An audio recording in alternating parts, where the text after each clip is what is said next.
Check, check. All those inside the hall, may I request you to please take your seats. Our guests are going to be walking in any minute. You will not be able to find a seat then. Please be seated now.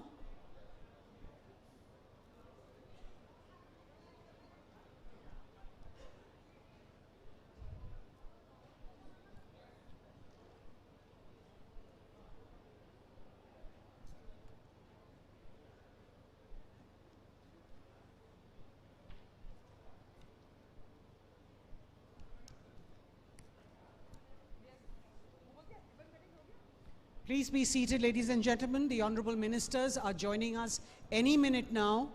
A reminder to kindly keep your phones in the silent mode. We still have a lot of people moving around. May I request you to please be seated?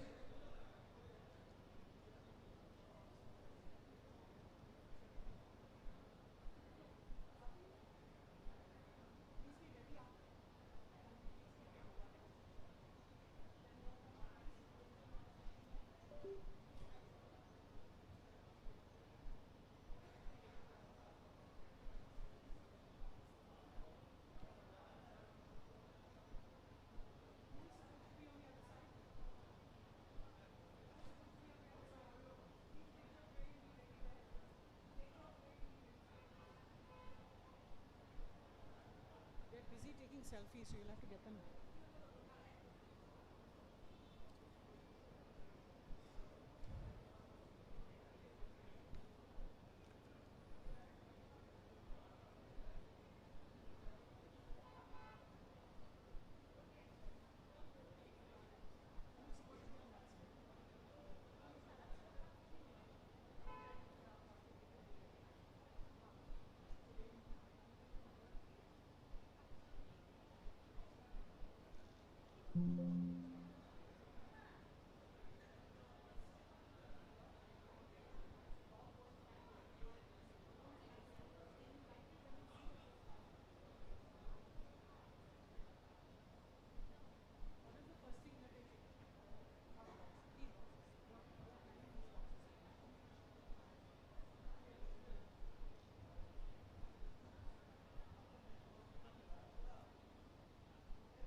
Welcome, ladies and gentlemen.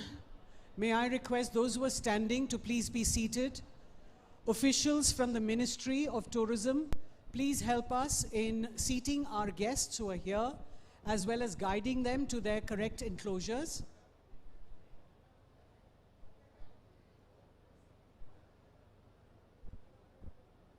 Photographers and members of the media, may I request you to please remain to the designated area that you are in. Please remain in this area.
Good morning, ladies and gentlemen. May I request you all to please be seated.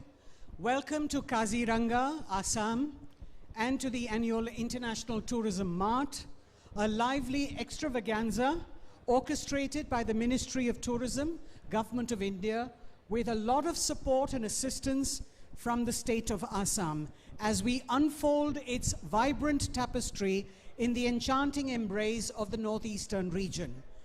Aimed at illuminating the tourism treasures nestled within the region, this edition of the ITM, which is the 12th edition, transcends borders to captivate both domestic enthusiasts and global wanderers. We are proud to welcome and share with you entrepreneurs and tourism aficionados from the 8 northeastern states to converge and weave connections among buyers, sellers, media mavens, government emissaries, and various other stakeholders. This, ladies and gentlemen, is the 12th edition of the International Tourism Mart. We still have a lot of people standing in the aisles. May I request you all to please be seated? We've got ample space inside. Please be seated. This Tourism Mart promises to be a transformative event showcasing the immense potential of the Northeast as a global tourist destination. By bringing together industry leaders, policy makers, and travel enthusiasts, ITM 2024 aims to foster sustainable tourism practices, create new business opportunities, and promote cultural exchange. Members of the media, may I request you to please be silent and also remain in your designated areas. Our curated program promises to be a kaleidoscope of experiences, showcasing India's diverse tourism potential while highlighting Assam's rich cultural heritage and natural beauty. Participants can expect a series of engagements designed to foster connections, to share insights and explore opportunities in the tourism sector. This event could serve as a significant platform for stakeholders in the tourism industry, including government officials, travel agents, and cultural organizations. The 3-day Mart features a variety of activities, including presentations by state governments, B2B meetings, panel discussions, food demonstrations, cultural evening, live music, a Northeast bazaar, technical visits to significant sites such as Charaideo Moidam, Kaziranga National Park, Hathikuli Tea Estate, and the Orchid and Biodiversity Park. Some of these sites have been covered by a few of you yesterday. Some other segments will be visited tomorrow. We are also engaging this time with international students who are studying in the Northeastern region and influencers from across the globe, providing them with first-hand insights into the area and the rich culture. ITM in Kaziranga signifies and exemplifies a strong commitment to sustainability, aligning with the Travel for Life initiative of the Ministry of Tourism. The event is being organized with a focus to minimizing environmental impact, employing energy-efficient practices, a zero food waste policy, and the elimination of single-use plastics.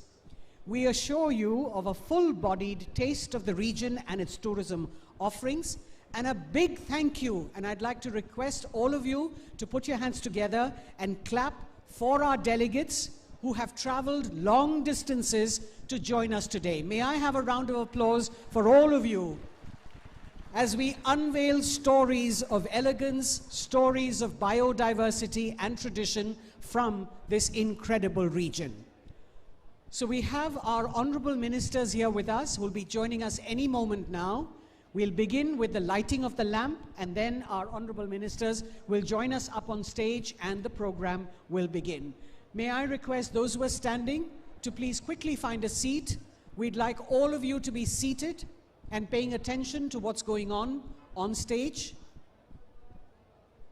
A reminder to kindly keep mobile phones in the silent mode.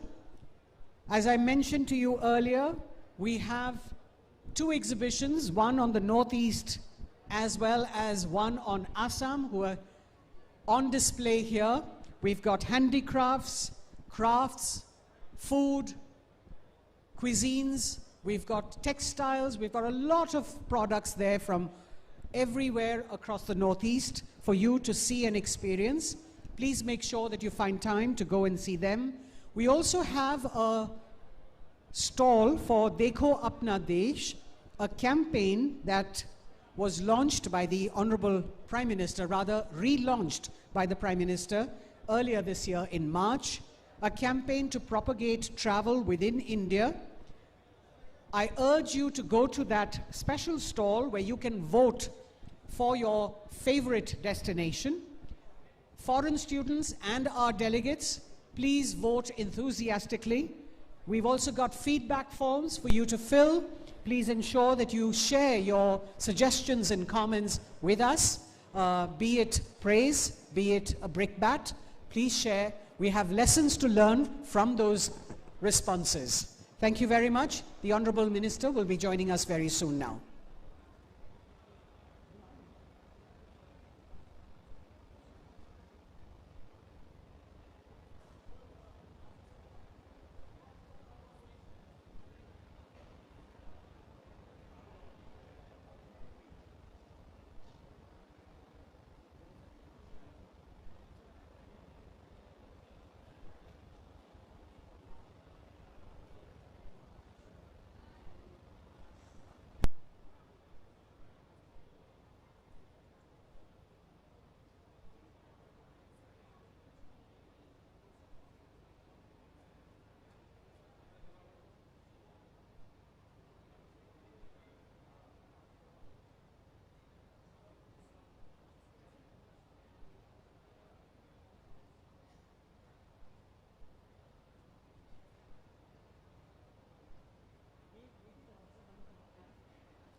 Ladies and gentlemen, we're now being joined by the Honorable Chief Ministers of Assam, Chief Minister of Arunachal Pradesh. We've got the Union Minister for Tourism and Culture and the tourism ministers from the states of the Northeast. We also have with us the Honorable Member of Parliament, Kaziranga, Mr. Kamakhya Prasad Tasa. May I request the Honorable Chief Minister of Assam, Dr. Sarma, the Chief Minister of Arunachal Pradesh, Shri Khandu, and the Honorable Union Minister of Tourism and Culture, Shri Gajendra Singh Shekhawat, the Member of Parliament, Kaziranga, Shri Kamakhya Prasad Tasa, to please join for the lighting of the lamp. All other ministers and officials, please join them as they inaugurate the 12th International Tourism Mart in Kaziranga. Ladies and gentlemen, a round of applause as appreciation and encouragement as we open the doors to the treasure that is the Northeast.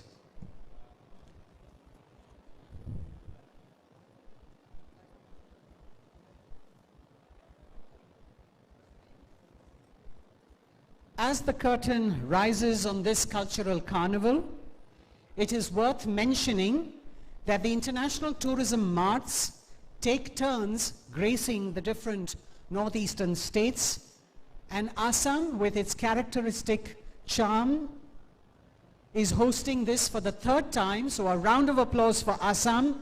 Thank you for your hospitality, and we look forward to a promising and extraordinary celebration of the unexplored facets of this captivating region. As our honored guests join us on stage, we have with us the Honorable Chief Minister of Assam, Chief Minister of Arunachal Pradesh, the Union Minister for Tourism and Culture.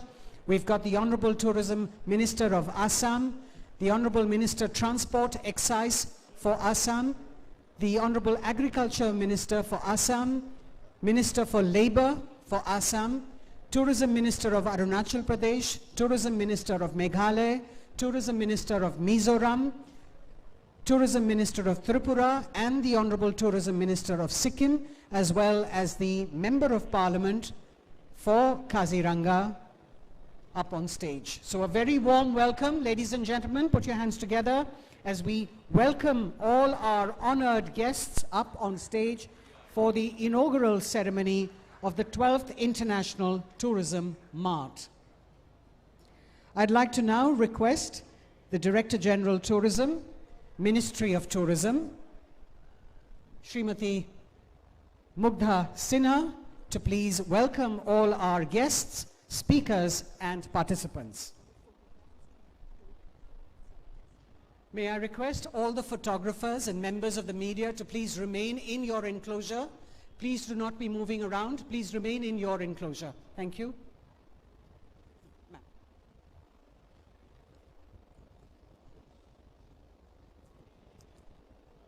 Namaskar and a very good morning, everyone. I acknowledge the gracious dais, Dr. Himanta Biswa Sarma ji, Honorable Chief Minister of Assam, Shri Gajendra Singh Shekhawat ji, Honorable Minister of Tourism and Culture, Government of India, Shri Pema Khandu ji, Honorable Chief Minister, Arunachal Pradesh, Shri Jayanta Malla Barua ji, Honorable Tourism Minister, Assam, Shri Kailash Mahanta ji, Honorable Transport and Excise Minister, Assam, Shri Atul Bora ji, Honorable Agriculture Minister of Assam, Shri Sanjay Kishan ji, Honorable Labour Minister of Assam, Shri Kamakhya Prasad Tasa ji, Honorable Member of Parliament, Lok Sabha, Kaziranga, Assam, Shri Pasang Dorje Sona, Honorable Tourism Minister, Arunachal Pradesh, Shri Paul Lingdo ji, Honorable Tourism Minister, Meghalaya, Mrs. Laren Pui, Honorable Tourism Minister, Mizoram, Shri Shushanta Chaudhary ji, Honorable Tourism Minister, Tripura, Shri Shering Tendu Bhutia ji, Honorable Tourism Minister, Sikkim. I also have to acknowledge the gracious presence amongst our audience of the ambassadors, senior officials from Government of India and the Ashtalakshmi states of the Northeast. I also have in the audience our icons from the Northeast. Let me mention Shri Zubin Gargji, who is not just a musical performer, but also the youth icon of Assam. Dr. Deepa Karmakarji, who is an artist, gymnast, and also Miss Naveli Deshmukhji, who is the youth icon of Maharashtra and also former Miss India. Along with this, I also heartily welcome our tour operators from India and abroad, travel content creators, culture entrepreneurs, influencers, dignitaries, delegates, panelists, students studying from abroad, especially the Southeast Asian country in the Northeast, friends of the Northeast, members of the media, ladies and gentlemen. It is my utmost honor and delight to extend a very warm welcome on behalf of the Ministry of Tourism, Government of India, to all the esteemed dignitaries on the dais and this lovely August gathering for the 12th edition of the International Tourism Mart 2024 at Kaziranga, Assam. I begin by invoking the divine blessings of Ma Kamakhya and the elixir of life, River Brahmaputra, in #Awesome Assam. This is a special year for Assam and the Northeast as we begin to unveil the paradise unexplored. We are showcasing the Charaido Moidams as the latest entry for Assam into the UNESCO World Heritage Site, which our tour operators and all of us had the occasion to see yesterday. Celebrating then, of course, the silver anniversary of the iconic Hornbill Festival of Nagaland, which follows in quick succession to the ITM, and we are delighted also to celebrate 50 years of the Kaziranga National Park, the raison d'etre for bringing the ITM here, in shared recognition of the immense potential of tourism in India's Northeast. Gratitude follows greetings, and thus for the unwavering support in showcasing the tourism potential of India's Northeast to the world, I would like to thank the State Government of Assam, in particular the Chief Secretary Sir and the Team Tourism Assam, for not only hosting the 12th edition of the International Travel Mart in collaboration with the Ministry of Tourism, Government of India, but for all the effort and warm hospitality they have extended to all of us to make this occasion a very special one. Thank you so much, Assam. On this momentous occasion, I would also like to draw your attention to the design, aesthetics, and social media campaign which we have put together for this year's International Tourism Mart, highlighting the timeless tradition of the Northeast across craft, weave, cuisine, performances, storytelling, and cultural entrepreneurship. The orchid found in abundance in the Northeast best encapsulates this paradise unexplored, with each of its petals representing not just the 8 states, but also the various cultural offerings that the Northeast has to offer to the world. This year's Mart is also special as we welcome 46 domestic buyers, 24 international tour operators from 16 countries, 15 international influencers, 10 domestic influencers, 20 international students from about 17 countries.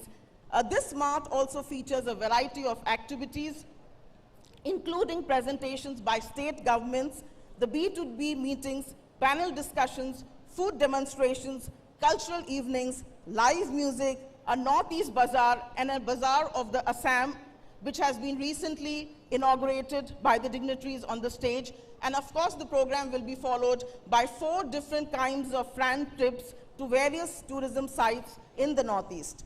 Our focus is to highlight the youth, women, and local community-led tourism services and enterprises, including the Gen Z itineraries and homestays in the Northeast. I'm also happy to state that the ITM will exemplify a strong commitment to sustainability, aligning with the Travel for Life initiative of the Ministry of Tourism. The event will be organized with a focus on minimizing environmental impact, employing energy-efficient practices, a zero food waste policy, and the elimination of single-use plastics. Transportation during the Mart is being facilitated via dedicated shuttle services, demonstrating the ministry's dedication to harmonizing tourism with nature. I also take this opportunity to welcome our influencers and content creators who have joined us today from all across the world to join in our efforts to showcase tourism, cultural and natural wonders of the northeast of India to all those who await visiting this unexplored paradise. My gratitude also goes out to the international students who have joined us today from various parts of the country and the Northeast region. You, sir, will be our most valuable brand ambassadors, as nothing invokes more nostalgia than memories of one's alma mater. Apart from these, I especially encourage participants from the travel industry to engage in productive B2B and B2G sessions during dedicated programs and otherwise, so that we may collectively work towards playing each of our roles in ensuring that tourism in the Northeast reaches greater heights. Without much ado, I once again both welcome and thank all of you for making your gracious presence at the 12th International Travel Mart, being organized by the Ministry of Tourism, Government of India, in collaboration with Awesome Assam and our Ashtalakshmi sister states of the Northeast. I hope you will enjoy the ITM and the various specially curated cultural programs and meals. Thank you very much. Jai Hind. All the best.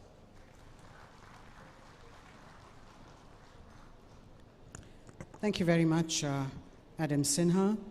We'd like to now present tokens of appreciation and a little token from the Northeast to our guests on stage, and I'd request the Honorable Union Minister for Tourism to please, Tourism and Culture, Shri Gajendra Singh Shekhawat to please present one to our Chief Minister of Assam and another to the Chief Minister of Arunachal Pradesh, Mr. Pema Khandu.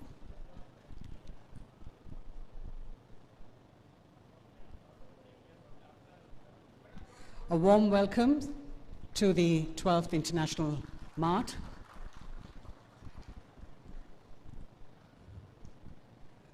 To the Honorable Chief Minister of Assam, and now to the Honorable Chief Minister of Arunachal Pradesh, Shri Pema Khandu.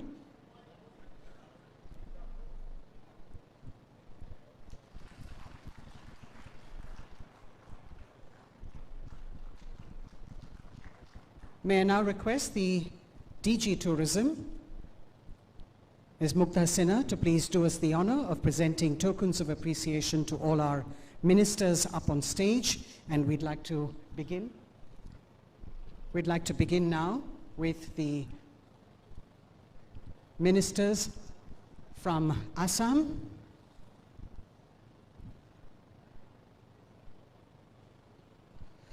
May I request the honorable ministers to stand as I call out their name. We've got Mr. Barua here, the Tourism Minister, the Honorable Minister for Transport, Mr. Mahanta, the Honorable Minister for Agriculture, Mr. Bora, the Minister for Labour, Mr. Kishan, and the Honorable Member of Parliament from Kaziranga, Mr. Tassa.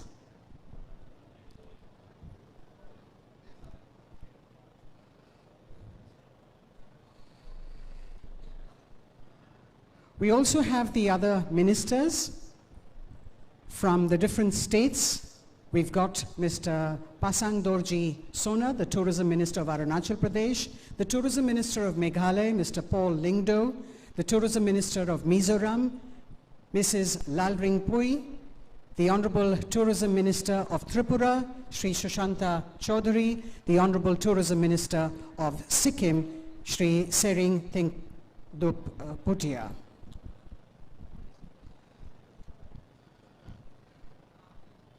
I'd like to now request the Honorable Minister from Assam, Shri Jayanta Mala Barua, to please present tokens of appreciation to the Honorable Union Minister of Tourism.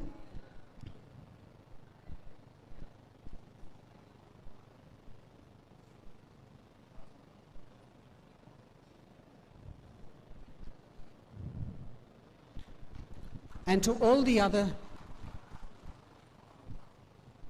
our ministers who are up on stage, may I request you, sir, to please do us the honors of presenting to all our ministers.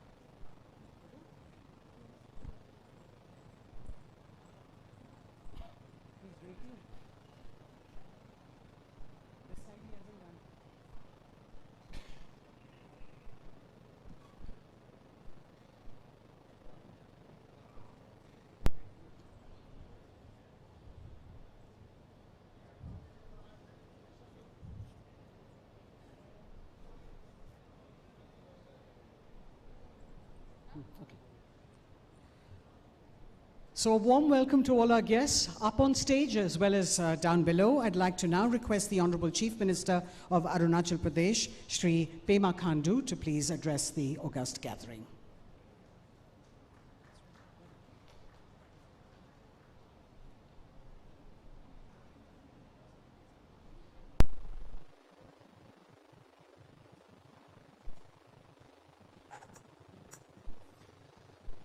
Honorable Union Minister for Tourism and Culture, Shri Gajendra Singh Shekhawat ji, Honorable Minister Assam, Honorable Chief Minister Assam, Shri Hemanta Dada, और IITM में आए हुए सभी Northeastern States के Honorable Ministers, Tourism Ministers, and Honorable MPs from Assam, the DG Tourism, Government of India, and senior officials from Government of India, Additional Chief Secretary, Government of Assam, और सभी Assam government के senior officers, and all the stakeholders, जितने भी जो eminent tour operators हैं और जो tourism क्षेत्र में जो business कर रहे हैं, आप सभी को मैं इस 12 IITM जो यहाँ काजीरंगा में हो रहा है, मैं अपने स्टेट अरुणाचल से भी आपको यहाँ स्वागत करता हूँ। हम सभी के लिए ये आज बहुत अच्छा एक platform ministry of tourism government of India से मिला है, खास करके नॉर्थ ईस्ट को टूरिज्म में प्रमोशन करने के लिए, और खास करके इंडिविजुअली मेरे लिए तो ये बहुत ही अच्छा एक अवसर है, क्योंकि IITM के साथ में I been together since the first edition of IITM started from Assam. Second IITM it was hosted by me in Tawang, I think that was way back in 2013. So आज 12 IITM में यहाँ आने का भी हमें अवसर मिला है। So across last couple of decades, North East में काफी tourism का flow काफी increase हुआ है, because North East में we are 8 states and every state has their own unique thing to sell for tourism. Some may be good in cultural tourism, some may be good in religious tourism, some may be good in music tourism, some may be good in adventure tourism. So tourism का जितने भी जो parameters है, you can find here in Northeast. We must thank Honorable Prime Minister Shri Narendra Modi साहब, जिन्होंने North East का जो outlook है उसको totally बदल दिया है। पहले में North East के बारे में लोगों को उतना पता नहीं चलता था, और North East में tourism का success story, it was in a very sad position. But after 2014 onwards, in last 10 years, the way Honorable Prime Minister Saab has handled the Northeast, development तो हुआ ही है, और plus tourism का क्षेत्र में काफी आगे हम लोग बढ़ा हुआ है। So खास करके आज जिस एरिया में जिस यहाँ पे जो Kaziranga, that is not only the pride of Assam but for the entire Northeast, तो यहाँ पे काजीरंगा में हमारा नेशनल पार्क है, यहाँ पे टाइगर पार्क भी है। उसी प्रकार से अपना हर एक नॉर्थ ईस्टर्न स्टेट्स में बहुत यूनिक चीज है टूरिज्म का क्षेत्र में सेल करने के लिए। When I talk about my state, it is a very geographically widespread state, bordering with 3 international boundaries, one with Bhutan, second with China, the longest border we share, and the third border is with Myanmar. So in Arunachal Pradesh we have around 26 major tribes and more than hundreds of sub-tribes. And I am very much glad to share with the data that in the last 10 years, our tourism, that percentage, in terms of percentage, it has increased by 205%. 205% का tourism का मतलब बढ़ा हुआ अरुणाचल प्रदेश में last 10 years में हम लोग ने दिखा पाया है। Now from my state of point of view, अपना tourism वहाँ पे rural tourism को हम लोग उसको enhancement कर रहा है। The Vibrant Village program which the Honorable Union Minister Amit Shah ji has launched, उसको लेके जितने भी जो northern borders है, bordering with Tibet, वहाँ पे हम लोग tourism को आगे बढ़ा रहा है। And अरुणाचल जैसे राज्य जो north east का भी north east है, उसको tourism क्षेत्र में आगे बढ़ने के लिए our Indian Army, they plays a very vital role now. Under the Vibrant Village program, state government, union government, along with the Indian Army, तो हम लोग अपना रूरल टूरिज्म को किस प्रकार से बढ़ावा देना है, how to become an sustainable model for tourism, उसका भी हम लोग आगे बढ़ा रहा है। So I wish you all the best. आप सभी जो stakeholders यहाँ पे आए हुए हैं, और I think many positive outcomes will come from B2B meeting and also from B2G meeting as well. So after this ITM, very soon, that is in first week of December, from December 3rd to December 8th, I am hosting the All India Tour Operators, Adventure Tour Operators National Conference at Tawang from December 3rd to 8th. So वहाँ में भी मैं आप लोगों को, जो लोग adventure tourism में रुचि रखते हैं, and all the state governments north east का, आप सभी को भी मैं वहाँ तवांग में इनवाइट करता हूँ पार्टिसिपेशन के लिए. So under the dynamic leadership of our Union Tourism Minister, Shri Gajendra Singh Shekhawat ji, definitely the tourism scenario of Northeast and the entire country will change. With this hope, I once again wish you all the best. Thank you. Jai Hind.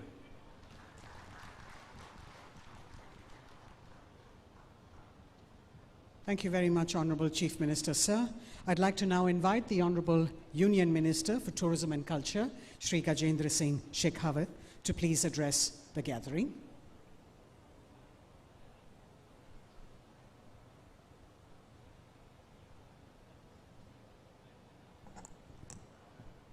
Twelfth international tourism mart के अवसर पर आयोजित आज इस formal inauguration कार्यक्रम में मंच पर उपस्थित असम के ऊर्जावान मुख्यमंत्री और कार्यक्रम के मुख्य अतिथि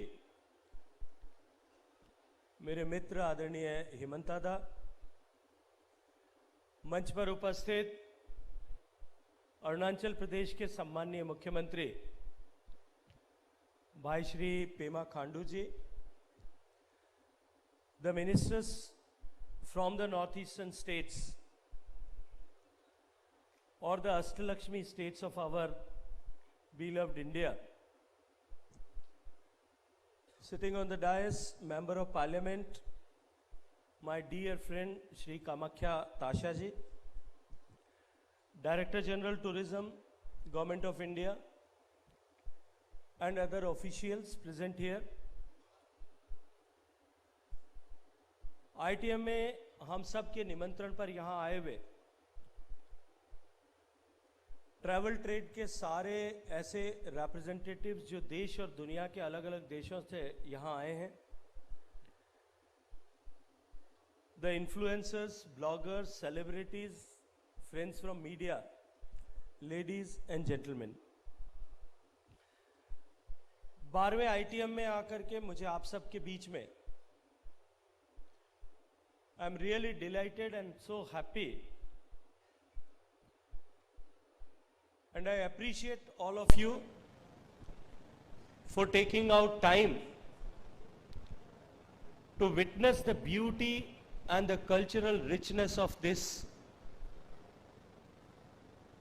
unseen and unknown part of our country.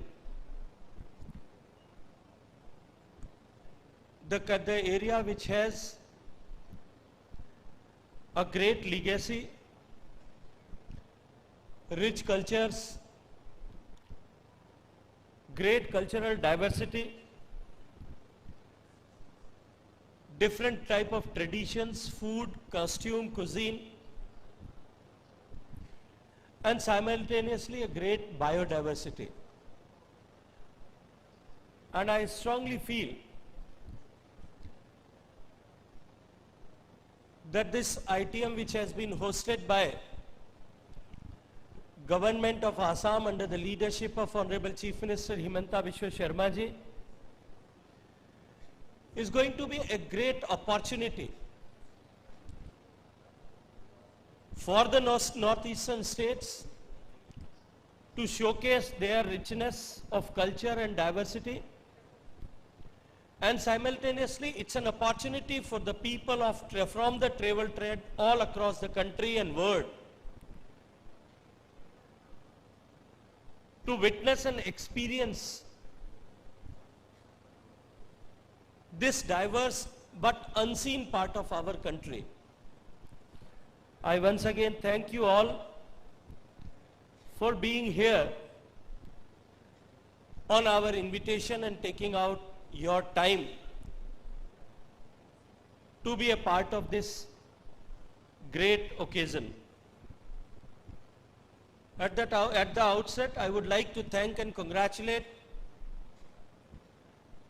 the team behind ITM and especially Government of Assam, the energetic Minister of Tourism of Assam, Jayanta Malla Barua ji, and the Chief Minister, my dear friend Himanta Biswa Sharma ji, for beautifully hosting this event. और मैं विश्वास के साथ में एक बात कह सकता हूं that ITM का नॉर्थ ईस्टर्न स्टेट्स पर विशेष रूप से काजीरंगा की इस धरती पर आयोजन ये एक महान परिवर्तन के दौर से गुजर रहे भारत में जो हमारी अष्टलक्ष्मी प्रदेशों की नॉर्थ ईस्टर्न स्टेट्स की जो महत्ता बढ़ी है उसको बयान करने का एक बहुत बड़ा एग्जाम्पल है। मैं सभी नॉर्थ ईस्टर्न स्टेट के सरकारों के सम्माननीय मुख्यमंत्रियों का और मंत्रियों का इस आयोजन में अपनी गंभीरता के साथ में प्रतिभागिता करने के लिए बहुत सारा धन्यवाद करते हुए उनका भी अभिनंदन करना चाहता हूं। मित्रों, यह अवसर बहुत सारे मायनों में खास है, हम सब लोगों के लिए महत्वपूर्ण है और यह बदलते हुए परिदृश्य में जब विश्व में भारत की acceptability because of the great on the speed and scale the development had happened in India in last 10 years under the leadership of Honorable Prime Minister Modi ji, Bharat की तरफ देखने का जो नजरिया जिस तरह से पूरे विश्व भर का बदला है और उसके चलते हुए भारत एक नए आकर्षण के केंद्र के रूप में पूरे विश्व भर के लिए जिस तरह से बन रहा है, उस समय में भारत और विशेष रूप से नॉर्थ ईस्टर्न इंडिया के टूरिज्म पोटेंशियल को एक्सप्लोर करने और जिन संभावनाओं के द्वार पर नॉर्थ ईस्ट पूरा भारत का खड़ा है, उन संभावनाओं के प्रति सम्मान व्यक्त करते हुए उन संभावनाओं को और आगे बढ़ाने का एक अवसर, एक अपॉर्चुनिटी के रूप में है। पिछले वर्ष ही वर्ल्ड हेरिटेज कमेटी की मीटिंग जब नरेंद्र मोदी जी के नेतृत्व में सरकार बनने के लिए only 40 days were left with us, when we had this opportunity to organize the meeting of World Heritage Committee, and that too for the first time in our country. The meeting which was supposed to be attended by the representative and almost 2,500 people from 190 countries. But because of the infrastructure prowess which has been earned and established under the leadership of Modi ji, we could organize that meeting in a wonderful manner which was appreciated by all across the world and by the people who had attended the meeting. But it was a great achievement for us during that meeting also, that once again continuing the tradition and the of last 4 years, we could register the Charaidev Moidams as 43rd UNESCO World Heritage Site in our country. And at this momentous occasion, मैं अपने हृदय से धन्यवाद करना चाहता हूं आसाम के सम्मानीय मुख्यमंत्री और बधाई देना चाहता हूं उनको कि भारत के महान अहोम राजवंश की गौरवशाली विरासत को हम विश्व धरोहर के रूप में नामित करा करके भारत की सांस्कृतिक और ऐतिहासिक महत्व को ग्लोबल स्पेक्ट्रम में एस्टेब्लिश करने में हम सब लोग कामयाब हुए। नॉर्थ ईस्ट के इस क्षेत्र में और विशेष रूप से असम में और काजीरंगा में इस आईटीएम को होस्ट करना, यह हम लोगों के लिए और भी महत्वपूर्ण इसलिए हुआ है कि काजीरंगा को the day it was declared as a national park, 50 years it has gone so far, क्योंकि यह 50वां वर्ष चल रहा है, इसलिए और भी महत्वपूर्ण अवसर आईटीएम को काजीरंगा में आयोजित करना और आप सबका काजीरंगा में आना उस दृष्टिकोण से और भी अधिक महत्वपूर्ण है। मैं सिर्फ आप लोगों के संज्ञान के लिए बताना चाहता हूं कि पिछले 10 वर्षों में काजीरंगा का under the leadership of honourable Modi ji and leadership of honourable Himanta Biswa Sarma ji, the area of Kaziranga National Park, it has been increased from 400 square kilometers to 1300 square kilometers. और जिस तरह से असम सरकार और भारत सरकार ने मिलकर के काजीरंगा नेशनल पार्क को कंजर्व किया है, इसको डेवलप किया है, इसने भारत की वाइल्ड लाइफ की दुनिया में भारत की छवि को और अधिक ऊंचाई देने का प्रयास जो है एक माध्यम के रूप में काम किया है। मित्रों, इस बार का ये आईटीएम यहां पूर्वोत्तर भारत में आयोजित करना और भी अधिक महत्वपूर्ण इसलिए है क्योंकि पूरे विश्व में अपनी पहचान बना चुका नागालैंड का hornbill festival, which is known all across the world as a festival of festivals.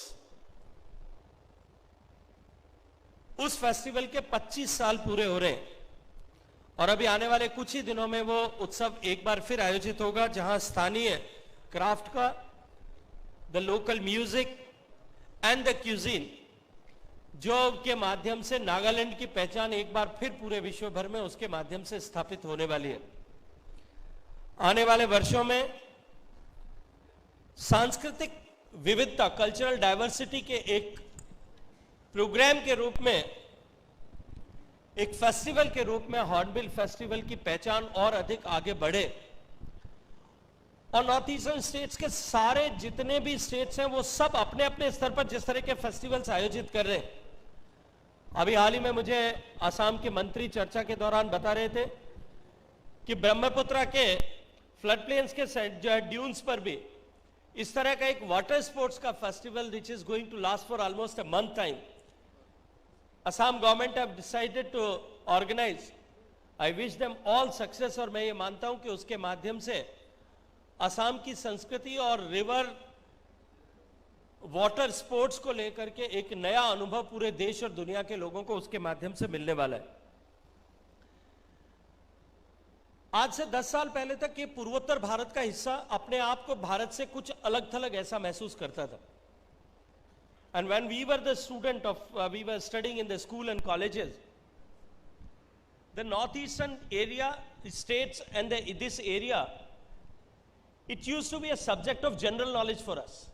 हम उसके लिए पढ़ाई करते थे कि कौन से स्टेट का कैपिटल क्या है, का वहाँ का जो है वहाँ की कल्चर एंड क्यूजीन क्या है।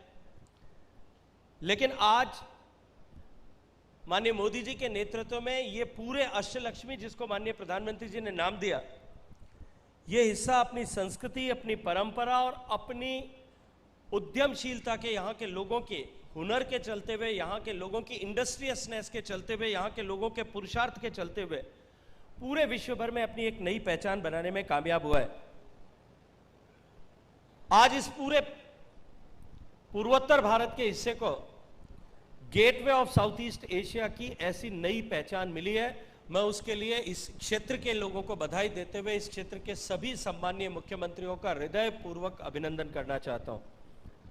माननीय मोदी जी के नेतृत्व में पिछले 10 वर्षों में प्रधानमंत्री जी की इस क्षेत्र के प्रति जिस तरह की सोच थी, लगभग 70 बार से ज्यादा 10 साल में माननीय प्रधानमंत्री जी ने पूर्वोत्तर भारत की यात्रा की है और 2015 से लेकर के अब तक, दादा कुछ दिन पहले पिछले सरकार के समय जब मैं जल शक्ति मंत्री के नाते काम कर रहा था, मैं एक कार्यक्रम के लिए मुख्यमंत्री पेमा खांडू जी के साथ में अरुणाचल प्रदेश में था। अरुणाचल प्रदेश का भौगोलिक विस्तार बड़ा हो सकता है लेकिन पॉपुलेशन बहुत थोड़ी है और मुझे माननीय मुख्यमंत्री जी ने बताया कि उस पर्टिकुलर डे पे 5 भारत सरकार के मंत्री अरुणाचल प्रदेश में थे। 2015 से लेकर के अब तक लगभग 700 से ज्यादा विजिट्स जो है सेंट्रल मिनिस्टर्स की इस नॉर्थ ईस्टर्न स्टेट्स में हुई है। उसके चलते हुए जिस तरह का फोकस भारत सरकार का नॉर्थ ईस्ट के प्रति हुआ, इंफ्रास्ट्रक्चर की ग्रोथ के दृष्टिकोण से, इंडस्ट्रीज की ग्रोथ, इंडस्ट्रियलाइजेशन के दृष्टिकोण से और टूरिज्म पोटेंशियल को इंक्रीज करने के दृष्टिकोण से नॉर्थ ईस्ट में एक नए युग का सूत्रपात उसके माध्यम से हुआ है। माननीय प्रधानमंत्री जी ने जो अष्टलक्ष्मी इस क्षेत्र को नाम दिया, वो भारत की शक्ति और सौंदर्य के एक को डिपिक्ट करने वाला, उसको चित्रित करने वाला ऐसा क्षमतावान क्षेत्र के रूप में इसे एक नई पहचान देने का माध्यम बना है। 2014 में नरेंद्र मोदी जी के प्रधानमंत्री बनने के बाद में जिस तरह से whole of the government approach के साथ में भारत का विकास और विशेष रूप से पूर्वोत्तर क्षेत्र का विकास हुआ है, उसने यहां रोजगार के नए साधनों के सृजन के साथ साथ में इस क्षेत्र की संस्कृति को, सांस्कृतिक विविधता को पूरे विश्व के पटल पर नए सिरे से प्रतिभाषित करने का काम किया है। माननीय प्रधानमंत्री जी ने पूरे देश का आह्वान करते हुए, क्योंकि भारत में नया टूरिज्म पोटेंशियल ग्रो हो रहा है और साथ साथ में पिछले 10 साल में सरकार ने जिस तरह की योजनाओं के माध्यम से सामान्य मानवीय के जीवन में परिवर्तन लाने के लिए जो काम किया है और उनके जीवन में जिस तरह का परिवर्तन आया है, all across the country and all across the segments, the analysts, they says that because of that, the schemes which was realized on the ground, which were realized on the ground during this 10 years period, they have transformed the life of more than 250 million people, and they have come out of the poverty line, and they are now enjoying with the grace and gratitude the life in the middle class segment. और निश्चित रूप से ये जो मध्यम वर्ग का विस्तार इसके चलते हुए हुआ है, it has increased the potential of tourism manifold in our country, because this class is an aspiring class, जिनके मन में पिछले इतने सालों से, इतने दशकों से घर से बाहर निकल करके कहीं जाना, ये आकांक्षा, अपेक्षा छुपी हुई थी। वो लोग अब भारत में अपने घर से निकल करके, जो माननीय प्रधानमंत्री जी का आह्वान था कि हम देखो अपना देश, हम अपने देश को देखने के लिए बाहर निकले, और उसी के चलते हुए आज भारत का डोमेस्टिक टूरिज्म जो है पोस्ट कोविड एरा में इस तेज गति के साथ में बढ़ा है, जिसका दुनिया में कहीं कोई कंपैरिजन नहीं है। और इसके चलते हुए भारत के टूरिज्म पोटेंशियल को एक नए सिरे से पहचान पूरे विश्व भर में बढ़ी है। अगर मैं केवल नॉर्थ ईस्टर्न क्षेत्र के दृष्टिकोण से देखूं, 2014 के में जहां लगभग 7 मिलियन पर्यटक इस डोमेस्टिक टूरिस्ट जो है इस पूरे नॉर्थ ईस्टर्न क्षेत्र में आता था, वो बढ़कर के पिछले साल 2023 में कोरोना के बाद की आपकी परिस्थितियों के बावजूद भी it has gone to as high as 130 lakh, 130 lakh पहुंच गया। तो दुगने के लगभग जो है पिछले 10 साल में टूरिस्ट का आगमन नॉर्थ ईस्टर्न स्टेट्स में हुआ है। और मैं पूरी जिम्मेदारी के साथ में एक बात कहता हूं कि जिस तरह से भारत में मध्यम वर्ग का विस्तार हो रहा है और जिस तरह से भारत को देखने का आकर्षण पूरे विश्व भर का नए सिरे से बन रहा है, भारत की गति और भारत की प्रगति, इन दोनों को देख करके पूरा विश्व नए सिरे से भारत को जिस तरह से जानना पहचानना चाहता है, उसके चलते हुए भारत में टूरिज्म पोटेंशियल भारत की इकोनॉमिक ग्रोथ की तुलना में दुगने से ज्यादा गति से भारत में टूरिज्म की जो है वो क्षेत्र की प्रगति होने वाली है। अभी हाल ही में एक टूरिज्म के क्षेत्र में काम करने वाली वैश्विक संस्था के आर्टिकल को मैं पढ़ रहा था और उन्होंने they have envisaged that the tourism in India is going to grow with the CAGR of 25%। जिस गति के साथ में भारत में बढ़ने वाला है, उसके कारण चलते हुए निश्चित रूप से भारत में ऐसे क्षेत्र जो अभी अनसीन है, अंडर एक्सप्लोर्ड है, ऐसे क्षेत्रों के लिए एक नई अपॉर्चुनिटी बनने वाली है। और जिस तरह से सरकार ने पिछले 10 सालों में इंफ्रास्ट्रक्चर पर काम किया है, may be it is road infrastructure, rail infrastructure और द एविएशन सेक्टर, उसके चलते हुए आने वाले समय में हमारे यहाँ टूरिज्म की अब जो है अप्रत्याशित वृद्धि इन सब क्षेत्रों में होने वाली है। इस ग्रोथ के चलते हुए ही पिछले 8 सालों में पूर्वोत्तर भारत में जो number of hotels and rooms which used to be available, it has increased by 2.5 times, which has created new avenues of new opportunities of employment as well as opened new doors for the economic growth of these areas. मैं इस अवसर पर खास करके पर्यटन मंत्रालय के कुछ विशेष विषयों पर चर्चा करके अपनी बात को समाप्त करना चाहता हूं। स्वदेश दर्शन 1 के तहत जब माननीय प्रधानमंत्री जी के नेतृत्व में हमने 1309 करोड़ रुपए की राशि की 16 परियोजनाओं को मंजूरी दी थी, और इसके साथ साथ में प्रसाद योजना के माध्यम से भी हमने पूर्वोत्तर क्षेत्र में 8 परियोजनाओं को मंजूरी दी थी, जिसमें कामाख्या मंदिर का सांस्कृतिक संरक्षण और विकास भी शामिल था। लेकिन अभी हाल ही में माननीय वित्त मंत्री जी ने जो बजट में डिक्लेरेशन किया था कि राज्यों को हम इंफ्रास्ट्रक्चर के विकास के लिए interest free long term loan की फैसिलिटी देंगे, जो लोन उनकी इंटरेस्ट बुक में दिखा, उनकी जो है डेबिट बुक में दिखाई नहीं देगा, उनकी बोरोइंग लिमिट को अफेक्ट नहीं करेगा। ऐसे 1 लाख करोड़ रुपए के लोन के राज्यों की सुविधा माननीय प्रधानमंत्री जी के नेतृत्व में वित्त मंत्री ने बजट में घोषित की थी।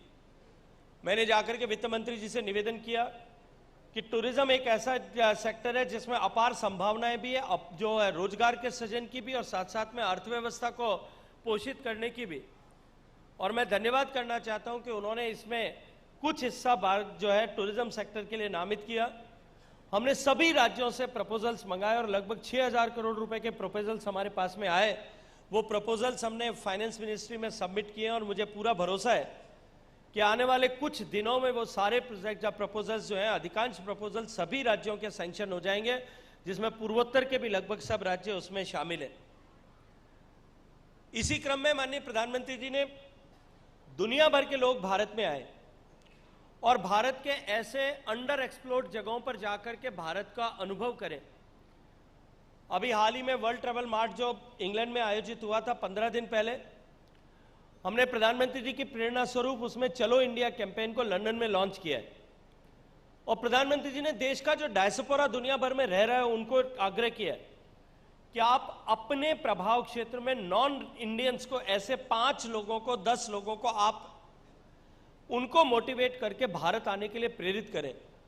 और जो भारतीय अपने रेफरल कोड से जिनको भारत आने के लिए प्रेरित करके भेजेगा, उसको हमने वीजा फी एग्जम्प्ट करने के साथ साथ में दूसरी अन्य सुविधाएं देने की भी व्यवस्था की है। और मुझे पूरा भरोसा है कि उसको लेकर के जिस तरह का एंथुजियाज्म डेवलप हुआ है, जिस तरह से हाथों हाथ उसको देशों के, भारत के निवासियों ने लिया है अपने आप को कल्चरल एम्बेसडर के रूप में मानते हुए, आने वाले समय में भारत में आने वाले इनबाउंड की टूरिस्ट की संख्या भी उसके चलते हुए बहुत तेजी के साथ में बढ़ने वाली है। पूर्वोत्तर भारत के इस क्षेत्र के फेस्टिवल, जैसे मैंने हॉर्नबिल फेस्टिवल की चर्चा की, इस पूरे क्षेत्र में लगभग 15 ऐसे फेस्टिवल्स हैं जिनको हमने अभी आइडेंटिफाई किया है। इनमें संगाई फेस्टिवल है, ऑरेंज फेस्टिवल है, म्यूजिक एंड एडवेंचर का फेस्टिवल है, एंथुरियम फेस्टिवल है।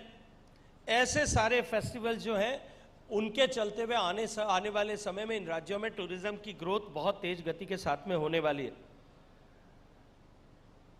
कोविड के बाद में जिस तरह का नजरिया आज लाइफ को देखने का, जीवन के प्रति देखने का बदला है, उसके चलते हुए टूरिज्म की परिभाषा और टूरिज्म का इंटरेस्ट ऑफ टूरिस्ट जो है वो बहुत तेज गति के साथ में बदल रहा है। अब मॉन्यूमेंटल टूरिज्म के साथ साथ में लोग एक्सपीरियंशियल टूरिज्म को और ज्यादा महत्ता देने लगे और एक्सपीरियंशियल टूरिज्म की संभावना बढ़ने के चलते हुए, उसके प्रति रुझान के चलते हुए हमारे इस पूर्वोत्तर भारत में जो नया अनुभव लोगों को, देश और दुनिया के लोगों को मिलता है, उसके चलते हुए पूर्वोत्तर भारत में आने वाले समय में टूरिज्म का एक बहुत बड़ी जो है वो उछाल इस क्षेत्र में आएगी, ऐसा मैं अपने अनुभव के आधार पर कह सकता हूं। मुझे बहुत प्रसन्नता है कि टूरिज्म ने, मिनिस्ट्री ऑफ टूरिज्म ने एशियन डेवलपमेंट बैंक के साथ में, वर्ल्ड बैंक के साथ में, इंटरनेशनल फाइनेंस कॉरपोरेशन के साथ में और यूनेस्को के अंतर्राष्ट्रीय पर्यटन के साथ में मिलकर के हमने टूरिज्म क्षेत्र में प्रगति के लिए नई योजनाओं पर काम करने के लिए चर्चा करना और काम करना प्रारंभ किया है। और निश्चित रूप से इन प्रयासों के चलते हुए आने वाले समय में टूरिज्म इंफ्रास्ट्रक्चर को और गति प्रदान करने और तेज गति से उसको बढ़ाने की दिशा में हम सबको सफलता मिलने वाली है। जैसे मैंने कहा कि हमारा पूर्वोत्तर भारत दक्षिण पूर्व एशिया के लिए गेटवे की तरह है। इसके चलते हुए मैं विश्वास के साथ में कह सकता हूं कि भारत के टूरिज्म को ग्रो करने में और विशेष रूप से आसियान कंट्रीज के रूप में भारत के संबंधों को और अधिक बड़ा करने में निश्चित रूप से इस क्षेत्र की ये शक्ति, ये जो ताकत है, ये बहुत बड़ा रोल प्ले करने वाली है। भारत और आसियान देशों के बीच में जिस तरह से एयर कनेक्टिविटी माननीय प्रधानमंत्री जी के हस्तक्षेप के चलते हुए बढ़ रही है और जिस तरह से पूर्वोत्तर राज्यों के मुख्यमंत्रियों के साथ में भारत सरकार मिलकर के इस दिशा में काम कर रही है, मैं इससे बहुत सारा उत्साह अपने आप में महसूस करता हूं और साथ ही साथ में मैं ये मानता हूं कि यहां इस जो है आईटीएम के अवसर पर जितने लोग देश और दुनिया भर से आए हैं, उन सब लोगों के बीच में जो कन्वर्सेशन होगा, आप सब लोग जो इस क्षेत्र को देखेंगे, जो ब्लॉगर्स यहाँ आए हैं, जो इन्फ्लुएंसर्स यहाँ आए हैं, वो अपनी क्षमता के अनुरूप जिस तरह से इस क्षेत्र को, कल आप लोगों ने चराइदम का शायद जो है मोइडम्स का भ्रमण किया होगा, आप अपने जो वीडियोस फ्लोट करेंगे, आप अपने एक्सपीरियंस जो लिखेंगे, यहाँ के क्षेत्र के कल्चर को, यहाँ के क्यूजीन को, यहाँ के कॉस्ट्यूम को, यहाँ के क्राफ्ट को जिस तरह से डिपिक्ट आप अपने प्लेटफॉर्म्स पर करने वाले, उसके चलते हुए भी इस क्षेत्र के टूरिज्म को लेकर के एक नया रुझान देश और दुनिया में, एक नया उत्साह देश और दुनिया में बढ़ेगा। इस अपेक्षा के साथ में कि आने वाले समय में भारत के टूरिज्म का ग्रोथ इंजन जो है नॉर्थ ईस्टर्न स्टेट्स बने, इस अपेक्षा के साथ में कि भारत को विकसित बनाने के संकल्प के साथ में 2047 तक भारत को सामर्थ्यवान देश बनाने के संकल्प के साथ में हम जिस तरह से आगे बढ़ रहे हैं, उस संकल्प को सिद्ध करने के लिए ये हमारा पूर्वोत्तर का क्षेत्र जिस तरह की रचनात्मक भूमिका निभाने वाला है, उसके साथ साथ में भारत के टूरिज्म सेक्टर को लेकर के जो हमने 2047 तक कल्पना की है कि हम भारत की अर्थव्यवस्था में जो अभी लगभग 5% से कुछ ज्यादा योगदान टूरिज्म सेक्टर कर रहा है, उसको हम 3 ट्रिलियन जो है कि इकोनॉमी टूरिज्म सेक्टर को बनाते हुए इस योगदान को 10% तक लेकर के 2047 तक जाएं। आप लोगों का यहां आना उस दिशा में एक नए शुरुआत के रूप में होगा, एक नया संभावनाओं के द्वार इस क्षेत्र के लिए खोलेगा। इस अपेक्षा के साथ में यहां जितने भी लोग आए हैं, उन सबको मैं बहुत सारी शुभकामनाएं देते हुए सारी B2B मीटिंग्स जो यहाँ होने वाली हैं, B2C मीटिंग्स जो यहाँ होने वाली हैं, आप जो कुछ अनुभव यहाँ करने वाले हैं, वो अनुभव आपके लिए भी उत्पादक हों, प्रोडक्टिव हों, इस अपेक्षा के साथ में आप सबका पुनः स्वागत करते हुए सम्मानीय मुख्यमंत्री असम का इस आयोजन के लिए मैं हृदयपूर्वक धन्यवाद करता हूँ। भारत माता की। Thank you very much, Honorable Minister, sir. Ladies and gentlemen, on this occasion, we have a coffee table book on Assam, Guwahati and around, that is published by the Assam Tourism Development Corporation. And I'd like to request the Honorable Union Minister and the Chief Ministers of Assam and Arunachal Pradesh to please release this volume jointly. We also have copies for all our guests up on stage, all the Ministers of Tourism. May I request you to please hold up your copies as this gets released. This book takes a comprehensive look at the rich heritage, culture, and diversity of Guwahati and its picturesque surroundings. It's a visual tapestry in words capturing the true essence of the region. Aimed as a comprehensive and informative guide for tourists, the book has stunning visuals, engaging narratives that describe the old world charm and vibrant legacy of the city. Guwahati and Around, a coffee table book published by the Assam Tourism Development Corporation. I'd like to now invite the Honorable Chief Minister of Assam, our host for the 12th International Tourism Mart, Dr. Himanta Biswa Sarma, to please address the august gathering.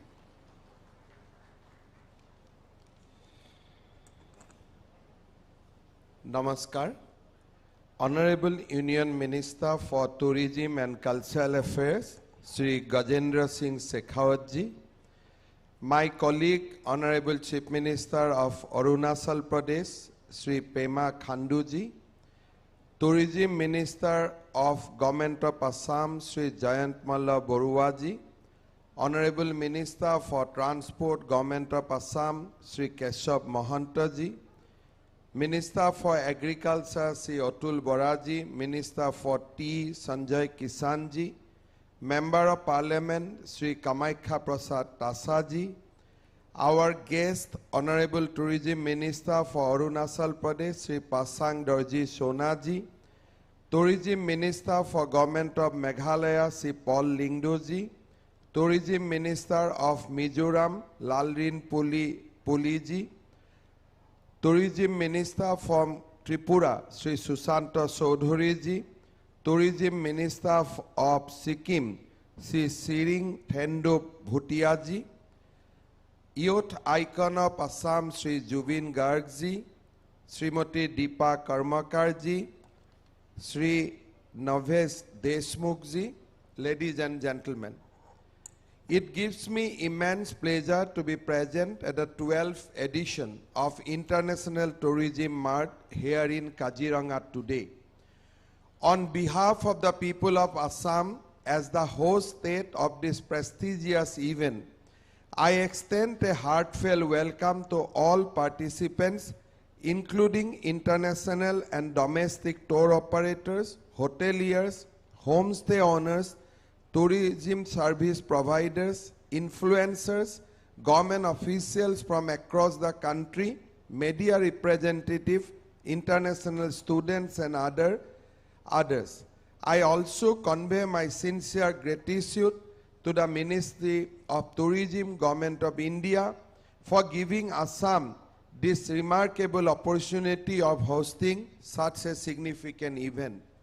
May Bharat सरकार के पर्यटन मंत्री श्री गजेंद्र सिंह शेखावत जी को हृदय से धन्यवाद देता हूं कि आपने ऐसा एक प्रेस्टिजियस इवेंट का वेन्यू का रूप से काजीरंगा को सुना। आप हमेशा उत्तर पूर्व और असम का विकास के लिए तत्पर है और आपका इंटरवेंशन से ही थोड़ी दिन पहले ही हमें सरायदेव मैदान को वर्ल्ड हेरिटेज का दर्जा लाने में कामयाब हुआ। इस हिस्टोरिक ओकेजन का बाद ये आपका पहला असम भ्रमण है।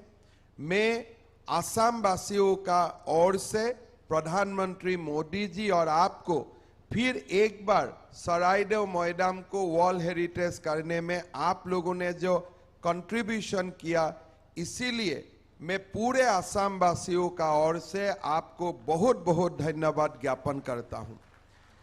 This edition of ITM, set in the biodiversity hotspot of Kaziranga, serve as a dynamic platform to showcase the immense tourism potential of the Northeastern region to both domestic and global audiences. Here, tourism enterprise and entrepreneurs from across the region have convened to engage in vibrant exchanges and foster collaboration with the stakeholders from diverse sectors. Renowned for its breathtaking landscape, Kaziranga is also home to the iconic one-horned rhinoceros, embodying the ecological magnificence of the region. The UNESCO World Heritage Site, with its lush greenery and vibrant ethnic traditions, provide an ideal backdrop for celebrating the Northeast's rich heritage and vitality. The diverse gathering of participants here promise an engaging dialogue to enrich the region tourism landscape, blending innovation with tradition. This year's Mart also offers international students and global influencers an immersive opportunity to explore the region's natural beauty and cultural richness. Their participation introduces fresh perspective, amplifying the narrative of Northeast significance on the global stage. Aligned with the Ministry of Tourism's Travel for Life initiative, the ITM in Kaziranga underscore a commitment to sustainable tourism. I am confident this event will highlight the vast potential of tourism in the Northeast, not just as an industry, but as a transformative force for cultural exchange, ecological preservation, and economic development. Tourism has emerged as a powerful engine of economic growth on a global scale. It significantly contributes to GDP, particularly in developing economies. In regions with limited industrial development, tourism serves as a crucial source of employment, especially for women and youth. Additionally, tourism plays a vital role in preserving both cultural and natural heritage. As travelers look for real, hands-on experience, they become more connected to the unique customs and tradition of the places they visit. Their interest in local culture help build a positive relationship between tourism and heritage. Beyond its economic and cultural contribution, tourism acts as a bridge for fostering mutual understanding among diverse cultures. By encouraging dialogue and interaction among the people from varied backgrounds, tourism promotes empathy and deeper appreciation of cultural diversity. In the tourism landscape of India, Assam offers a wealth of attraction across natural, cultural, historical, and spiritual dimension. Since the recent visit of Honorable Prime Minister Sri Narendra Modi to Kaziranga National Park, where he stayed one night also, the region has gained renewed attention, drawing a growing number of tourists from across the globe. Adding to this momentum is UNESCO's recognition of Soraidew Moidams as India's 43rd World Heritage Site. Moidams are the burial grounds of the Ahom royalty. With this, Assam proudly boasts 3 UNESCO World Heritage Sites: Kaziranga National Park, Manas National Park under the natural category, and the Soraidew Moidams as the first cultural site of Northeast India.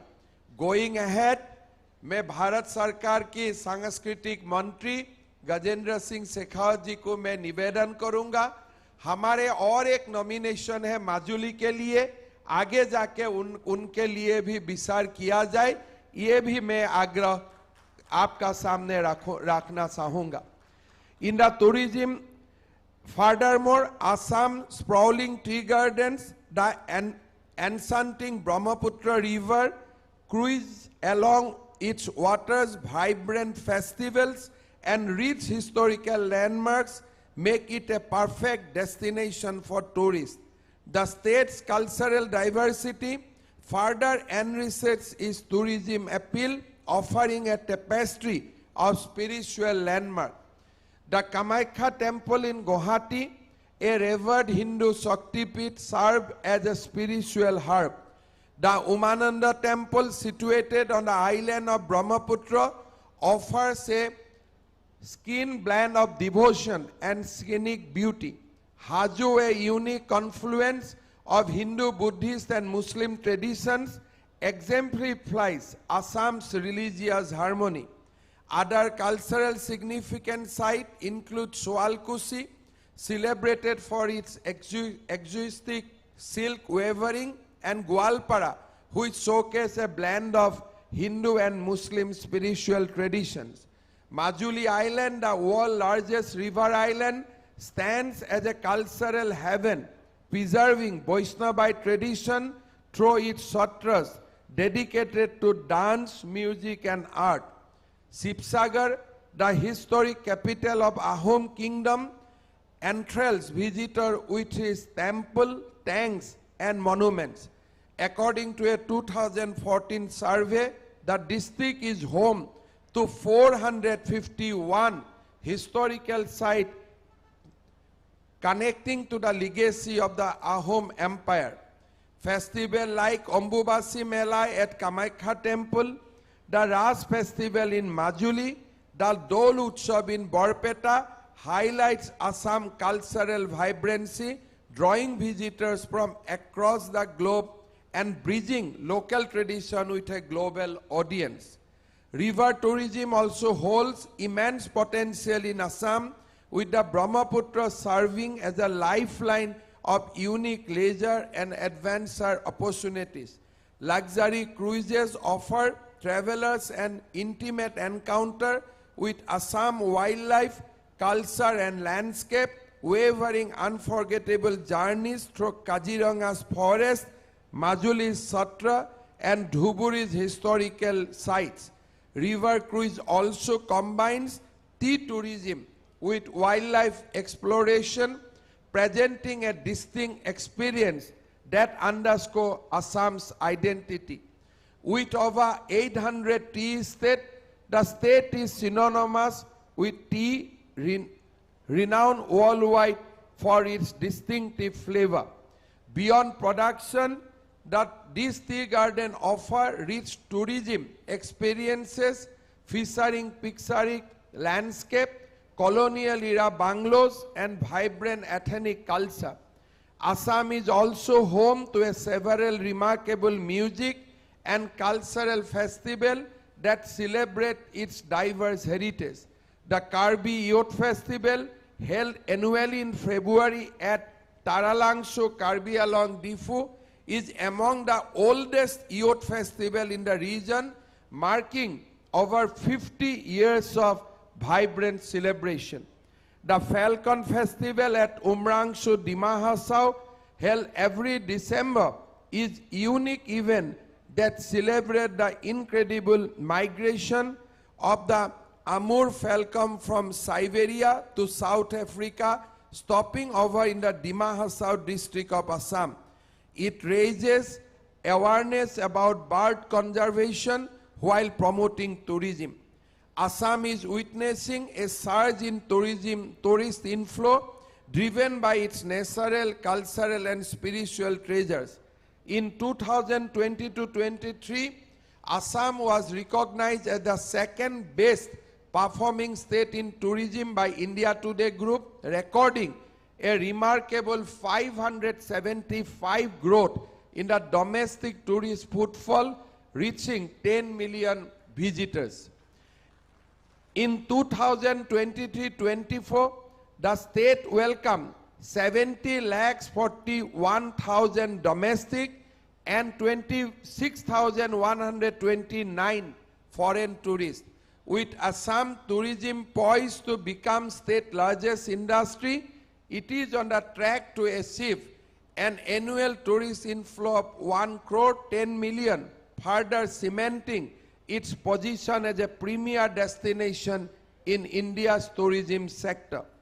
To harness the vast potential of its tourism sector, the government of Assam has introduced Assam Tourism Policy, a forward-thinking framework aimed at establishing the state as a premier global tourist destination.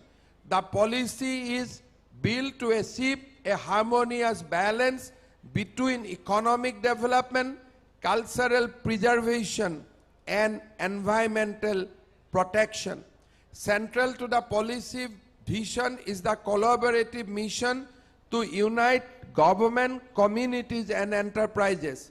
Such partnerships are critical for implementing strategies that not only enhance tourism but also ensure equitable benefit for all stakeholders, especially the diverse communities of Assam. A cornerstone of the policy in its focus on sustainable tourism. Inclusiveness is another key pillar of Assam tourism policy. The policy prioritizes empowering local communities, enabling them to actively contribute to and benefit from tourism development. The policy identify river tourism and tea tourism as focal areas, highlighting Assam's beautiful waterways, globally acclaimed tea estate.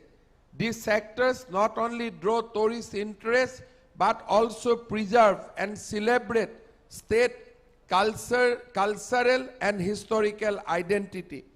To celebrate Assam's globally renowned tea heritage, the state has launched a pioneering scheme to promote iconic tea bungalows as premier tourist destination. This initiative aims to provide visitors with experience of Assam's tea culture, allowing them to explore the history, artistry, and the charm of this state.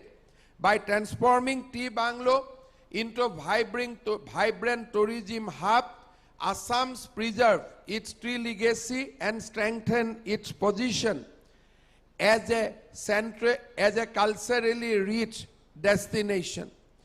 Assam abundant rivers and landscape present immense opportunities for innovative tourism ventures that blend natural beauty with cultural experience.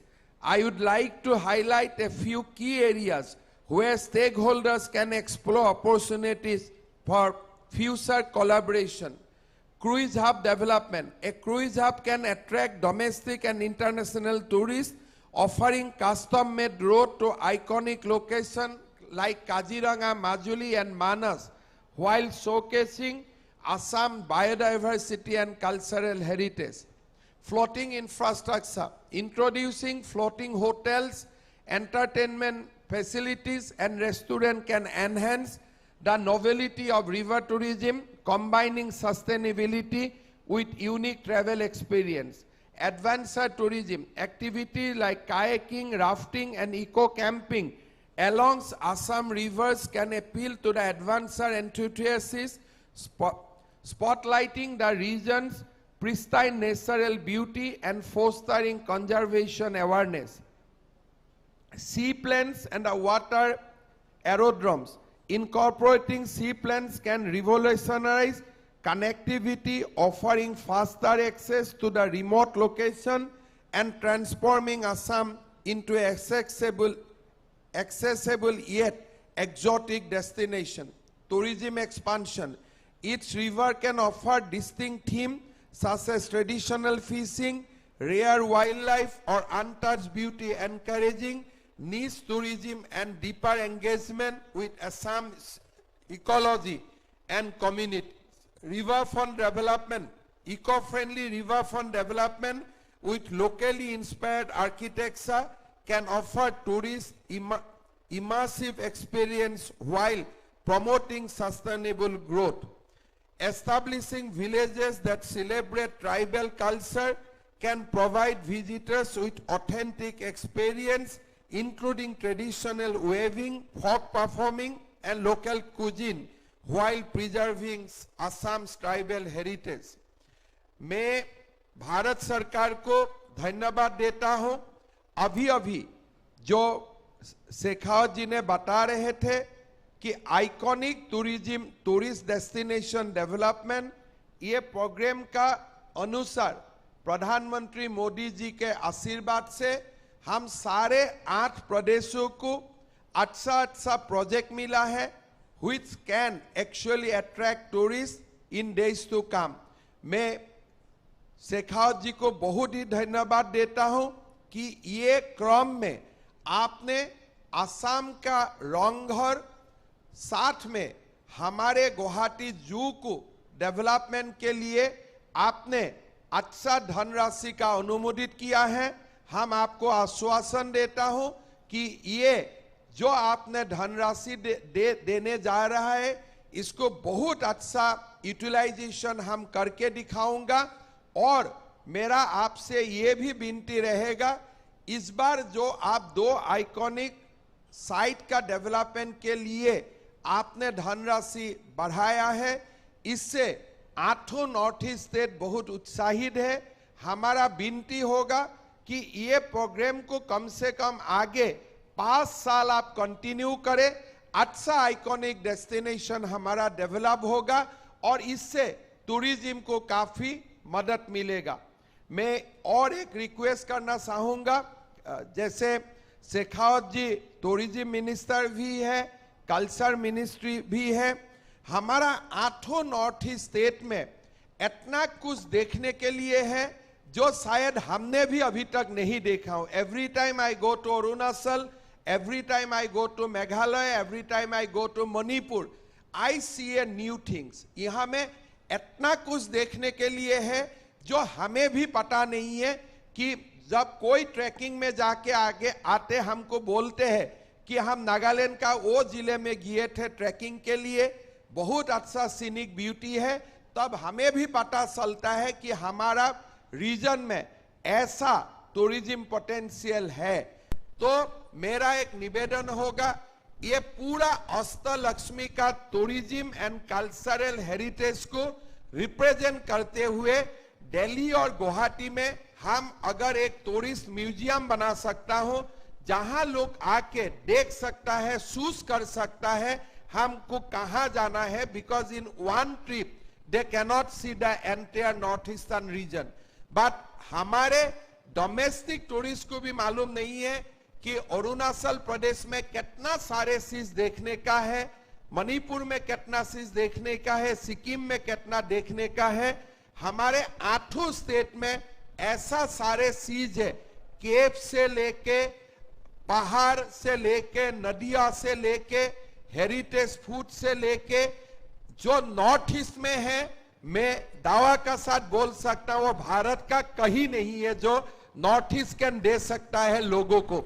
तो उसका एक अच्छा विकास हो, जो विकास हो चुका है वो एक कैटेगरी है, जो विकास का पोटेंशियल है आगे 10 साल में भारत का कोई एक नया टूरिज्म सर्किट, एक नया टूरिज्म डेस्टिनेशन डेवलप हो।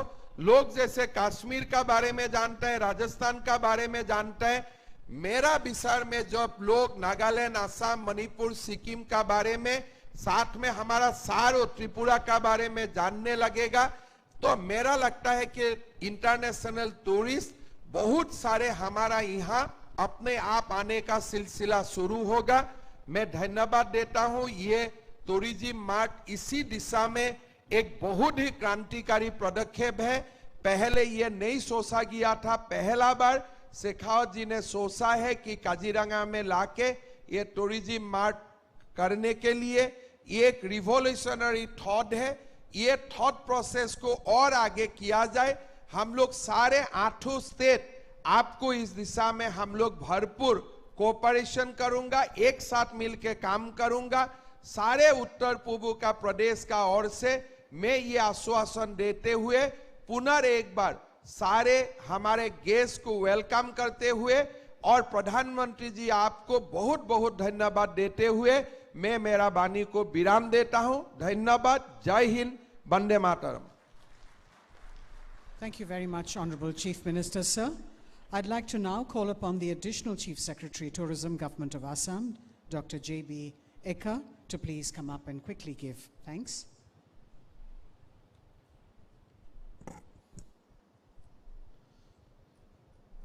Honorable Chief Minister, Assam, Honorable Union Minister, sir, Honorable Chief Minister, Arunachal Pradesh, Honorable Ministers and dignitaries on dais. On behalf of Tourism Department, Government of Assam, I would like to express my heartfelt gratitude to everyone who has contributed to making this event a grand success. First and foremost, I extend my sincere thanks to the Honorable Chief Minister, Dr. Himanta Biswa Sarma, sir, for gracing us with his presence. Sir, your unwavering support and leadership continues to inspire and strengthen the tourism sector in our state. We are also deeply honored to have with us the esteemed Union Minister, Sri Gajendra Singh Shekhawat, sir. Sir, your efforts and vision in promoting tourism in Northeast India has been instrumental in making RTM 2024 possible in Kaziranga, and very grateful for your guidance and encouragement. I would like to extend a warm thank you to the Chief Minister of Arunachal Pradesh, as well as Honorable Ministers from Northeastern States, Honorable Ministers of Assam, Honorable MP, and the youth icons present here today.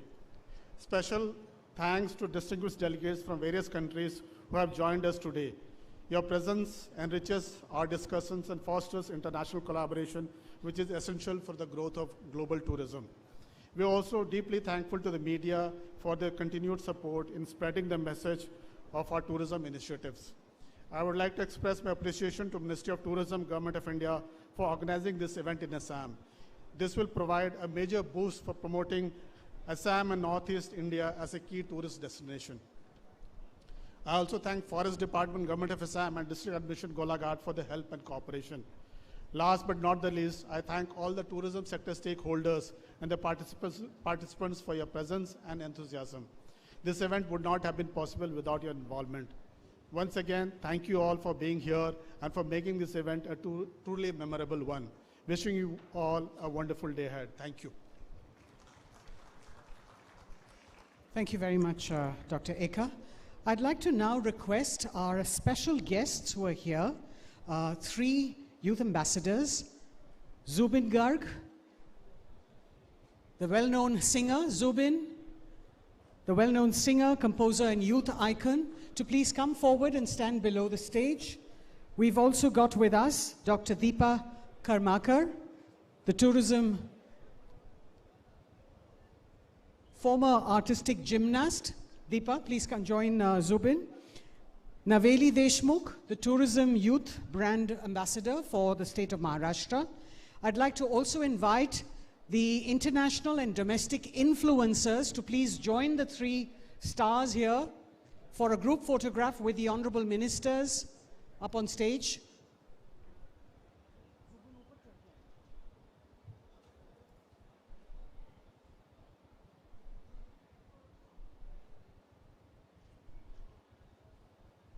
All the domestic and foreign influencers, international influencers, please join for the photograph very quickly. We're running late now for our scheduled program, so if I could request you all to please just join for the group photograph. Quickly, quickly.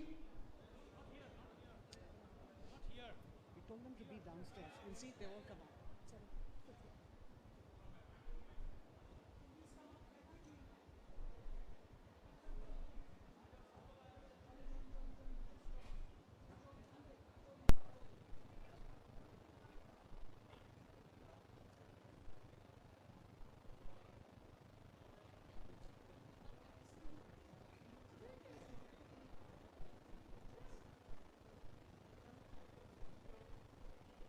Ladies and gentlemen, give them a round of applause. It makes their smiles grow wider. These are our young influencers who will be writing stories. We're now moving for the next part of the program. We have tea and refreshments being served outside. We will return for the short presentations from the states. Please ensure that you're coming back in 10 minutes. Tea and refreshments on the left-hand side, ladies and gentlemen. Use the exit doors on the left to move for tea and refreshments. The honorable ministers will now join the press who has to be assembled in the next room, in the adjacent room. All members of the press and media, please move to the adjacent room for the press meet. Please move to the next room for the press meet. The honorable ministers will join you there. All other delegates, please move outside for tea and refreshments and be back here in 10 minutes. 10 minutes, ladies and gentlemen, we will start with our presentation. We're running half an hour late. We have to make up time. Please ensure that you're back inside for the presentations from the different states. And we'll be beginning with the Assam state. So please be back here in time.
10 पे रहता है auto, 10 से ज़्यादा कम करना होगा तो change करना होगा। क्या डिलीट पे 10 प्ले किया, चल रहा है अभी, ठीक है, कंटिन्यू चलेगा, खत्म होने वाला है, पॉज होने वाला है, पॉज कर दिया, डिलीट करेगा 10 पे।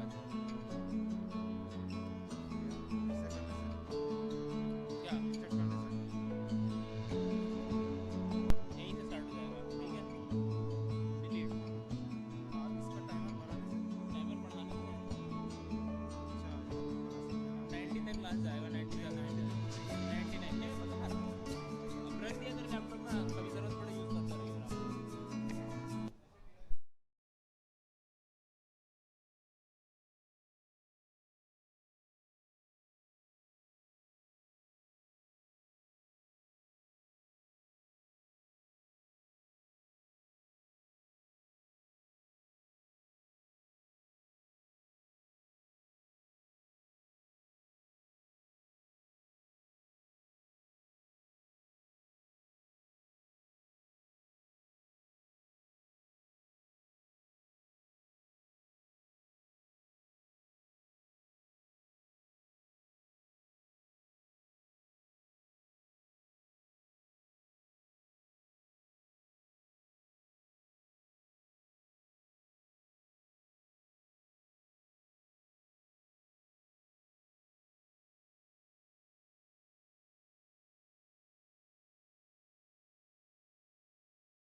This is our very important event, so I also would like to welcome all our persons from the media, the linear, television, electronic, social media, all our influencers, bloggers, travel content creators who are with us. I would, after having welcomed everybody, would also like to request our Honorable Minister for Tourism and Culture to make a brief statement, followed by a similar statement by the Chief Ministers of Assam and Arunachal Pradesh, and then we will open the press brief to questions from our press, both from Government of India and also from the state of Assam and the Northeast who are present. And if there are any international influencers who have joined us, you are also free to ask any questions that you would want. May I request the Honorable Minister, please, sir. Thank you very much. The principal host for the 12th edition of International Tourism Mart, being organized here in the beautiful state of Assam, amidst the forest of the national park and the home of the single-horn rhinos here in Kaziranga. My dear friend Himanta Biswa Sharma ji, Honorable Minister of Tourism in Assam, Shri Jayanta Malla Barua ji, other colleague ministers from the Ashtalakshmi states of Northeastern India, present here the influencers and the bloggers and travel trade partners from all across the world, and dear friends from the media. At the outset, I would like to congratulate and thank from core of my heart to dear friend Chief Minister of Assam, Himanta Biswa Sharma ji, for hosting this event here in this beautiful picturesque valley of Kaziranga, where you people must have experienced not only the jungles of Kaziranga, the rhinos, the elephants, the tigers, but also you are going to witness the beauty which the northeastern state is blessed with by the Mother Nature,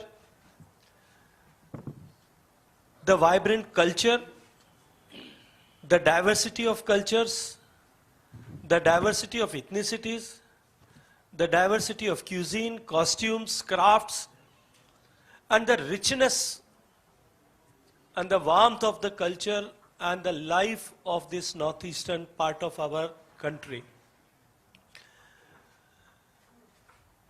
It is my personal experience, because I am associated with travel trade for almost 3 decades. I can tell you and I can share that whenever this type of event is being organized in any of the part of the country or in the world, the tourism sees a big boom in that particular area. And you all people being here and having witnessed from your eyes, from your camera and lenses, I am sure and assured that the tourism potential, which is inevitable to grow in our country, with the growing economy, with the growth of economy, with the growth of the middle class in our country, I am sure that having organized this event here in Kaziranga, the northeastern states, along with the state of Assam and this Kaziranga National Park,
international tourism is also going to see a big boost. Sanjay हूँ दिल्ली से।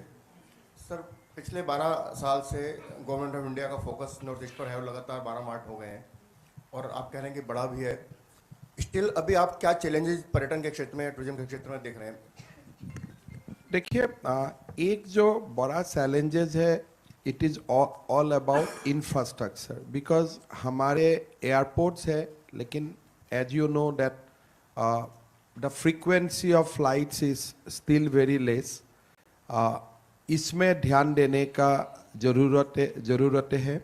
और north eastern region में कोई सारे, जैसे आपको तवांग जाना है, रास्ता बन रहा है, वो जो एक आई थिंक अनदर 4-5 years का जो ऑनगोइंग रोड्स का जो कंप्लीशन का काम है, ये भी हमें हो जाएगा तो हमें बड़ा बूस्ट मिलेगा।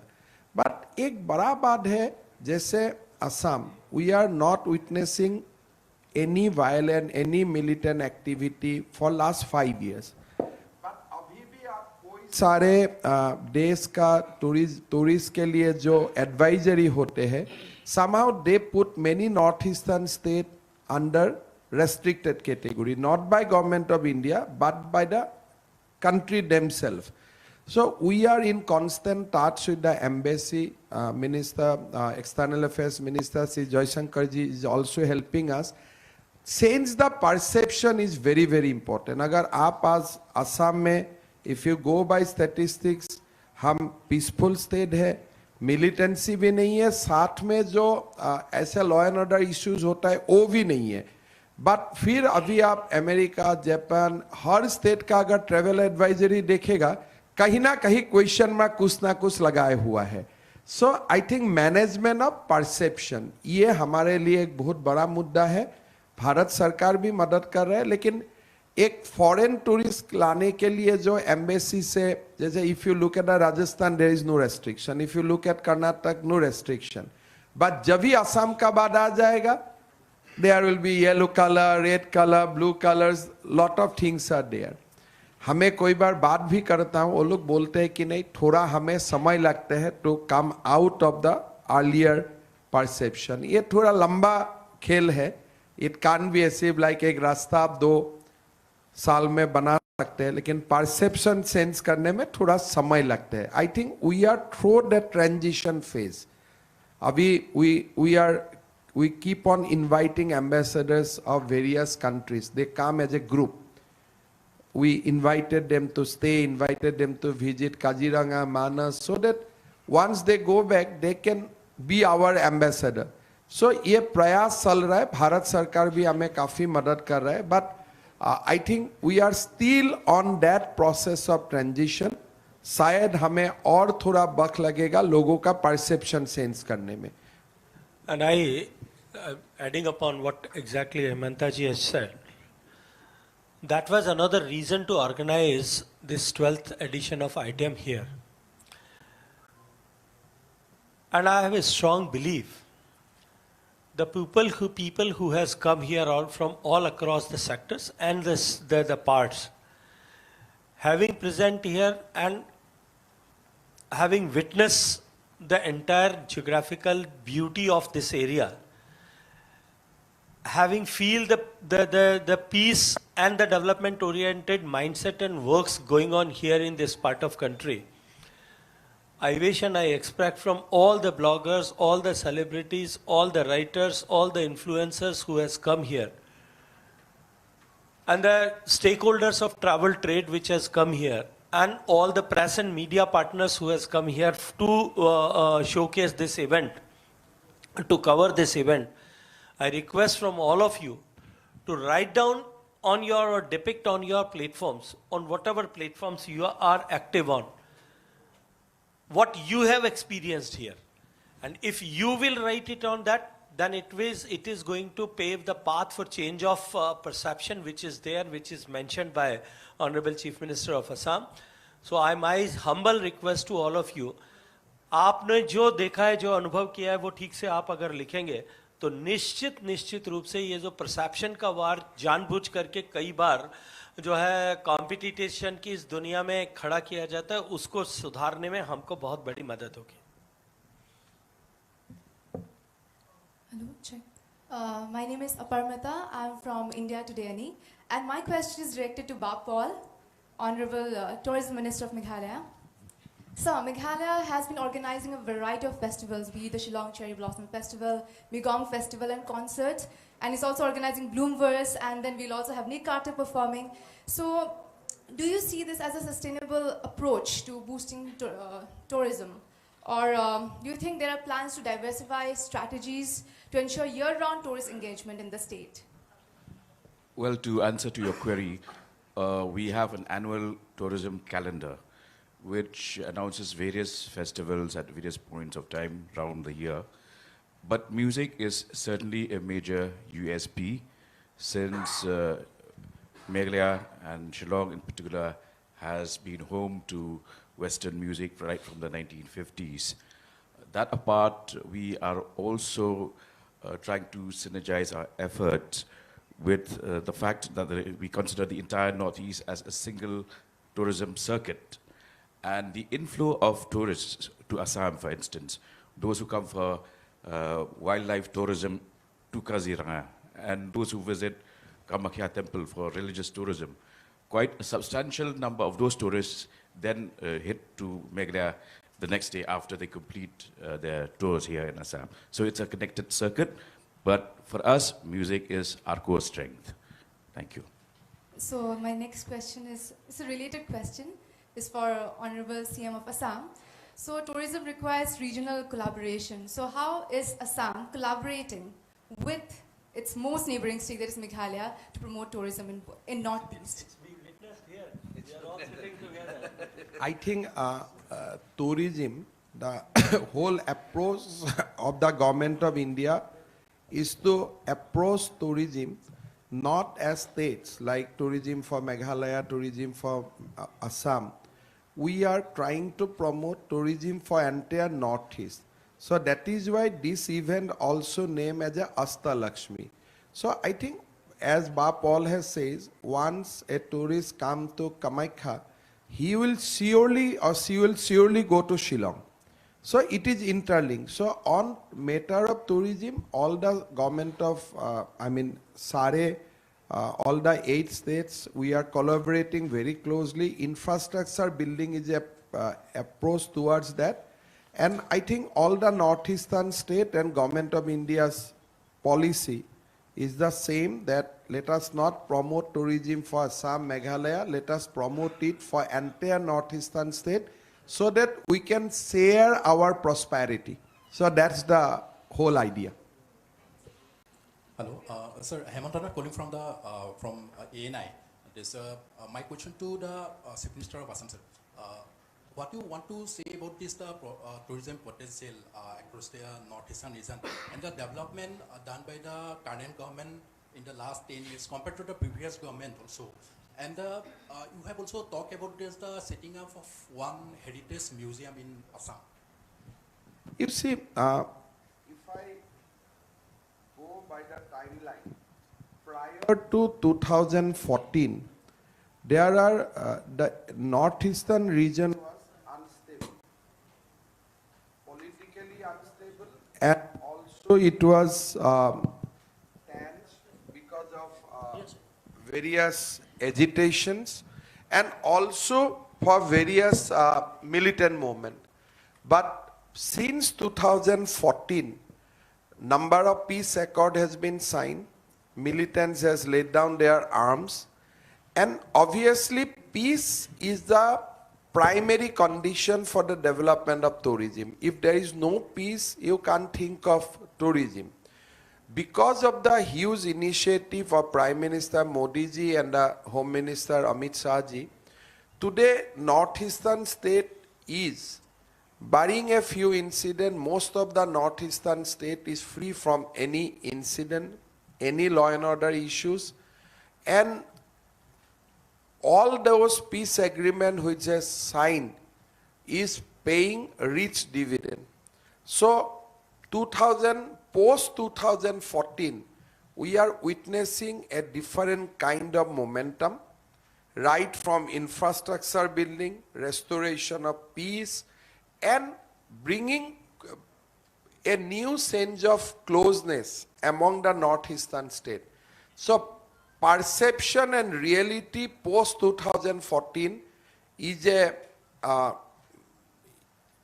mean, it's remarkable, is reflection of remarkable change. And we are witnessing rich dividend out of that. As I have said that post-COVID, we witnessed 10 million tourist inflow to state of Assam. I think all my Northeastern state has their own data. Last year we have witnessed 7 million tourists. So this data itself reflects that what kind of Northeast is now there post 2014. So it was a different episode prior to 2014, and post 2014 is completely a different game. It's a completely a game-changing situation. Coming to a museum, because you see that Northeastern region, if you go to Arunachal, we have 38 tribes. Assam is, I mean, we have so many languages, so many ethnic groups, so many foods. Meghalaya, they have, within India is a diverse state, various diversities there, but within Northeast, diversity is more prominent. If you go to any state, you will see lot of tribes, lot of new food, heritage, handlooms are different. Even if you now today, as of now, you are in Kaziranga. Once you go 100 kilometers out of this range, you will see a complete different blend. Food is different, fabric is different, dance form is different. So you need to showcase something centrally somewhere. So I am of the view, whether in Delhi or Guwahati, a big tourist museum, it may be a live museum or it may be a museum with the picture and other theme, but a central museum will help definitely a tourist to know more about Northeast, and then they can decide in which journey, which places they have to go. I think that's the idea we can develop. We can, we have some conception, concept note I'll share with Shekhawatji so that it can be implemented. It can be implemented in Delhi. It can be implemented in Guwahati. So I'm Divya from Indian Express, Delhi. I have a question for the Chief Minister of Assam. You mentioned 7 million tourists coming to the state last year.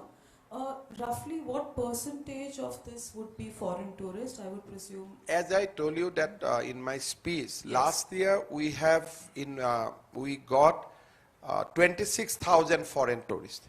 Okay. That is the precise number, 26,700. Okay. Also, sir, this year Assam got the cultural site of, Moidams as the first UNESCO cultural heritage site from the state. So what does it, since you visit the state, meet people, what does it mean for the people of Assam, for the Assamese identity, since... Look, first of all, having a UNESCO heritage site, it's a big achievement for any state. I mean, when one of you site is declared as a UNESCO World Heritage, you can imagine that what kind of pride and what kind of satisfaction it brings to the people of that state. Saraidev Moidam represent a rich legacy of 600 years of Ahom rule. During that 600 years, Assam witnessed various achievements. We never allowed Mughal invention to take place in the entire northeastern region, thanks to that Ahom dynasty, 600 years of glorious rule. We have a very rich history of that time, and Saraidev Moidam represents the journey of that 600 years. Once you go there, you can see that in one place you can see the glory, the rise of Assamese civilization in one place. So that Moidam represents 600 years of our history. So it's a very, very big achievement. And I'll just tell you, every year, every state governments file dossier. It is easy to get it from UNESCO, but it is very difficult to get it recommended from India, because India can recommend only one dossier out of whole lot of dossier. So this dossier was pending since 2014. I think 2014, yes, 2014 this was pending. So last time when I met Honorable Prime Minister, he quickly decided that this is time for the Moidam, and he sent Moidam dossier as a single recommendation from the Government of India. So that shows the kind of interest, kind of patience, kind of love and kind of respect Prime Minister have for Assam and its legacy. So it's a huge achievement, and I am deeply, deeply grateful to the Government of India for that. See, Madam, just to complete. If any place, any monument, any cultural asset or heritage site, it is being declared as a World Heritage Site, automatically it comes on the global map. And the people who has a keen interest in to know the history, to understand the historical event and the development on those eras, to understand the life and the lifestyle of those eras, to the researchers, to the photographers, it opens a new window of opportunity. And that window of opportunity which is being opened for that particular location, geographical location, or for that particular asset, it leads to transform the tourism potential of that particular area. So if you see worldwide, whatever the assets which are being declared as the global World Heritage Site or enlisted in the World Heritage Sites, the tourism potential automatically has grown up. Before the Moidams, they were recognized by the World Heritage Committee as a World Heritage Site, or rather I should say it was the dossier was submitted to declare these sites. I think we the Indians were not even aware about these Moidams. Now since it has come into the World Heritage list and the picture, so many of us now have the interest has been developed and people are keen to visit these areas. So this is how, whenever a property, it is being declared or enlisted in the World Heritage Sites, automatically it generates the tourism potential, and I wish and I feel and I strongly believe that this is going to pave path for another development of, to bring the tourism of Northeastern States, especially Assam, to next level. Once the people will come with the interest to visit Moidams, then they'll have to go to Kamakhya also, they will visit, they will try to visit Kaziranga, they will try to visit Meghalaya also, they will try to visit Shillong also. So that is how it is going to, organically it is going to grow the potential of tourism in Northeastern States. So, is there a minister from Arunachal? I wanted to ask something. The Chief Minister of Arunachal, he has to left because he was here, he has to left because उनका जहाज उड़ना था. But Arunachal ने tourism पे बहुत सारा काम किया है. वहाँ जिस तरह से जो है tourism potential को grow करने के लिए infrastructure बढ़ने के बाद में काम हुआ है. और जिस तरह से उन्होंने जो है मेचुका को एक नए tourist development and adventure tourism development tourist development के लिए काम किया है. अभी हाल ही में जो है वहाँ पे आने वाले 15 दिन में तवांग में वो इसी तरह का एक टूरिज्म फेस्टिवल ऑर्गेनाइज कर रहे हैं. मुझे लगता है कि जिस तरह का फोकस सभी स्टेट्स का है उसके चलते हुए नॉर्थ ईस्ट में टूरिज्म पोटेंशियल बहुत ग्रो होने वाला है. बॉर्डर टूरिज्म को प्रमोट करने के लिए हम रक्षा मंत्रालय के साथ और गृह मंत्रालय दोनों के साथ में बातचीत कर रहे हैं. हमने उसका एक रोड मैप अभी प्रधानमंत्री जी के विजन के अनुरूप बनाया है. मुझे लगता है थोड़ा सा समय दीजिए, उसको लेकर के हम आपके बीच में आने वाले हैं. नमस्ते, मैं डॉक्टर मीना कुमारी राजस्थान पत्रिका से. सर मेरा सवाल असम सीएम सर से है. सर पूर्वोत्तर क्षेत्र की जीडीपी में पर्यटन का कितना योगदान है और अगले 5 वर्षों में आप कितने जीडीपी देखना चाहते हैं पर्यटन क्षेत्र में? देखिए मैं ऑन बिहाफ ऑफ बाकी स्टेट के लिए तो बोलने थोड़ा मेरे लिए मुश्किल होता है in terms of statistics, but अभी constantly Assam GDP is developing at 14%. For last 6-7 years, we are maintaining the momentum at 14%.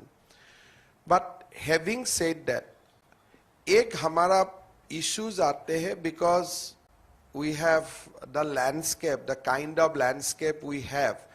यहाँ industry का एक limitation आ जाते हैं एक समय में, because हम दिल्ली से बहुत दूर है. यहाँ में कोई इंडस्ट्री लगाने चाहेगा तो रॉ मटेरियल भी बाहर से आना पड़ेगा, देन फिनिश गुड भी आप उधार ही लेके जाना पड़ेगा. So the cost of transportation is very very high. प्रधानमंत्री जी खोलना चाहते हैं toward south east Asia, Myanmar, आगे जाके बियॉन्ड हमारे जो बांग्लादेश, म्यांमार, ये सारे में.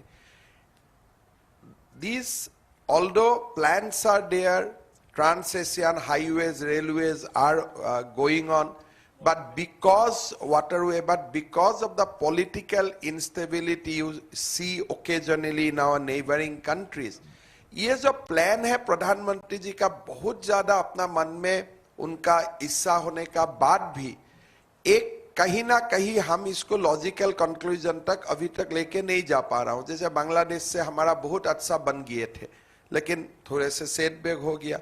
म्यांमार में हम लोग बहुत अच्छा करना शुरू किया था, थोड़ा सेटबैक हो गया. सो ये थोड़ा इश्यूज है.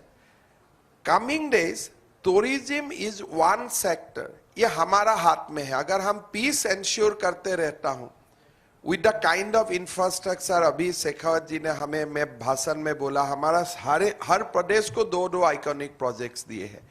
तो जैसे हम इंफ्रास्ट्रक्चर डेवलप कर पाऊंगा, हम tourism can be a new area for GDP. Abhi we are dependent on service sector, agriculture and industry.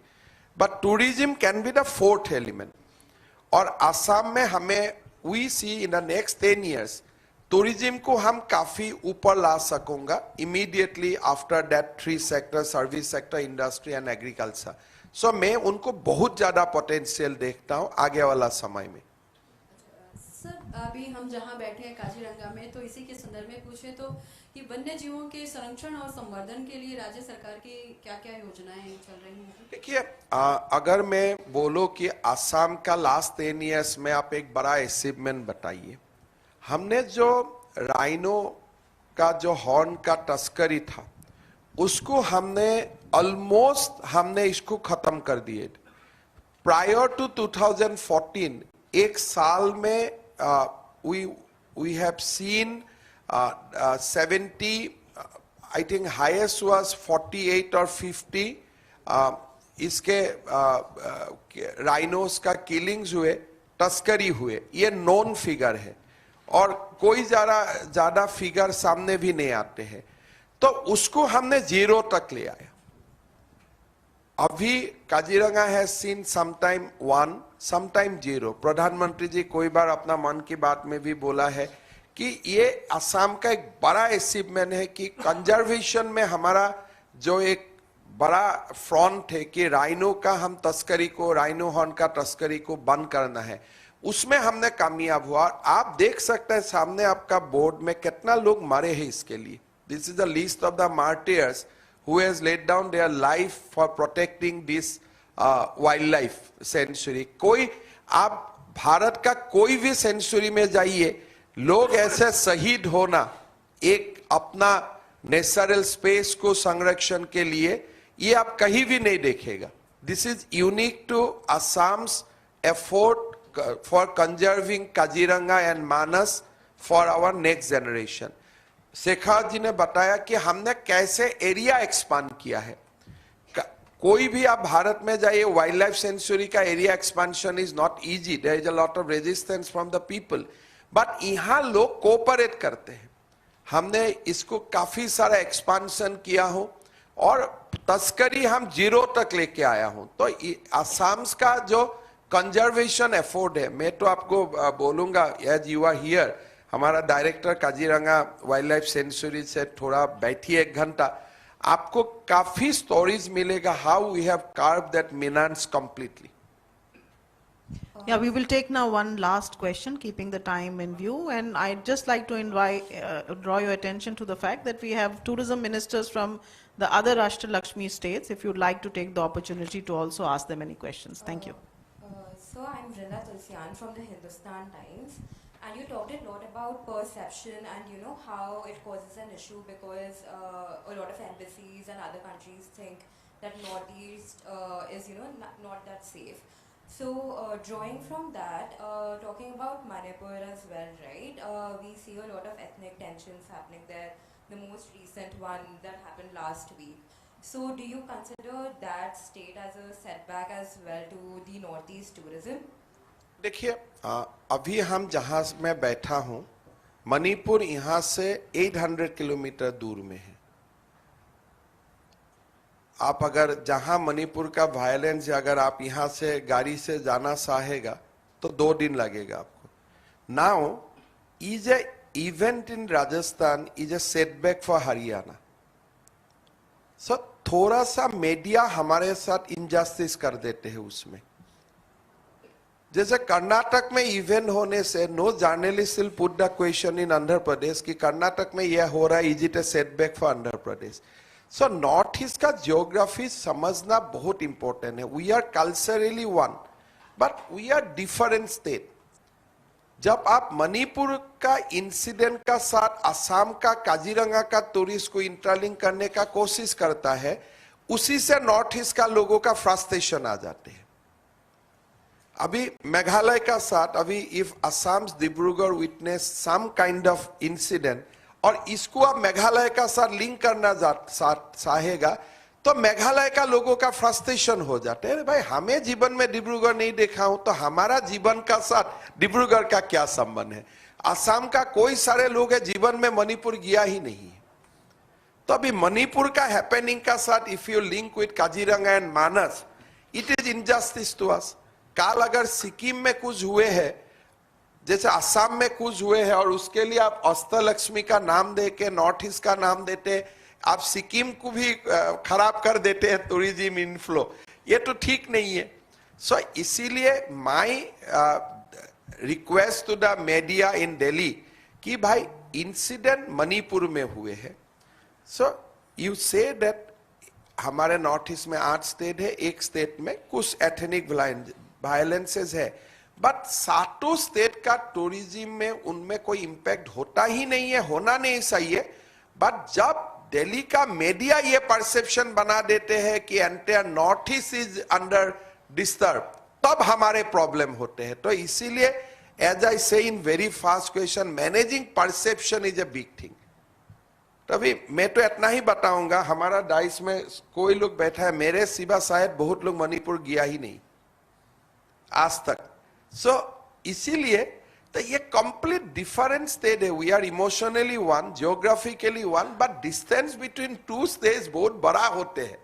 और प्रोबेबली मेरा मणिपुर का नीचे ही सिलचर है, सिलचर का लोग भी मणिपुर नहीं गए हैं आज तक कभी, इतना बाउंड्रीज में है। तो इसीलिए टूरिज्म ये जो मैं शुरुआत में ही बोला, the main problem or one of the key problem is the managing perception about Northeast, knowing geography of Northeast, कितना हम लोग इंटरलिंक है, कितना इंटरलिंक नहीं है, ये सब जानना हमारे लिए जरूरी है।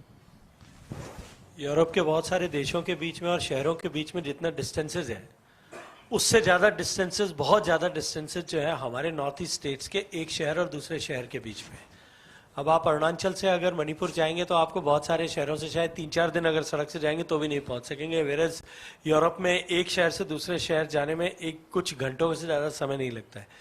इसलिए इसको हम ये आप सब लोगों को यहाँ बुलाने के पीछे एक प्रयोजन ये भी है कि ये जो फॉल्स नैरेटिव एंड जो है बनाए जाते हैं, फॉल्स परसेप्शन खड़ा किया जाता है, इस परसेप्शन को हम तोड़ सकें। आप अपने पूरे इस प्रवास के दौरान घूम करके देखिए, कहीं उसका इंपैक्ट आपको नजर आता है क्या? अगर नजर नहीं आता है तो मेरा आपसे अनुरोध है कि इसको आपको स्ट्रांगली अपनी कलम से लिखना चाहिए, अपने कैमरे के लेंस से दिखाना चाहिए। अगर आप लिखेंगे और दिखाएंगे तो आप इस बदलते हुए समय में, जब इंडिया का ट्रांसफॉर्मेशन चल रहा है, ट्रांसफॉर्मेशन के समय में it is duty of every citizen of India उसकी हर एक की जब जिम्मेदारी है, तब आपकी भी ये जिम्मेदारी है कि आप सत्य को लोगों के बीच में लाएं, ताकि ये झूठे नैरेटिव गढ़ने वाले लोग जो सप्रयास से आशय विद ए बैड इंटेंट जो है इस तरह के नैरेटिव्स गढ़ते हैं, उन सब लोगों को सही ठीक से जवाब दिया जा सके. Madam, I have a last question to Honorable CM sir. So I'm sorry, I have to keep the time, but we will just go with this one last question. I'm from Kaziranga. My home is Kaziranga. I like to ask a question to Honorable CM sir. What is the present status of paper you represent? Elevated corridor. Which paper you represent? I am from News Life, Senior Bureau in Kaziranga. I am from Kaziranga. Elevated corridor for Kaziranga is a very important project, because although it is not like migration in South Africa, but during flood time, all our animals migrate from one side of our sanctuary to the another side of sanctuary, and we lost lot of wildlife on that. Road Transport Ministry has completed almost completed entire process. I think in next 4 to 5 months, tender for the elevated corridor will be issued. It is in the right track. Alignment has been sanctioned, and I think cabinet, it will go to now cabinet for the final approval. Thank you very much to our. I know the interest, but okay, this is really the last question. Okay. मेरा question central minister sir से, myself Debashish from DD news Guwahati. Sir पिछले कुछ महीनों में यहाँ पे north east के बहुत सारे स्टेटों में सी प्लेन का डेमो हुआ है, तो इसके बारे में क्या बोलेंगे, ये कैसा मतलब आगे जा रहा है? देखिए, जिस तरह से पूरे पूर्वोत्तर भारत में विपुल जलराशि उपलब्ध है, एक तरफ ब्रह्मपुत्र नदी है, दूसरी तरफ मेघालय में और सारे स्टेट्स में बड़े बड़े वाटर रिजर्वायर्स हैं, बड़ा पानी है, तालाब हैं, बहुत सारी लेक्स हैं. सी प्लेन उनमें लैंड करके नए टूरिज्म पोटेंशियल को ग्रो किया जा सकता है. अभी हाल ही में यहाँ असम में सी प्लेन लैंड करके टेस्ट किया है, आपके काजीरंगा में भी टेस्ट किया जा सकता है. मुझे पूरा भरोसा है कि उसके चलने के उनके माध्यम से उस पोटेंशियल के ताकत के आधार पर हम टूरिस्ट को एक नया अट्रैक्शन देने के साथ साथ में कम्यूटेशन में जो समय अब जाया होता है उसको कम कर सकते हैं.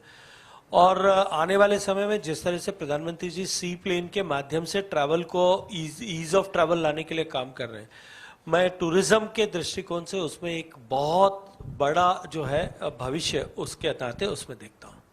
Thank you very much. Yeah, thank you to our honorable dignitaries on the dais. I'll especially mention our honorable minister and the Chief Minister of Assam, and to all the media people, thank you very much for your time here today.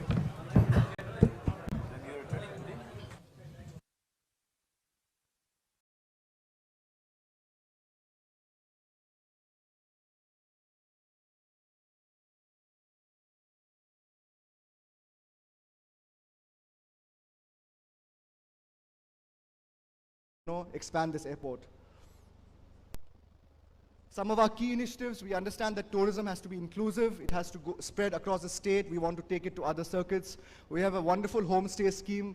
Almost 650 sanctions, and 71 of these homestays are already operational. You see that beautiful homestay in Sora that has been made by the community. We have a beautiful prime tourism vehicle scheme where we give 50% subsidy on the cost of the vehicle. Increase the number of vehicles so that tourists can travel comfortably.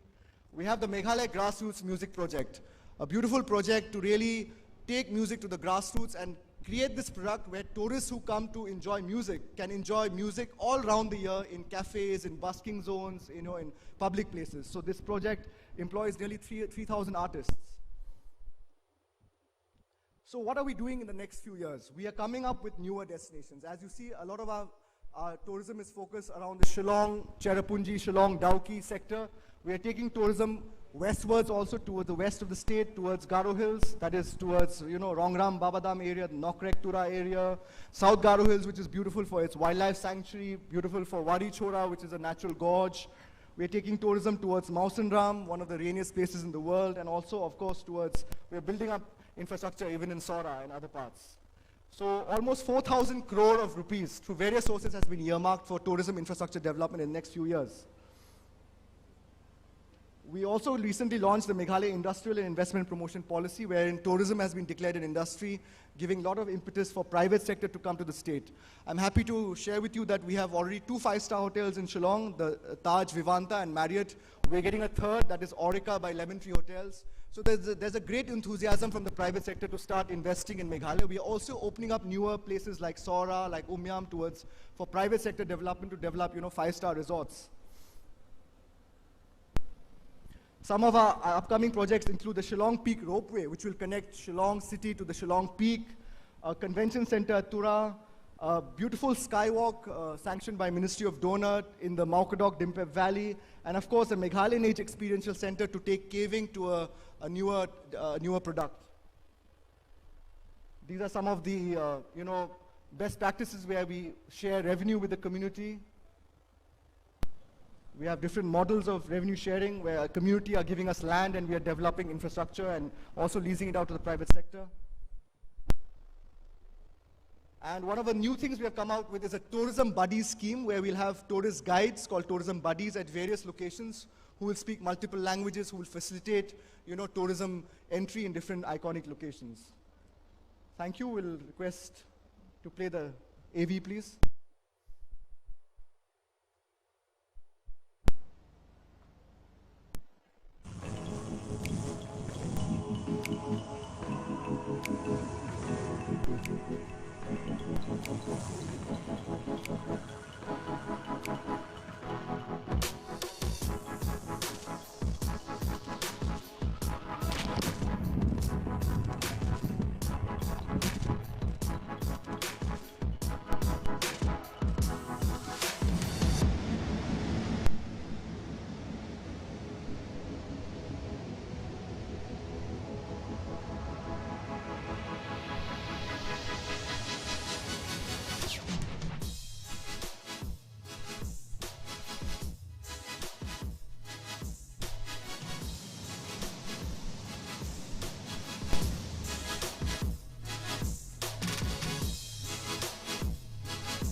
Thank you very much. Thank you for your attention.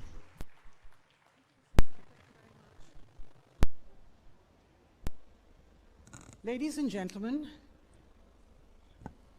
tell me truly, aren't you enjoying what you're seeing? This is incredible India. Let's celebrate this. Let's put our hands together to preserve, to conserve, and also to invite more people to come and see slices of paradise that we have.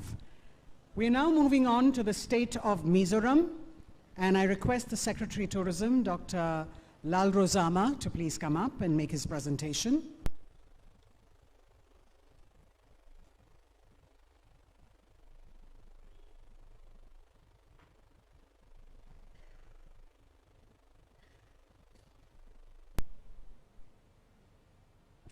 This is your slide, forward, and point it like this.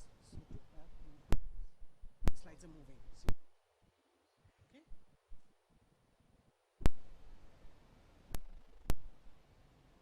Yeah. like this. Just hold it like that. 10 minutes from here.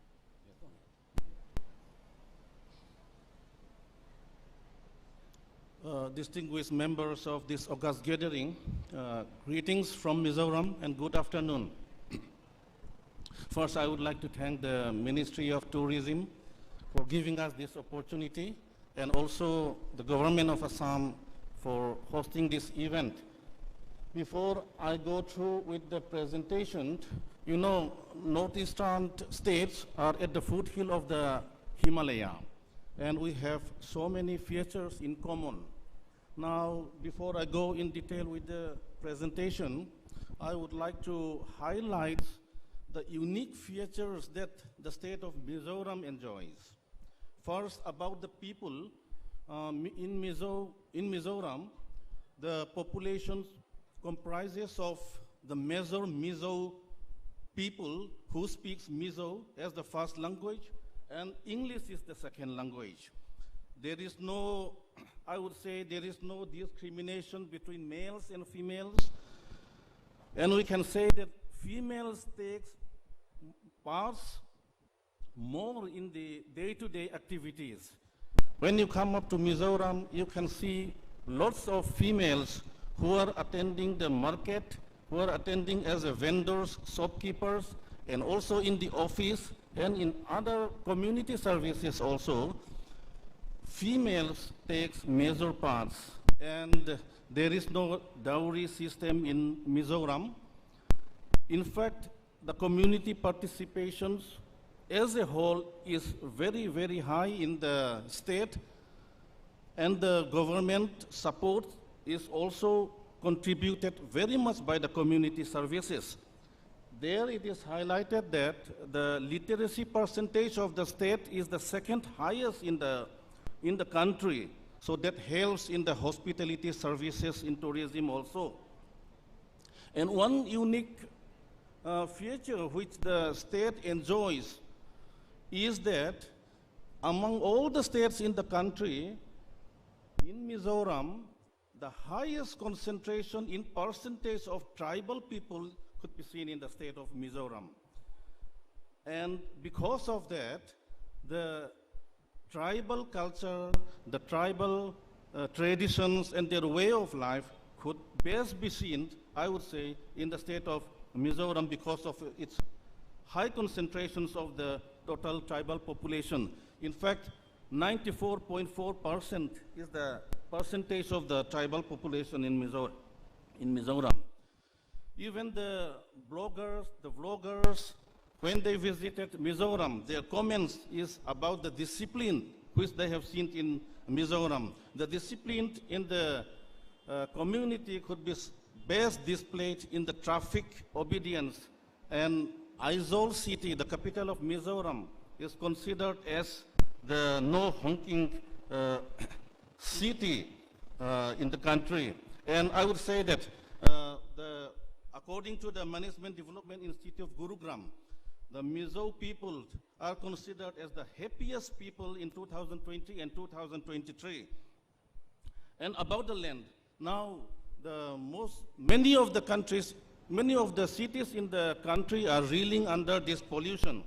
Aizawl city, the capital of Mizoram, is the cleanest according to the Pollution Control Board, Central Pollution Control Board, the AQI with AQI of 26. Among all the cities in the country, Aizawl is considered as the cleanest city. That is the kind of feature which the city enjoys. Now, coming to the presentation,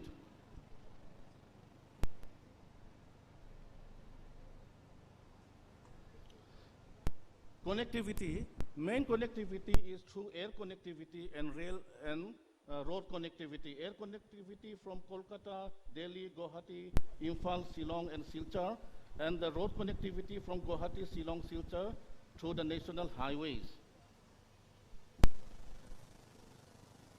Major festivals of the state is Chapchar Kut, Tordem Muifang Winter Festival, Nasin Kut, Lozo Kut, and Leitlang Kui Music Festival.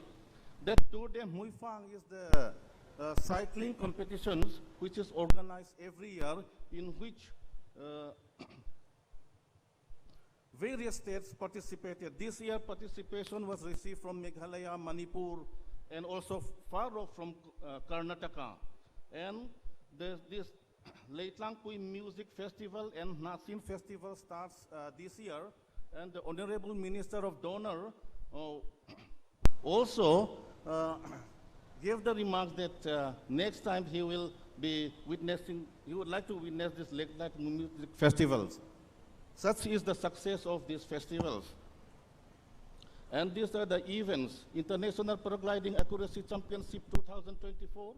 It was organized in 2020, and this year it will be organized for the second time in Mizoram, in which foreign countries also, 13 foreign countries participated in the first edition.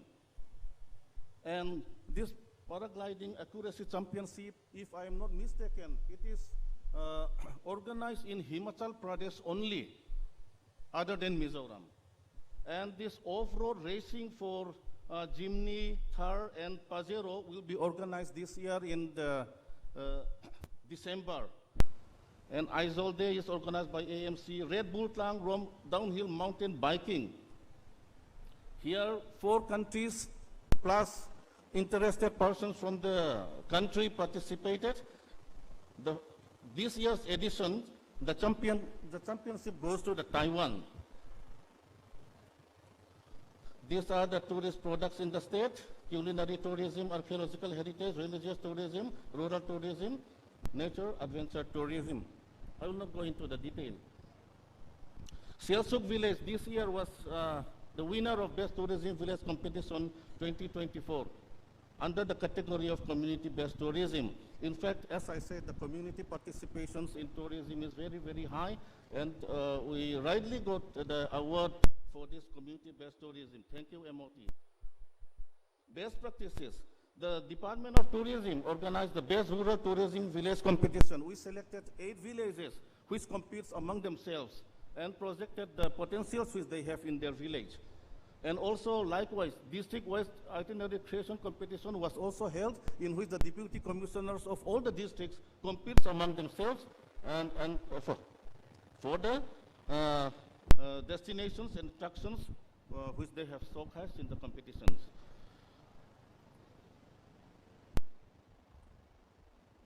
This is shops without shopkeepers. In Mizoram, if you travel along all the rural areas, you will witness this kind of shops in which no shopkeepers were there. This shows the honesty of the population. And thank you. So may I request for the AV to be played, please. Mizoram is an exotic state, nestled in the land of mighty Himalayas, surrounded by looming mountains, lakes, and mysterious waterfalls.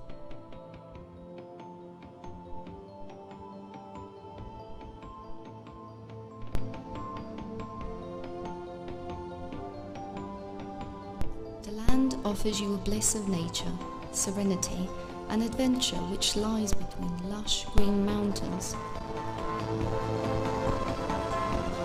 Let us take you to the journey of Mizoland, where fresh water baths the sun, where fun and acceleration that travellers seek can be found.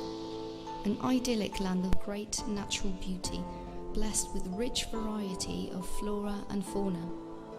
To those who have adventurous spirit, it offers various outdoor activities.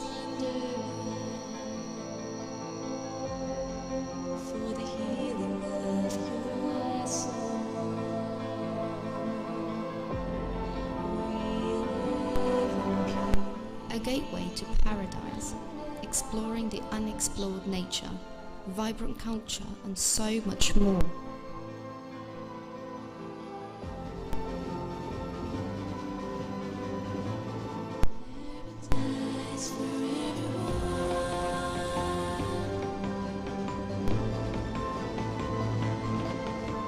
Mizoram is a land of rich culture, religion and traditions, arts and handicrafts. Mizoram presents the perfect destinations for adventure lovers who are reaching for natural beauty, rugged adventure, or spiritual tranquility. The land of mist and mystery as it casts a spell on visitors with its untouched natural wonders.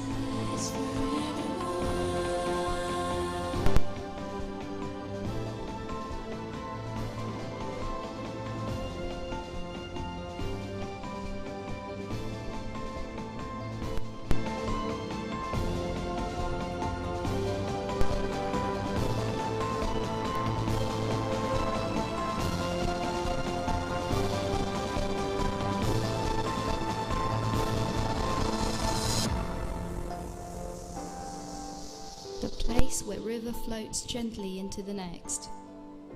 Known for its civic sense, every site and place in this small beautiful hill station will make you lost for words. As the saying goes, wherever you go, go with all your heart. Welcome to Mizoram, the land of blue mountains, the happiest state in India. That ends with the presentation. Thank you, MOT. Thank you all.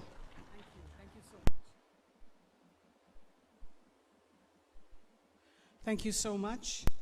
We're now moving to Nagaland, and may I request the Assistant Director, Mr. Peter Thraka, to please come up and make the presentation.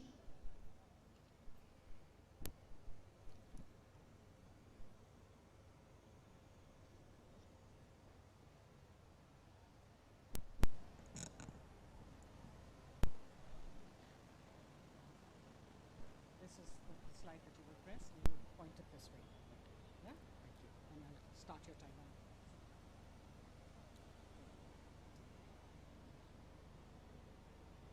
Thank you, Madam Chairperson, for the time. Respected dignitaries, officers, ladies and gentlemen, I take this opportunity to share few destinations, heritages and attractions of Nagaland.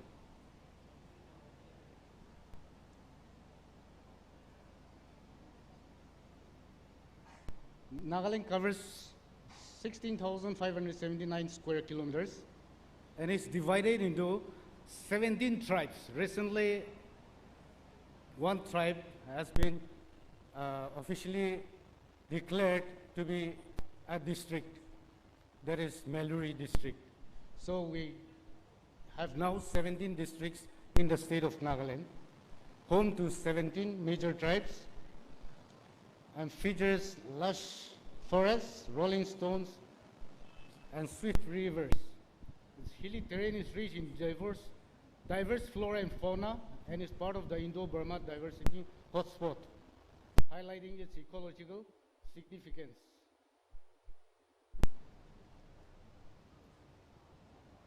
Medieval ruins of the Kachari kingdom, nestled within the vibrant down of Dimapur. The Kachari ruins are believed to date back to the 10th century and serves as a testament to the once thriving Kachari civilization. This site features a series of mushroom domed pillars showcasing the unique architectural style of the ancient times.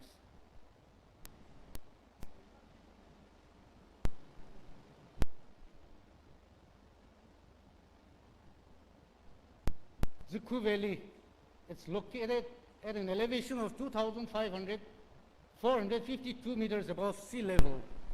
Its valley is situated on the border between Nagaland and Manipur. It's a breathtaking landscape featuring emerald green hills, dense forests, winding streams, and a vibrant area of colorful flowers that adorn its expansive meadows. It is often referred to the Valley of Flowers of the Northeast. Camping at Zuku. Kohima offers one of the best camping sites with excellent views of mountain vistas and for the night sky gazing. Noklak is one of the districts in Nagaland, the frontier district we call it. The district headquarters Noklak is nestled at an altitude of 1,500 meters above sea level. is an international trade center. Dam is 36 kilometers away from district headquarters. It is the last village of the district where the Indo-Myanmar border pillar 146 is located. Exploring Boilang Cave at Chipur Noklak. It is 62 kilometers away from the district headquarters. The village is known for its complex cave system and offers limitless potentials for adventure sports such as rock climbing, trekking, etc. to explore the less explored cave system. This is the majestic Kabamata peak of Java May village. We call the vegetable village of Nagaland. Thus, the trekking, activities like trekking, mountain biking, camping, nature trail, and paragliding that we could take up in this Javame village.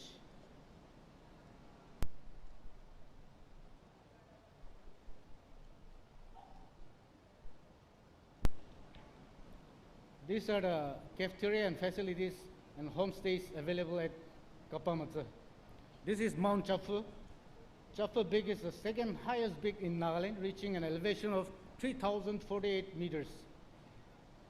It is rich in diverse flora and fauna, including the tallest rhododendron tree in the world, Guinness World Record, measuring at around 107 feet, which is also Nagaland's state flower.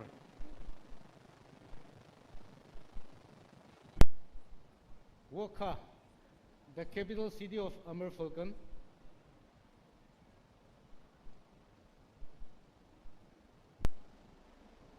is an ideal destination for local arts, handicrafts, culture, cuisine, etc.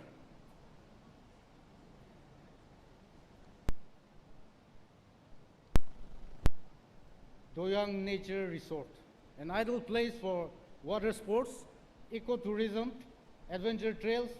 Apart from the rich culture, traditions, customs, it will be unquestionably a traveler's delight to have the Doyang experience. These are some of the activities that are taking place at Doyang River. Mountain biking, Kifri.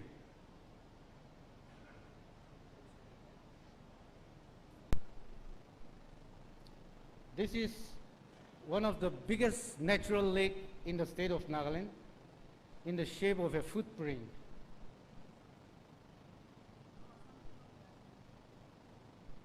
There are many legends associated with the lake. It is landlocked between pine trees. The area is also known for its fishing spots. The best season to fish is between June and September, being a haven for migratory birds like siberian, crane. The lake is the best place for bird watching in the state.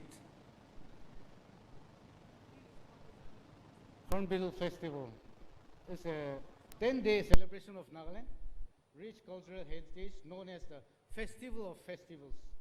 It allows visitors to experience the diverse traditions of the Naga people and other Northeast Indian states, promoting cultural exchange and appreciation.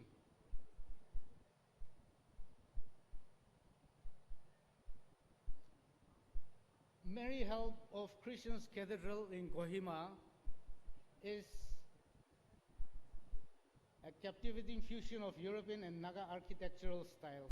It's a prominent landmark in the heart of Kohima, constructed during the British colonial period. Its intricate design and impressive grandeur reflect the rich history and cultural interplay that has defined the region. It is also one of the biggest cathedral in Asia. And this is the Sumi Baptist Church, Zunepoto, one of the largest churches in Asia. And it's situated at an elevation of 1,862 meters on a hilltop.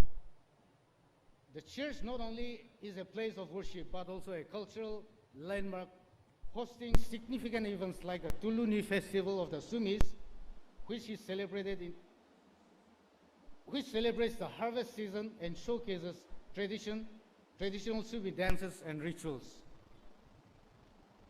This is the famous Kohima War Cemetery. And this is the Bedru village of the, this is the Konoma village known as Green Village. The Battle of Konoma is very famous. And these are some of the homestays Nagaland Tourism is encouraging for conservation, responsible resource management, and engaging local communities to create a more eco-friendly and socially responsible tourism experience. These are air connectivity, railway connectivity, and road connectivity. Ecotourism, these are some of the fruit festivals. These are farm stays and homestays. Peck District is the largest producer of kiwi fruit. Local cuisine, local brews, nature walk, village walk in Sulake, terrace paddy fields in Peck District.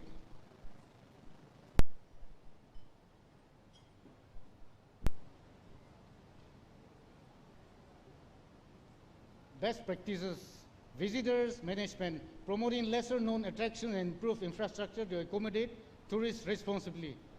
And these are for sustainable practices, promoting responsible tourism, training and capacity building, providing training programs for local guides, hospitality workers, and tourism managers. Thank you. Thank you so much. Thank you. Thank you very much. We're now going to move to the state of Sikkim, and I call the Assistant Director Tourism, Ms. Pempa Bhutia, to please come up. We're still running half an hour late, so lunch is going to be delayed, ladies and gentlemen. We have 2 states left for this session, and then we will be moving on to our panel discussion. Ms. Bhutia. So, this, just have to point this way, and press it, yeah? Okay, speak from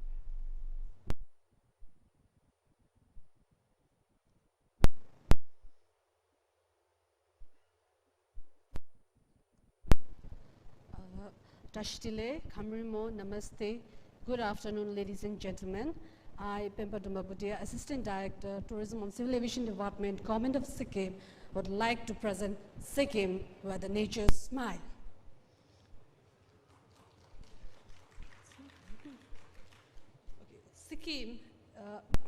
Sikkim is bordered by the Nepal to the west, Bhutan to the east, Tibet to the north, and the Indian state of West Bengal to the south. It is an area of 7096 square kilometers, and Sikkim is India's second smallest state, known for the breathtaking landscape and rich biodiversity.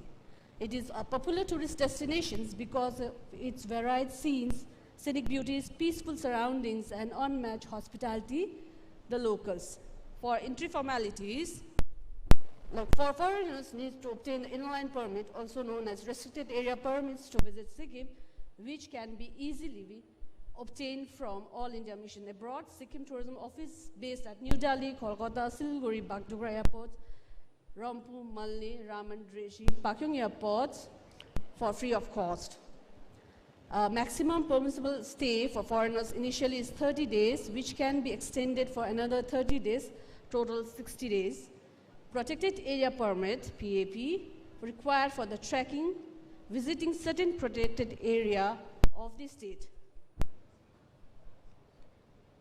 Connectivity. Sikkim is accessible by the roads via Siliguri in the West Bengal, about 114 kilometers from the Gangtok. From Siliguri, you can take a NH10 to Gangtok, or travel from Darjeeling or New Jalpaiguri. By air, Pakyong Airport is also located within Sikkim, about 35 kilometers from Gangtok. It handles the domestic flights, mainly from Kolkata and New Delhi, making it closest airport to the state capital. However, due to limited flight, Bagdogra Airport is often a more practical choice for the travelers. Besides this, Sikkim has a helicopter service from Gangtok to Bagdogra Airport, which is operated by Sikkim Tourism Development Corporation. Our future prospectus, a major project is underway to connect the state to the Indian Railway system.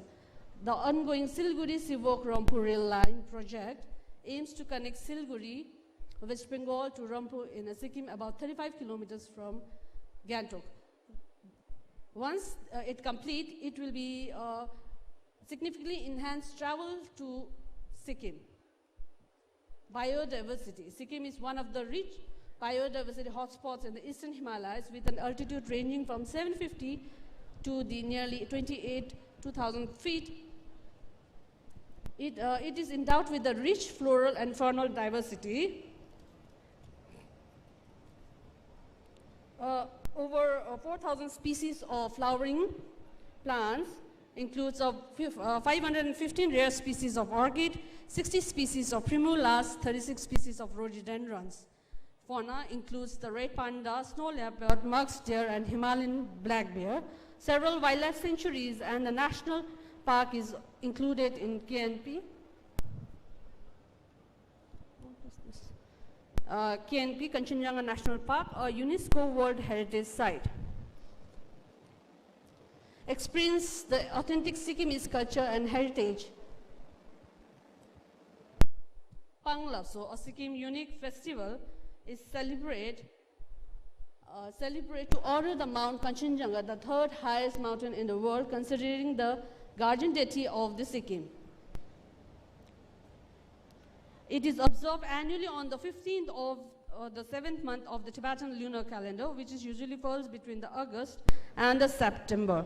The cultural rituals of these festivals highlights the performance of warrior dance called Pate Cham, where a masked dancer represents the deities, protectors, and celestial beings. The dance symbolizes the guardianships of Kanchenjunga devotees and making the offerings and conduct the prayers to express the gratitude to the mountains deities for the protecting Sikkim and its people. This festival is celebrated in a grandeur at Pemayangsi Monastery, Peling, Suklakhang at Gangtok, Mani Chokarling Monastery in Drabangla. Other major festivals are Bungchu festivals and Tashiding, Tendung Loramfat, Indar Jatra, Mage Sakrati, Dasai, Losung, Kaya Dance, Sakewa. Adventure.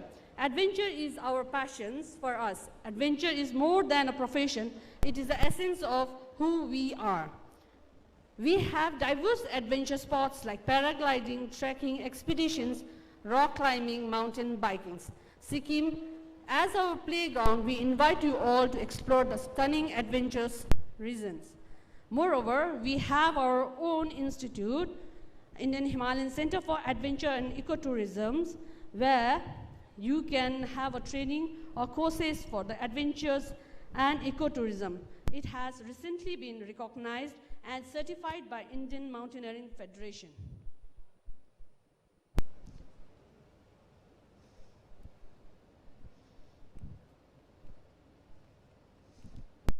Rural tourism, unmatched the hospitality.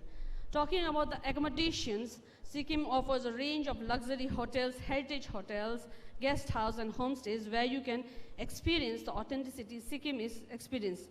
With over 14,000 homestays, each homestays provide one kind of claims into the simple yet rich lifestyles of people, preserving the local culture. Sikkim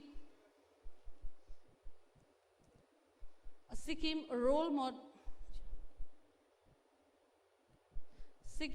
model in sustainable development.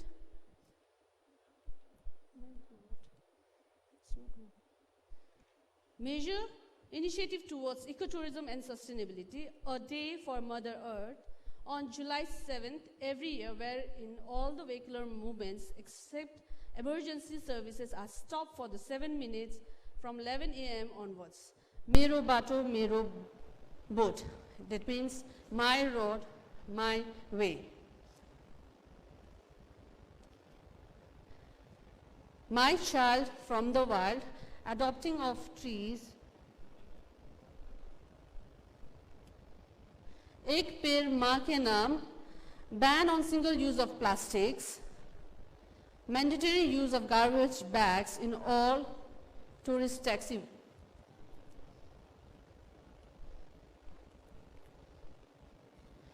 Government initiative towards sustainability. Mero Rukh Mero Santati, my tree, my legacy. The state government, under the leadership of Honorable Chief Minister Sri P.S. Tamang, has launched an initiative under which 108 trees will be planted for every child born in the state. This initiative, named Mero Rukh Mero Santati, is aimed to strengthening the connections between the parents, children and the nature by planting the tree, commemorate the childbirth. Code of conducts for the tourists visiting Sikkim, like don't make noise and play loud music, do not spit, it is distinguished habit that spread the diseases, do not deface the monuments, trees, etc. with graphics, it is distasteful.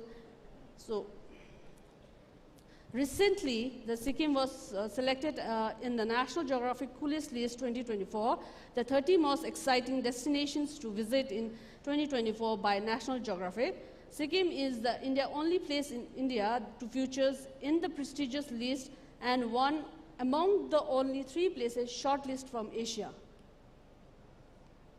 These are the accommodations beside homestays, like we have a heritage hotel, luxury hotel, budget hotels and homestay, and from the simple guest house for the backpackers to have a 5-star deluxe luxury suites with a casino for those who wants to indulge the fancies.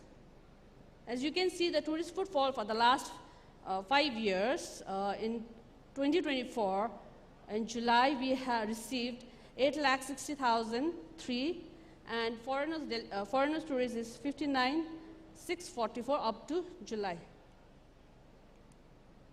Thank you for your valuable time.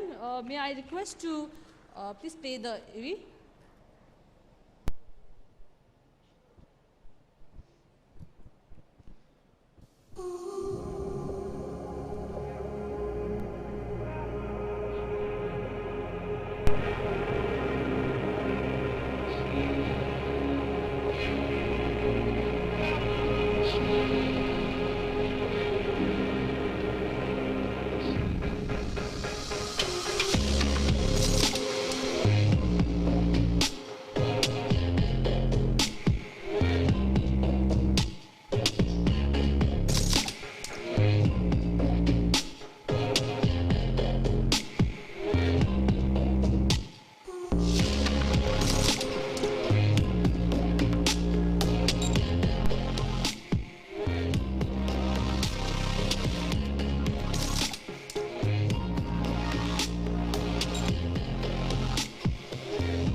For more information, you can log on to our website, www.sikkimtourism.gov.in. Thank you for your valuable time. Thank you. Thank you so much. Thank you. Sorry. Thank you so much, Ms. Bhutia. We're now moving to the last state, Tripura, and I'd like to request the Director of Tourism, Mr. Prashant Badal Negi, to please come up very quickly. Ladies and gentlemen, 10 minutes left before we move on to the next panel. We're running late for lunch, so I request the states to please adhere to the time. There. This is your clicker. This is forward. Press it in front and move it. Yeah? This one. This one. Yeah. Go ahead. Good afternoon, everyone. Thank you for being here today. I am excited to talk about Tripura, a small yet amazing state in India's northeast. Tripura is full of culture, history, and natural beauty, making it a must-visit destination. Whether you love adventure, history, or peaceful getaways, Tripura has something special for everyone. Let's explore this hidden gem together. If we talk about the geographical area, it is around 10,491 square kilometer. Total population is around 36,73,970. Literacy rate is 96%, which is among highest in the country. Forest cover area is around 60%.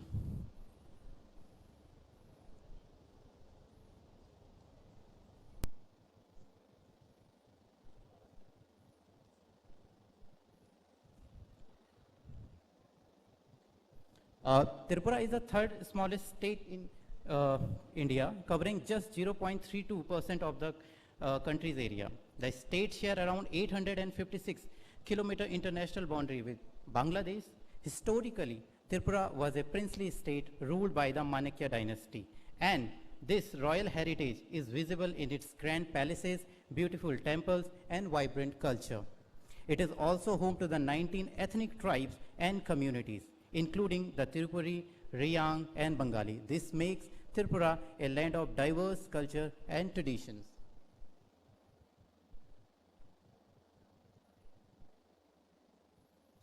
If we talk about the connectivity, Tripura is now more connected than ever, making it easier for travelers to explore this wonderful state. Over 725 villages has been connected with the broadband internet through BharatNet. 6 national highways span more than 900 kilometers of well-connected roads. The Agartala-Akura railway connects Tripura with Bangladesh, and the state operates 20 trains. Agartala airport has 30 plus flights daily, and international flight to Chittagong will soon begin. These developments are transforming Tripura into a truly accessible destination.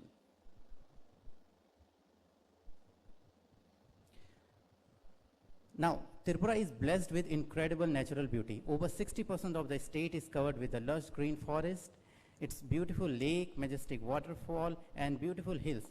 This state is paradise for the natural lover and adventure seeker alike. It is a place where you can enjoy the peace of nature while exploring its untouched beauty.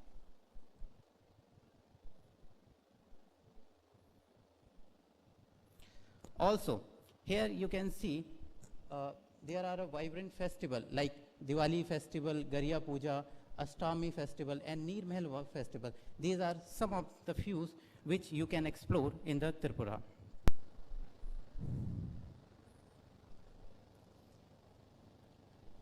Some of the attraction and destination in Tripura are many, be it religious, wildlife sanctuaries, and heritage.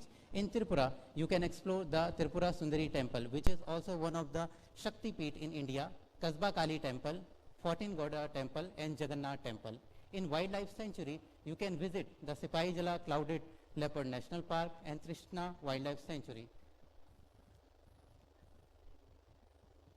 You can see there are many attraction and destination. For example, Ujjanta Palace, it is the Tripura's iconic royal palace. Chabimura, also known as the Amazon forest of India. Tripura Sundari temple, it is a sacred Hindu shrine. Unakoti, ancient Shaivite rock-cut sculpture. Neer Mahal, it is the India's largest lake palace, and also the Bhubaneswari temple. If we talk about the accommodation, Tripura offer various kind of accommodation from budget friendly to the luxury hotel. In each and every subdivision and district, you can find the better accommodation there.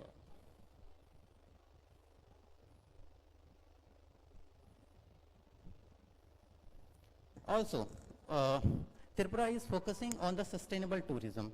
One of the greatest example is Alpanagram, a heritage village near Agartala. This village is predominantly house of Kapali community. It showcases the authentic Tripura heritage through its architecture, lifestyle and festival celebration. Alpanagram is renowned for its Alpana art, a traditional floor art design which is central to the village identity.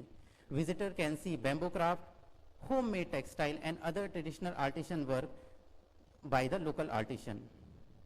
Also, tourists can interact with the local population, experience their daily lives, traditional practice and cultural expression.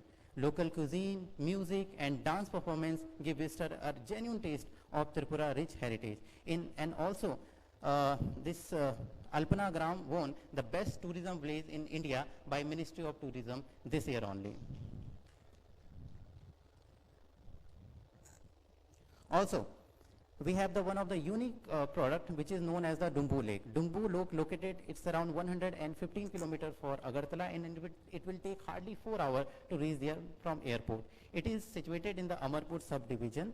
Here, this is the small island, more than small 48 island and spanning over 41 square kilometer. This lake is a biodiversity hotspot, especially in the winter where it attracts hundreds of migratory birds. It is also the home to the Nariyal Kunj Island, also known as the Coconut Island, where you can experience 23 eco-friendly lockers for stay. Also, here you can enjoy the water sports like kayak, jet ski, water jorbing, etc. And also every year there is a Mela called Tirthmukh Festival. You can experience there on 14th of January.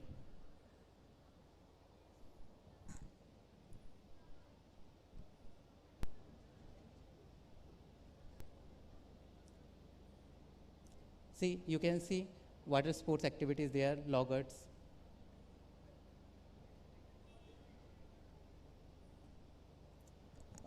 Also, the best practices in Tripura, which we share with the other state also. The first one is a weekend tourist hub. Every Sunday, the front gate of Ujjanta Palace become a lively cultural hub. These are colorful performances showcasing tribal dance, live music, and traditional craft on display. It is a wonderful way to spend your evening and experience the vibrant culture of Tripura so close. The second one is leisure light and sound show at Ujjanta Place. This evening show is a visual and auditory treat that highlight Tripura's royal history. Imagine sitting under the night sky, watching the story of Tripura come to the through colorful light and sound show. And the last one is a royal history show. Another light and sound show has been created under Swadesh Darshan scheme. This show focuses on the royal legacy of Tripura, giving visitors a chance to learn about the fascinating past in a more engaging way. Now I request to play the AV.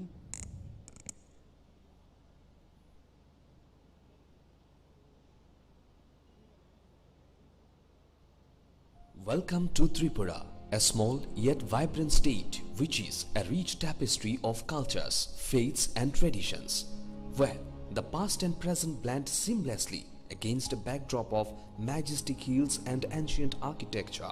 In the heart of Agartala, the capital stands Ujjanta Palace, a symbol of Tripura's regal history. This palace now serves as the state museum, housing relics of Tripura's rich past. Enjoy the rich delicacies of tribal and Bengali foods here and visit Alpanagram in Agartala, which is a vibrant village showcasing traditional Bengali Alpana art, blending cultural heritage with community-driven creativity.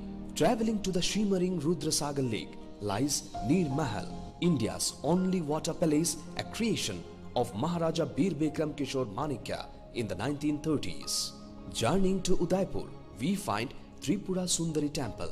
Established in the 1500s, this Shakti Peeth holds the sacred legend of Sati's right toe falling here. The scenic Dumbur Lake, resembling the drum of Lord Shiva, is dotted with 48 islands and Narikal Kunja, an island of coconut trees, is a must-visit for tourists, offering enchanting boating and water sport experiences. You can even enjoy a night in tranquil at the log huts here. In Amarpur, Chabimura unveils another hidden chapter of Tripura's history. Carved into the rugged cliffs, rock sculptures depict gods and deities. Come and experience Amazon-like trekking along way. Further, North Unakati is a sacred site where legends say celestial beings left their mark. The towering 30-foot Kal Bhairav Shiva carving here is especially awe-inspiring, drawing pilgrims and visitors. The Jampui Hills captivate visitors with their tranquil forests and serene vistas. Here nature embraces you in a lush green blanket, and at Eden Lodge, the adventurous can unwind amidst pristine beauty. Experience the charm of Tripura with our cozy log huts and well-equipped accommodation facilities across its breathtaking tourist destinations. Surmachara Waterfalls at Kamalpur has a green and scorching natural beauty amid a serene waterfalls. Tripura's culture thrives in its artistry, especially its bamboo crafts. As a land where Bengali and tribal cultures converge, Tripura offers a unique experience, rich with heritage and natural splendor. Come and explore Tripura, a land of ancient legends, breathtaking landscapes, and the enduring harmony of its people. Here, every sight, sound, and taste is an invitation to discover the heart of Northeast India.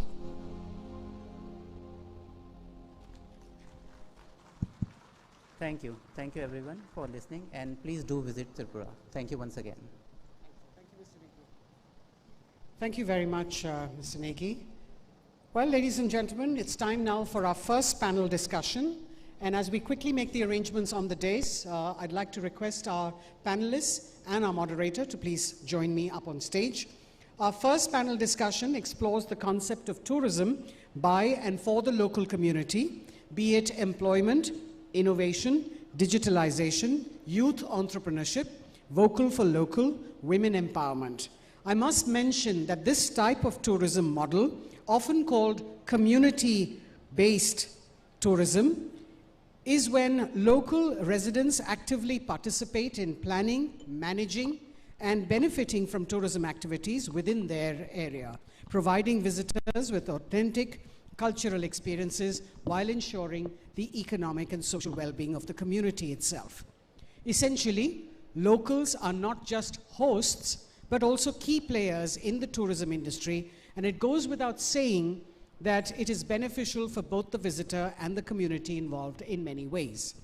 Our speaker lineup is formidable, and I'd like to invite them up on stage. Mr. Arpan Kalita, travel documentary and landscape photographer based in Guwahati. Please come up, Mr. Kalita.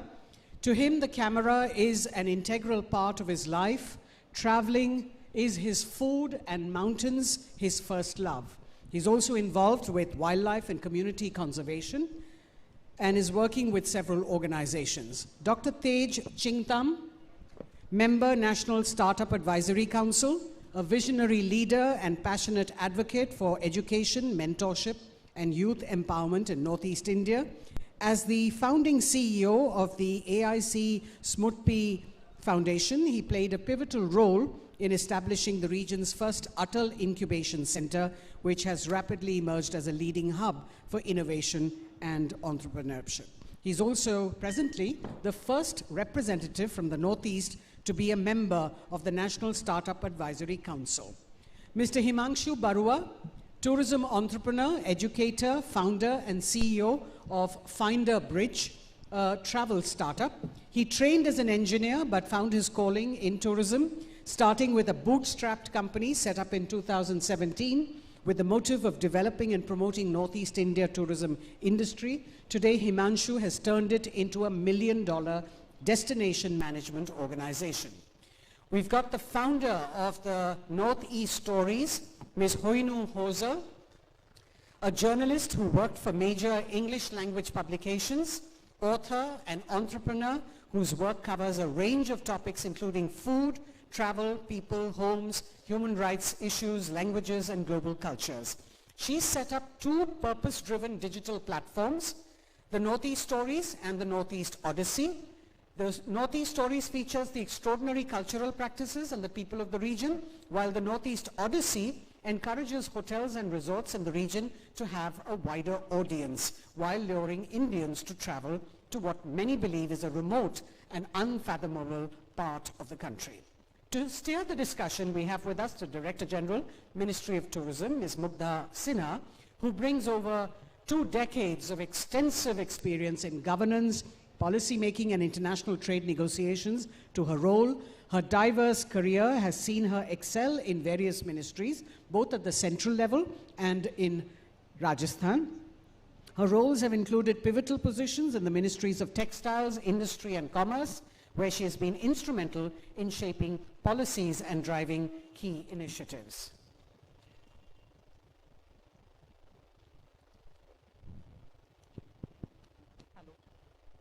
So we have half an hour for you, ma'am. I think the mics are all on. Mics are all on.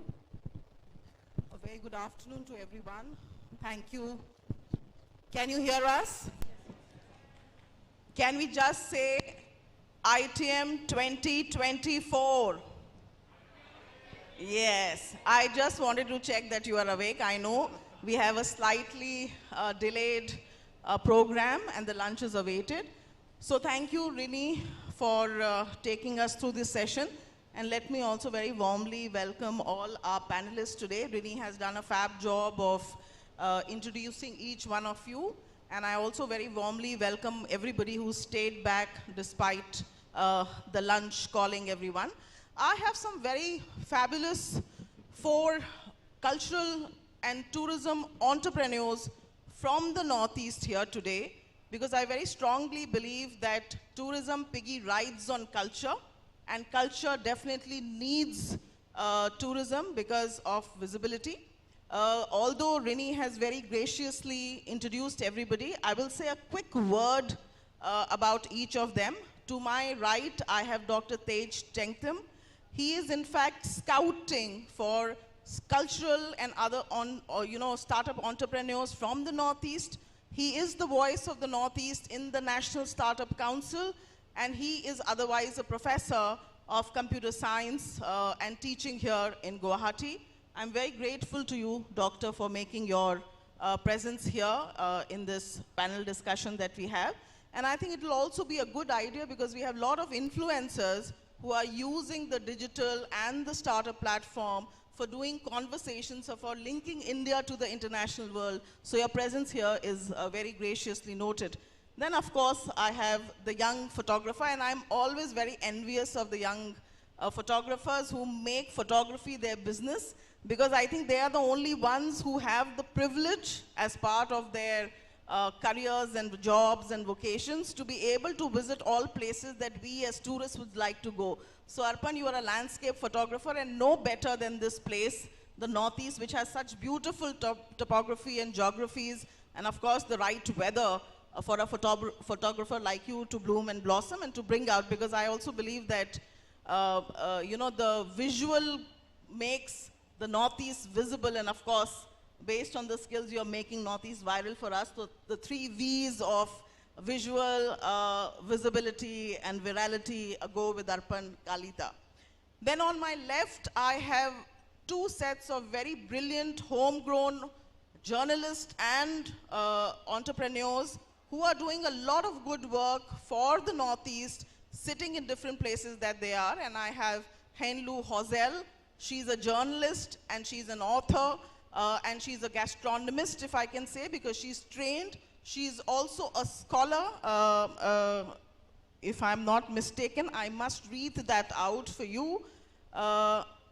She's a Reuters Indian Fellow, and she's brought a claim to the Northeast by writing stories in her digital magazine, which is dedicated to the Northeast, and she's currently based in Gurgaon. So she's the ambassador of the Northeast in Gurgaon in the NCR region. Thank you very much for being with us here today. And of course, then I have Higmanshu Barua, who's a well-awarded young entrepreneur, and I don't know whether Dr. Tej and Dr. Barua know each other, but he's also the CEO of this young DMO called the Finder Bridge.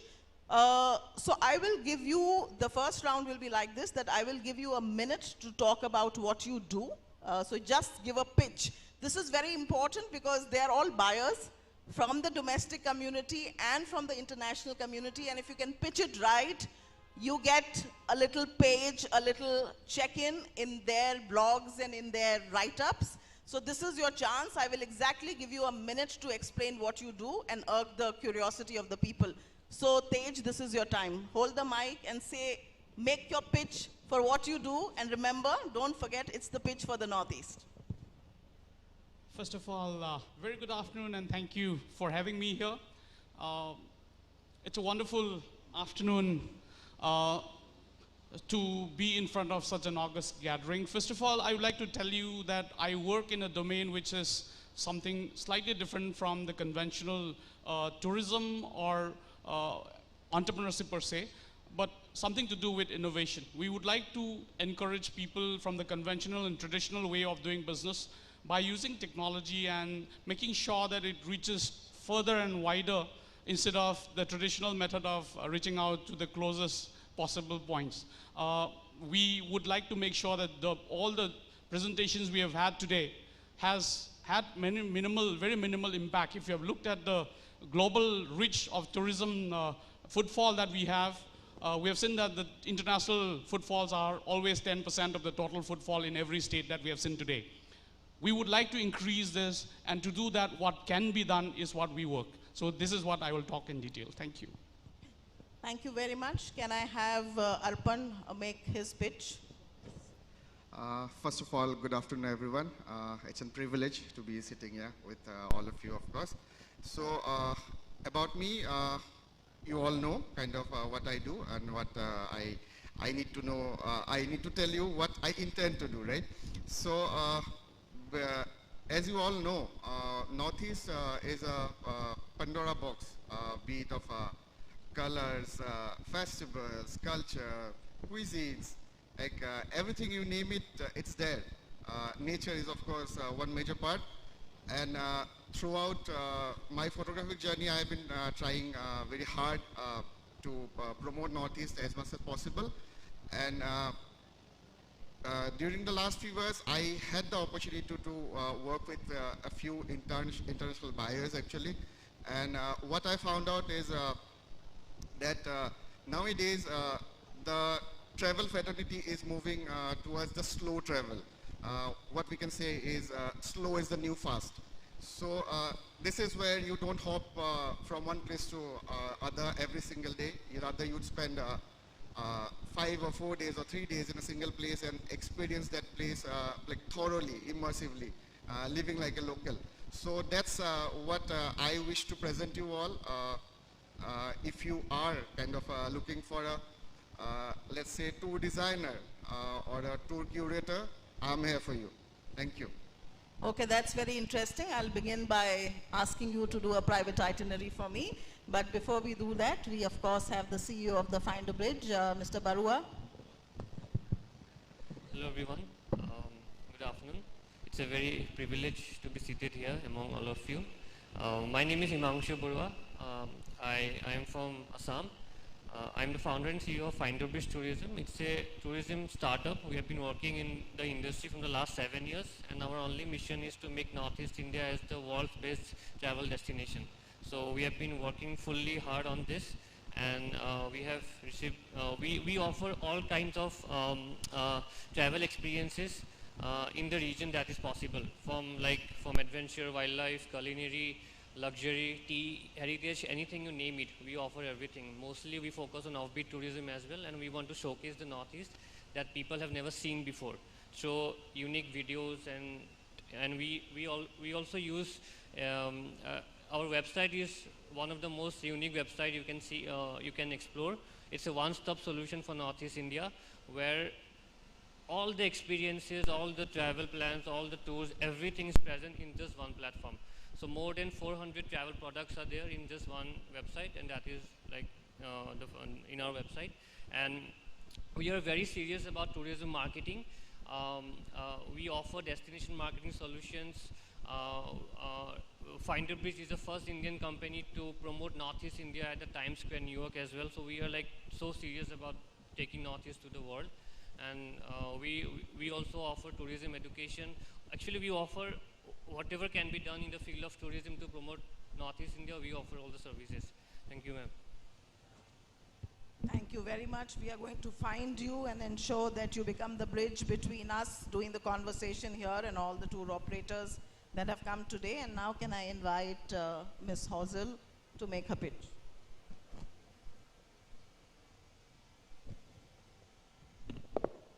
Thank you so much, ma'am. Good evening. This seems like a perfect platform for me because all the people that I have been chasing are all here. As a journalist, I had a big grouse with the media. I often wondered why should all the negative stories about Northeast be only featured?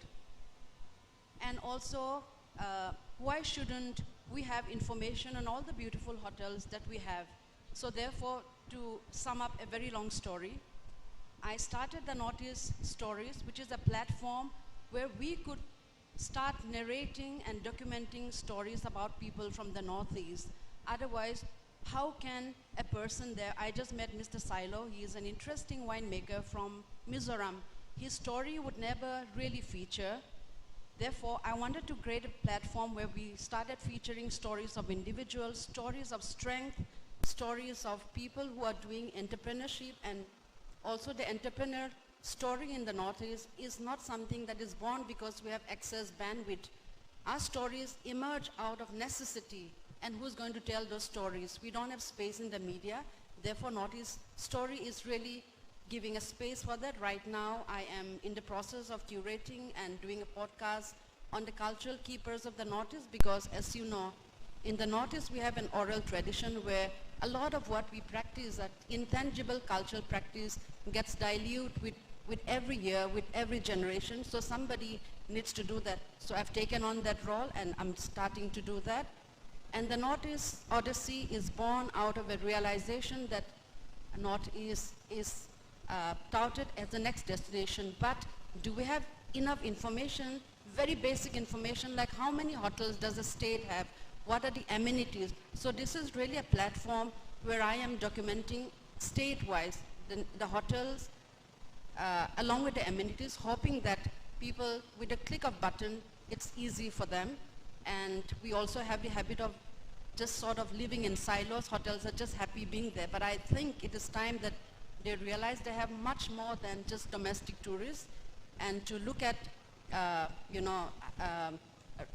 not volume, to look at very consciously inviting people who are also mindful about the culture. So these are the two initiatives, and thank you so much for this. Thank you very much, everyone. Now, because we are in the pre-lunch session, it only makes sense that I begin with Ms. Hazel asking her question, because she's also a gastronomist, she's also a journalist, she's an author who's written a book called The Essential Northeast Cookbook. I'm sure after this, most of us who are interested in gastronomy tourism will also look her book up. It's been published by Penguin. And of course, she also mentioned that she's working on the Northeast Digital magazine, which showcases various stories around gastronomy from the Northeast region. So my question to you, Hazel, is that the ministry is also focused on gastronomy as an essential element of promoting tourism, not just in the Northeast, but also everywhere else. We also have foreign countries where you have Michelin star rating restaurants, which have huge amount of, booking time. What can India do to promote gastronomy in an institutionalized manner? Because you are a person who looks and writes cookbook, has also undergone training. What are your 3 key recommendations for the Northeast in particular when it comes to gastronomy? How can we make the gastronomy more visible? And how can we attract tourists on the strength of the diversity of the gastronomy that you have? And also, when I talk of gastronomy, I'm also including the beverages which are homegrown, which are very good, but are not much known outside. Can you throw some light on this, please? Thank you so much for that very important question. First of all, we must understand that food is really beyond sustenance, more so in the context of Northeast. Food at its core is a journey. It is about our identity. It is about our cultural heritage. It is about our roots, and it's also something that links us to a generation that have gone ahead, that were in the past, and that will help us to perpetuate with the coming generation. So food is extremely important in the context of Northeast, and it is also a very important tourism product. All across the 8 states, if we divide them into different, if we take different, let's say, in districts, every district has something to boast. So I think the way to go about is to understand how important they are. They are just not the aroma, texture, or the flavor. You know, every dish has a story. So I think the best way is first to document them and understand that we need to create a circuit and then structure it in a circuit in a manner that is you know, easy for tourists to access. For instance, if we look at Assam, if we just trace a journey, we all landed in Dibrugarh. We had a beautiful meal that was curated there. After that, we went to Jorhat, we had tea. So even if we just link this circuit and find out what is the highlights of every locality, every tribe, every community, we all have something that is a USP of our own tradition. So I think it's important to give them a place of pride, to sort of document and structure it in a little easier and accessible manner that it's not random. So I think there, I would say documentation is important, to structure them a bit, to give them a place of pride, and really understand that it is a very important tourism product. I think a lot of thought will go in doing all that. I'll be happy to assist you if you really think that we should be working on that. Thank you. Thank you very much for pointing out the very, very essential requirement of documenting your gastronomical delights, because once you are able to document not just the product but also the ingredients that go into it, I'm sure you will be able to titillate people to come to the Northeast or to any part of the country for gastronomical tourism. Arpan, I know you are not a product photographer or a food photographer, but I'm sure it's giving you ideas, what Hazel has said about visual documentation of cuisine. But my question to you is a little different, because we talk of incredible India, and when we talk of the word incredible, seeing is often believing, and that is what you do from behind the lens. Tell us, what does the lens of your lens from behind which you capture various itineraries shows you about the Northeast, and also share one of your own favorite landscape itineraries from the Northeast and why? Okay, so of course, what we believe, like not only me, like as photographers, many of us would agree and say the same thing, that whatever we capture or bring back home through our cameras or lenses is probably just 1 or 2% of what we actually could see in actual. So actually that's how incredible nature is. We cannot capture everything, though we have a machine in our hands. So that's one thing. Apart from that, if we talk about Northeast as a whole, two destinations are my very favorite. One is, of course, Jugo Valley of Nagaland. There are two significances. I went there when probably it was not much into the tourism map, and then I got a National Geographic publication for that. So that's very special. And then West Arunachal, Tawang is another favorite landscape location of mine. That's where I also experienced my first ever snowfall. So kind of very personal, though it's very favorite as well. Also one allied question to you, because you're a photographer, the gastronomist here, the journalist here is actually documenting, writing a book and showcasing. You are doing photography. What are your recommendations? How can the tourism boards of the various states, the tourism board of Government of India, Incredible India, how can we utilize services of photographers and also work closely with the tour operators in identifying new itineraries? What are your recommendations? How can the two of us work together, the photographers of India and of the world, in telling the world that these are the new itineraries that are coming up, and how can we round a development across the the landscapes or across the destinations that you choose to photograph? How can we make the visual into a virtual or into a physical itinerary for people? So yes, one of the current projects that I have been doing is documenting some of the tribes. So that's a very personal project, of course. I have been doing that, and hopefully in future, some destinations are not ready. Like there are no accommodations. The communities are not ready to probably accept a lot of tourists. So we also have to look up to that point that if the location or the community or the geographical whole area, whole circuit is ready to host tourists or not. But then that's one aspect. And of course, documentation is one part. Though I'm not much into product and food or I do a lot of cultures, of course. But again, I definitely have few things ready with me, like as projects. Okay, I see it looks like business secret to me, but can I go to Mr. Barua and ask him that what is it that the Finder Bridge does as a platform, as a DMO, which other tourist operators or itinerary builders are not doing? And you said you have 400 plus itineraries on your website and on your platform. And we have seen presentations just before the panel which brought up some very beautiful visual delights and new itineraries. So two questions to you. What is it that you do differently?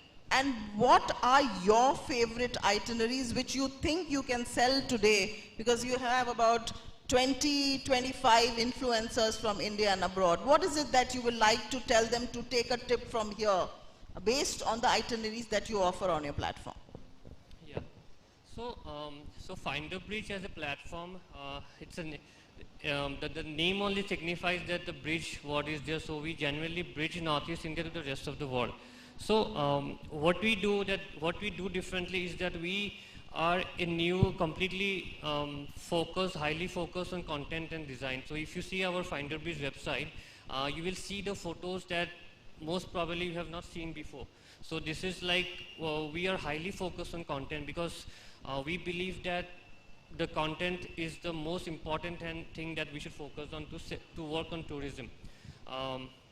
Apart from that, ma'am, I would like to say that as I said earlier, that we are focused on each and every aspect of tourism that is possible in Northeast India, right? For example, even for like we don't leave anything behind, like for bike tourism, dark tourism, like sustainable tourism, eco tours, river tourism, anything you can name of. There are more than like 35 categories like we have listed out. We give everything to all our international customers and all our domestic customers as well. Apart from that, we are also the destination marketing partner for many festivals, for many homestays, for many resorts as well. This is a very newly concept. We are the first one to initiate this project or this services in Northeast India. And and apart from that, we also offer travel documentation project to other big brands, because travel documentation means we make travel content for other big brands in and around Northeast India.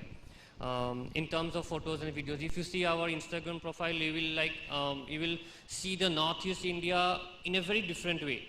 So as I told you that, that we believe that our content is the most important USP that we believe. So if you see our Instagram or if you see our website, you will see that we have represented and we have shown Northeast India in a very new style that have been never shown before.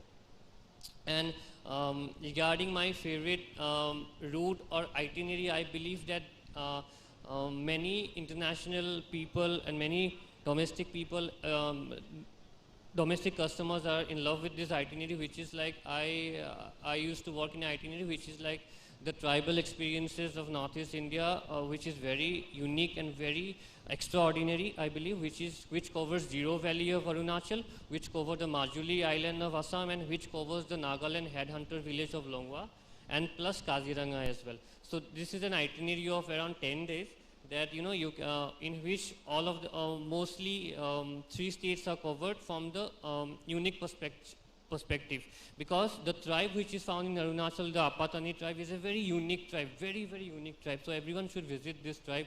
And the headhunters tribe in Nagaland, which are known to be very unique in the world, and they are the last living headhunters. Same with the last living Apatani tribe. So they are around the age of 100, and after a few years they will be gone. So definitely, so photographers from all around the world comes to photograph them. So this is a very important, and I believe it's a very essential itinerary everyone should visit once in a lifetime at least. Yeah. No, thank you, Higmanshu. I wish we could all jump off from the panel and then take the trip to Nagaland, visiting all the tribal people that you've mentioned. And thank you also for bringing this very important question to the forefront, that tourism is not just about places. It is inherently about people, and everything else is incidental, because it's people who do, and especially in the Northeast, when you talk of the Northeast, everything is pretty much so sustainable, so responsible, so local community and tribal community led, that it's very heartening to see people at the forefront of tourism here. My question to you, Dr. Tej, now is that we are increasingly talking of the intersection of technology and tourism, and we believe our Honorable Prime Minister has given the clarion call of how do you build brand India. You can build brand India using the 5 T's of talent, tradition, trade, technology and tourism. Because you are a technology guy, I have to ask you, we have a plethora of niche technologies, new and emerging technologies. How can we use technology in tourism? And if you can give us some examples from your startup ecosystem of how they are using tourism, I think it will be beneficial to all of us who are in the business of doing tourism. Right. Thank you for this question. I have cut short my introduction. I wanted to highlight the fact that as of today, I am working with 184 startups from the Northeast. All the 8 states of Northeast, I have 184 of them working with me in various domains which directly or indirectly affects tourism and agriculture for that matter. And having been part of the draft committee of the vision document of Northeast region, the projection there says that there is a proposal for a $30 trillion for the Indian economy to go up to $30 trillion by 2047. And in the Northeastern region's draft proposal, we have put a $3 trillion of revenue by 2047. And that is almost equivalent to the Japanese, somewhere between the Japanese and the UK's economy. That is what Northeast wants to be. That, having said that, I would also highlight the numbers that we are working with. Northeast comprises about a little more than 6 crore population, and about 45,000 villages in this region, and 80% of the people in this region lives in the Northeast. Interestingly, Assam has 50% of Northeast population. Well, with all these numbers set, the most interesting part is the major mainstay industry in the Northeast is agriculture and tourism. And if you want to improve the socio-economic conditions of this region, these are the 2 only major industries which can actually play a pivotal role in and also contributing to the Viksit Bharat that we so talked about. So to do that, the first and foremost thing that we need to look at is the involvement of the ecosystem. And as we talk about the ecosystem, India, as ma'am rightly said, is the 3rd largest startup ecosystem in the world, next to US and China for that matter. We are the 3rd largest with more than 150,000 startups across the country, and on an average of about 1 startup for every 10,000 people in India. Whereas when we come back to the Northeast, the number changes drastically, drops down. Today in the Northeast, out of the 6 crore, we have closed about 2,000 startups, which makes it about 1 startup for every 30,000, which is about 3 times lesser than the national average, which is really impacting on the growth prospect that we are looking at. So what can we do to improve this? The only way forward for us, I think we cannot stick back to the traditional methods of promoting either tourism or agriculture for that matter. If we talk about organic agriculture, or if we talk about, since we talk about food as well, the population size is growing, everybody wants to work in the corporate job or the government job, somebody has to do the farming. There has to be technology to improve the yield, otherwise we will go hungry in the next few years from now. So there has to be technology side. How many are the visitors and viewers? And if we go by the influencers, how far can we go? In that case, probably we are not able to reach the exact destination where we are supposed to be reaching as fast and as quickly as possible, because of which we are losing this to countries like Thailand or Singapore, or for that matter, some other region in Southeast Asia. We are equally or even better than many of the Southeast Asian countries. Similarly, again, the second thought on this is, many a times we have often been told that the Northeastern region is often faced with challenges because of connectivity. Well, we are the only states in the country where every state in the Northeast has an international boundary. Can we convert this, instead of a challenge, can we convert this into an opportunity? I stay in Sikkim. I'm originally from Manipur. I studied here in Assam in IIT Guwahati, and I have been in Sikkim for the past 26 years. Now, my question to everyone, all the entrepreneurs from tourism sector is, can we convert this into an opportunity instead of, because as I see in all the states that I have been, we have always called Northeast as the bottleneck. Can we convert this into an opportunity? And if we have always considered Gujarat or Delhi or Gurgaon or better places like Agra as a tourist destination, we have often called the Siliguri as the chicken neck corridor. If the chicken neck corridor is what you want to call it as per the anatomy, Delhi being the heart, now I think we should shift the focus to the head part, which basically is the Northeast. Now we would like to move to this. And to do that, the only possibility is to use of technology. I can, as ma'am said, I would like to quote one simple example on how technology can help is, by using technology, we can actually have destination management is one simple example. I think a lot of people talked about it. Destination management. We have destinations. Every state has projected about destination. How do you manage this destination to make sure that there is a global visibility of this destination? What can be done?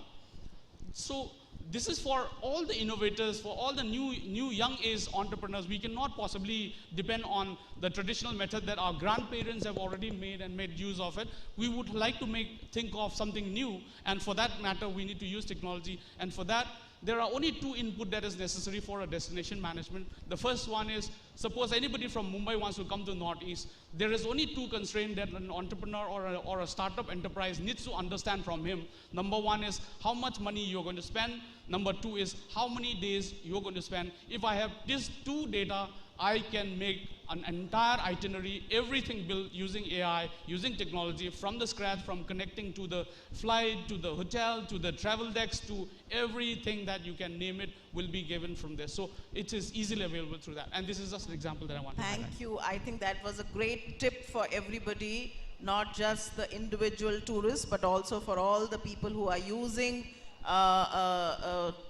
using technology to build itineraries. I think very important point that you also mentioned is how can we go borderless, because the sun rises in the Northeast. The first rays of the sun is where that happens in the Northeast. And can we also say then the sun will never set here when it comes to tourism? One quick round of common questions to everybody, because Rini is standing here. We've not been able to do enough of conversation based on the inefficiencies of the earlier. So you'll allow me at least one quick question, because I also feel that the Northeast has so much to offer in terms of not just the food and the itineraries, but also for shopping. Dubai became, there is a big meme that is happening today. If there is a country that can be called equivalent to the Phoenix Mall, it's Dubai. So Dubai actually pitched itself as a shopping destination, and I think the Northeast, whatever little I've seen on the Northeast, I can be absolutely sure that the Northeast has huge, memorabilia, huge souvenirs, huge stuff that is very handy, that is sustainably made, that actually promotes local communities and local entrepreneurship, and also opens up stories the oral histories of the Northeast for people to carry with them and then to come back as a repeat tourist. So one quick question to everybody. We've talked of places, we've talked of cuisine, but can you also recommend to all people who've come here, what is that one item and from which state that you would recommend that people buy from here and go back, carry that little piece of the Northeast with them when they go back? Can we start with Mr. Barua? This is a very difficult question because we have so many of things over in Northeast, so naming and only one is very difficult. I will say, first of all, from Assam. It's a rapid fire, so quickly.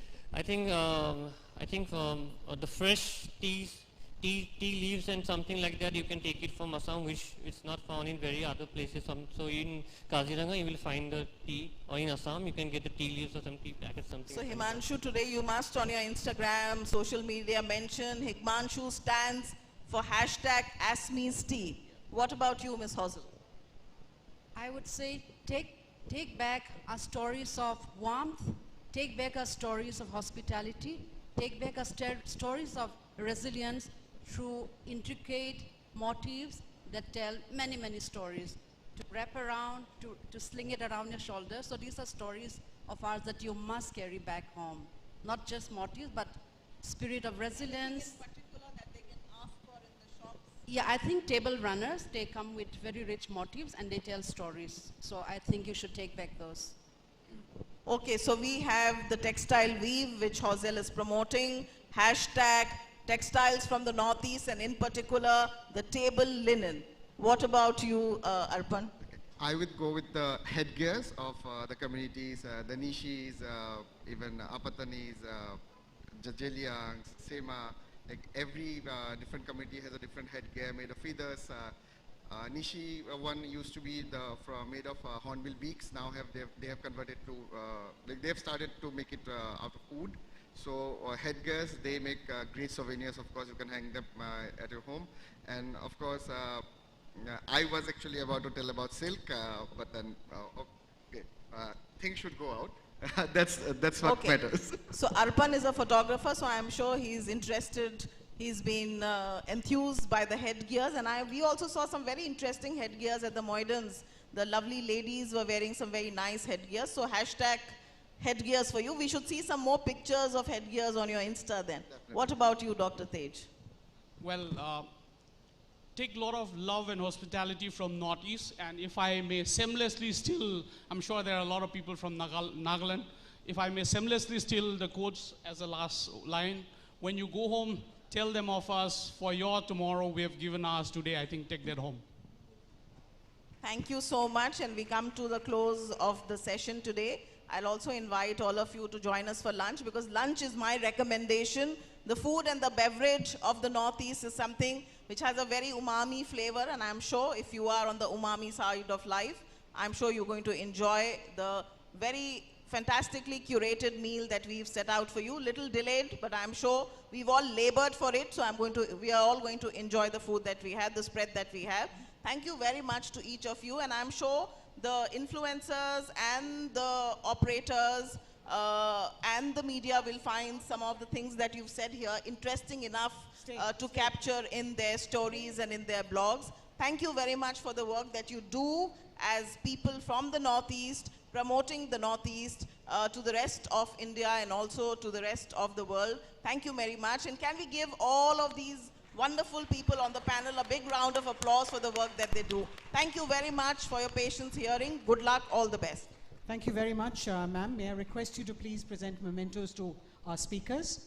We've got a tray on the other side and tray on this side as well. So you can start with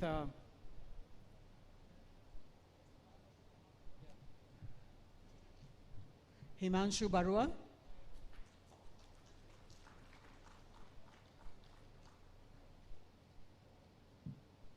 Thank you. Hoinu Hoza.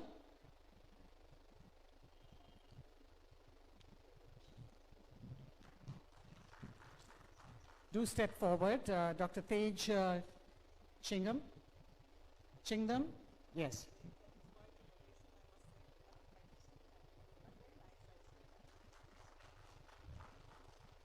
and Mr. Arpan Kalita.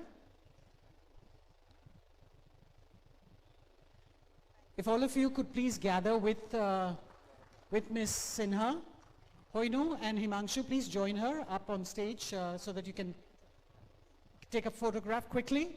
We're announcing lunch, ladies and gentlemen. As you step out from here, on your left, use the exit doors and then move out of the area a little forward to your left, and on the right is the area where lunch is organized.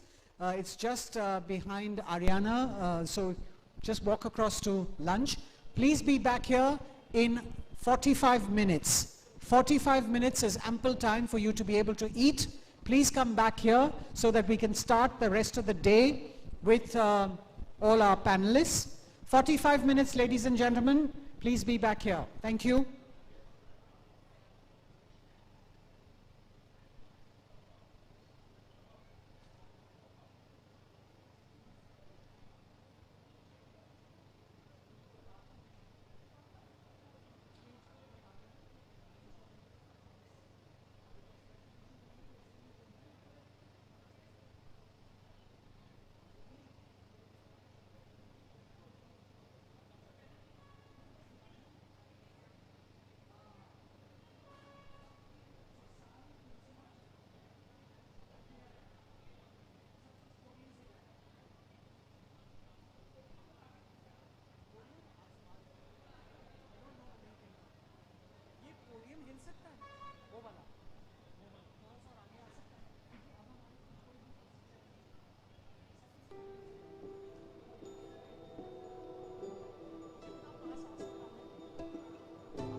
podium.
Sonali, if you're here, please come up.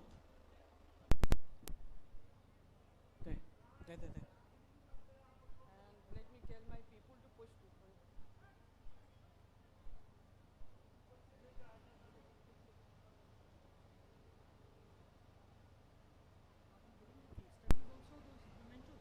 हाँ, everywhere. ये हम शुरू कर रहे हैं. अगर थोड़ा सा लोगों को बोल के निकालना शुरू करें, हॉल पूरा खाली है. सबको बोलो थोड़ा घूमे. 20-25 ही बढ़ा दिए तो कुछ तो हॉल बढ़ जाएगा.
Kamran, you ready?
UNESCO at the Regional Office for South Asia, Mr. Tim Curtis, who joins us virtually. If I could request our consul to please share his video with us. Distinguished guests, ladies and gentlemen, greetings from UNESCO Regional Office for South Asia. It is an honor to address you today at the 12th International Tourism Mart in Northeast India, a region, of course, celebrated for its stunning landscapes, vibrant cultures, and rich heritage. I do wish I could have joined you. I would have loved to have been there, but I'm very pleased to have this opportunity to address a few words to you all. And firstly, I'd like to, of course, congratulate the Ministry of Tourism of the Government of India and the Department of Tourism of the Government of Assam for your efforts in organizing this event. Your commitment to showcasing and promoting the unique cultural and tourism offerings of Northeast India is, of course, commendable. As we know, Northeast India is home to diverse cultures and traditions. Each state in this region boasts a unique heritage, reflected in vibrant festivals, exquisite handicrafts, historical sites, and not least of all, the warm hospitality of its people. Today, as we gather here, we celebrate not only our shared commitment to tourism, but also the rich cultural heritage that defines this beautiful region. A major highlight, I think, for Assam's cultural heritage this year, of course, is the inscriptions of the Moidams of the Ahom dynasty on the UNESCO World Heritage List at the session, the first ever session held in India. These royal burial mounds showcase the rich history and architectural brilliance of the Thai Ahom people who ruled Assam for nearly 600 years. The Moidams are not just burial sites, they represent a unique blend of indigenous Assamese traditions and Thai Ahom culture. And set against the backdrop of the Patkai Ranges, these mounds showcase sacred geography that harmonizes with nature, featuring sacred trees and water bodies that reflect the cosmological beliefs of the Thai Ahom. And this UNESCO World Heritage status has elevated the Moidams to a global heritage recognition, promising to boost tourism in Assam, while promoting at the same time local community engagement and enhancing overall conservation efforts. Of course, just as significant, although it's a different kind of property, is Kaziranga National Park, another UNESCO World Heritage Site that's been on the list for much longer, and that showcases the region's natural wealth. Renowned for its population of the Indian one-horned rhinoceros, Kaziranga is celebrated for its rich biodiversity and complex ecosystems for which it is recognized as a World Heritage Site. The national park's unique river systems create diverse habitats that support not only rhinos, but also tigers, elephants, and many migratory birds. So as we celebrate these remarkable World Heritage Sites in Assam, it is essential to adapt sustainable tourism practices that respect both our cultural heritage and the natural environment. And in that vein, allow me also to highlight the crucial role that tourism plays in sustainable development, a role that UNESCO recognizes and values deeply. We advocate for sustainable tourism that raises awareness, encourages balanced participation from all stakeholders in conserving both our shared cultural and natural heritage. And this must be done through effective management with community engagement. Sustainable tourism not only enhances visitor experiences, but also empowers local communities economically and preserves their identity. By promoting community-based tourism initiatives around heritage sites, we can create both authentic experiences for visitors, but also ensure that residents who live in and around these sites benefit from the heritage sites in their communities. So I urge all of you here today to collaborate in promoting the rich heritage of the Northeast regions. And to our youth, to the young people, I extend a special invitation. Take pride in your cultural legacy and become ambassadors for your vibrant traditions. Your innovation and energy are essential for building a sustainable future for tourism in all of these states. The World Heritage Sites of the Moidams and Kaziranga National Park, as well as many other heritage sites, are not just locations on a map. They are representations of our common history and biodiversity. So let us commit to safeguarding these treasures for future generations.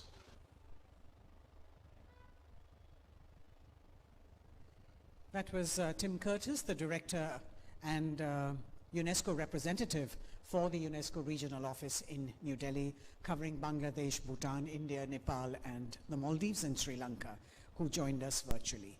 All right, so ladies and gentlemen, to create a lasting legacy for India's G20 presidency, the Ministry of Tourism had set up the G20 Tourism and SDG Dashboard in collaboration with the United Nations World Tourism Organization, UNWTO. This first-of-its-kind dashboard showcases the best practices and case studies from the G20 countries, all aimed at achieving the Sustainable Development Goals, and is available for all public and private stakeholders.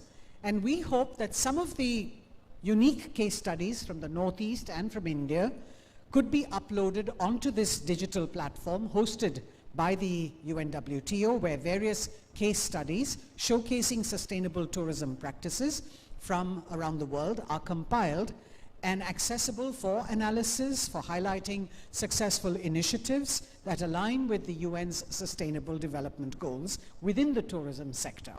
This will allow researchers, tourism operators, and policymakers to learn from best practices across different regions and contexts. So I'm going to be inviting some of our presenters to come up and share the case studies with you. A small request, which is actually a big request, we're going to ask all of you, all the presenters who are going to come up, to please limit your presentations to 10 minutes. We had granted you 15 minutes, but now with the time that has lapsed and we are not able to make up anywhere, we can't cut short other people as well. So we're trying to make up, so please do curtail yourselves to about 10 minutes. I'd like to now call up one of the respected environmental activists of India. We've got Mr. Soumyadeep Datta here. But before Mr. Soumyadeep Datta, I'd like to invite up on stage Sonali Ghosh, who is the field director at Kaziranga National Park, to tell us more about conservation and promotion of wildlife, and of course, 50 years of Kaziranga being a national park. So it's over to Sonali now. Yeah, thank you so much Madam Reigning Salmon. Good afternoon, ladies and gentlemen, respected dignitaries and a distinguished audience. It is indeed a historic moment that as we celebrate the 50 years of Kaziranga National Park, we also celebrate the 12th International Tourism Mart at this hallowed venue. A conservation success story celebrated across the world for the supreme sacrifice of the forest frontline, the foot soldiers, and the century-old revival of the charismatic one-horned rhino makes it a legend to be told and retold. Ladies and gentlemen, it is indeed an honor and pride for me to stand and tell this story through the eyes of a forester and to give you a glimpse of what is truly a paradise on earth. Next slide, please. Yeah. Sprague de Camp, a famed American science fiction and fantasy author who first coined the term extraterrestrial or ET, also wrote an appealing poem titled Kaziranga in the early 1970s, and if I may quote a few lines. This armored, stone-grey Theseus unicorn, ears pricked amid a marshy meadow stands. At elephants with tourists on their backs, he stares unblinking like a beast of slate. He turns unhurriedly and makes his tracks. Always he trots and crashes through the canes. The cameras click, the elephants plod on. If that rhinoceros were blessed with brains, do you suppose he would think of ages gone, when of the earth his kind were kings and queens? Clearly, the enigmatic rhino and a visit to Kaziranga would have prompted this wonder and awe for this mythical animal. Indiscriminate hunting and destruction of habitat led to a drastic decline in numbers. As the story goes, Lady Curzon, the wife of then Viceroy of India, could not sight any rhinos when she visited the park at the beginning of the 19th century, and then after began the efforts to conserve and protect the rhino and its habitat. More than a century has passed, and from a handful, estimated to be less than 30 to a sizable 3,000, Kaziranga now holds 80% of the global population of the species. Next slide, please.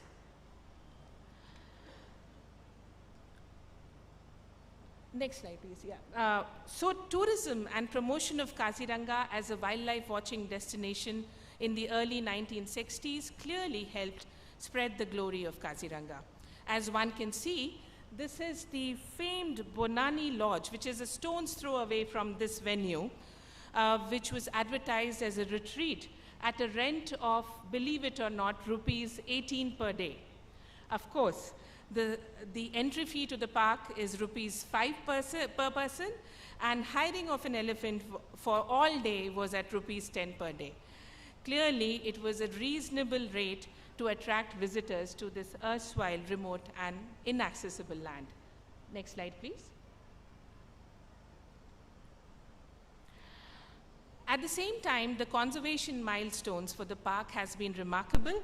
Declared as a UNESCO National World Heritage Site in 1985, the park today has expanded from its original area of 429 square kilometers to a formidable 1,307 square kilometer that is spread across 4 districts and includes a significant portion of the mighty river Brahmaputra. Next slide, please.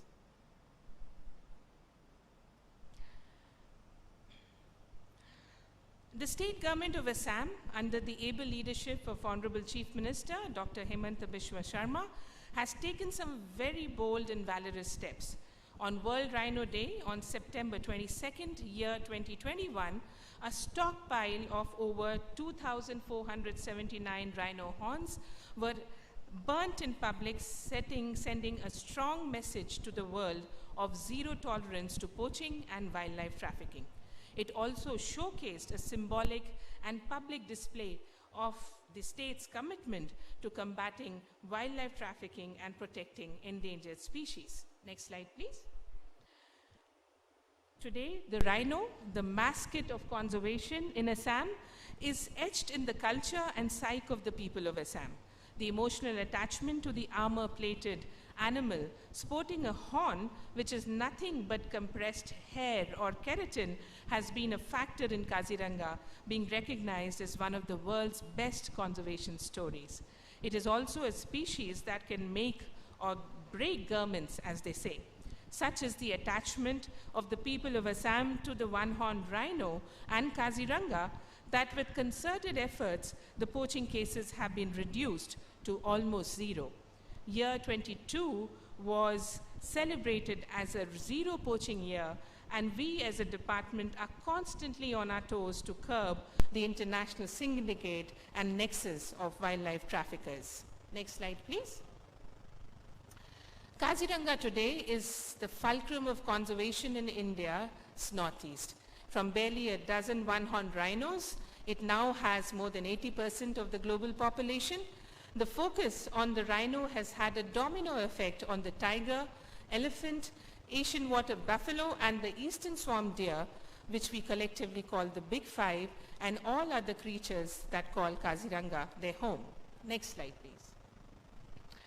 It is noteworthy that we hold world's largest population of the wild buffalo, greater one-horned rhino, and the eastern swamp deer, and significant high densities of the Asian elephant and the tiger. Next slide, please. It is not just the core of the national park, but also the sustained conservation efforts, including addition of over 185 square kilometers into Burasapuri Laukua complex, 200 square kilometers in Orang Tiger Reserve, and the restored connectivity between the two areas that rhinos have returned and chosen to stay in these sanctuaries after almost a gap of 40 years. Not just habitat restoration and expansion, it is also active wildlife management, including the strategies to tackle the challenges posed by flooding, which is of course a natural process in the region. It takes, and the ecosystems of Kaziranga has evolved to adapt to these fluctuations over thousands of years. However, severe floods can pose threats to the wildlife, and the management authority at Kaziranga, along with conservationists, environmentalists, local communities, take various measures to mitigate the impact of floods on the ecosystem and resident animals. Our newest members of the Kaziranga, the Van Durgas, or the Women Forest Frontline, equally participate in the strenuous flood duties as their male counterparts. We are indeed blessed to host the 12th International Tourism Mart today, as these historic grounds have been also the location for several high-level dignitary visits. For example, the VVIPs who have visited the park in the last 2 or 3 years. Kaziranga is also one of the 17 iconic tourist destinations in the country, which is at par with the cultural sites of Taj Mahal, Ajanta Ellora, Red Fort, Qutub Minar, and to name a few. We have made significant strides in tourism footfall to the park, and this has been possible because of the symbiotic relationship of the local communities and the pride they exude in preserving the park. With over 3.5 lakh tourist visitors last year, we are almost now at par with many of our famed mainland tiger reserves such as Corbett, Kanha, Bandhavgarh. However, miles to go to explore newer areas of Kaziranga and for efforts to ensure longer duration of stay by the visitors. From October to May, before the onset of monsoons, Kaziranga is decked up like a bride. The resorts and homestays and the scenic landscape attracts several domestic and international tourists. Over 700 gypsy safari vehicles and over 200 homestays and resorts provide a very important livelihood option for the local community. Tourist revenue is equally important for the park authorities, as it is plowed back into the management of the park and for the day-to-day activities, providing alternative livelihood support to the local communities through ecotourism that also helps indirectly in the wildlife conservation. A minute left. As future forward, we aim to strive forward towards enhanced visitor amenities, holistic plan for plastic waste management, a dedicated conservation interpretation center for youth and children, technology, augmentation of jungle safari vehicles, and so on. I welcome one and all for the most wonderful jungle safari experience tomorrow into the park. And meanwhile, I also request the AV team to please play a 2-minute video on what's in store for you tomorrow. Thank you. Thank you so much, Ms. Ghosh.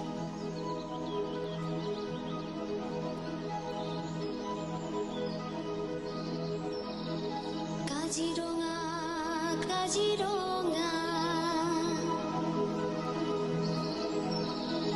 Jini Samonuha,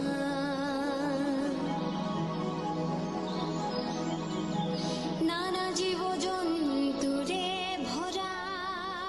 I'm so sorry, but we're really crushed for time. So just reduce the volume, please. Thank you very much. If I could request Ms. Bharti Sharma to please do us the honors of presenting a small token to Dr. Sonali Ghosh, Field Director Kaziranga. Ladies and gentlemen, a round of applause for her.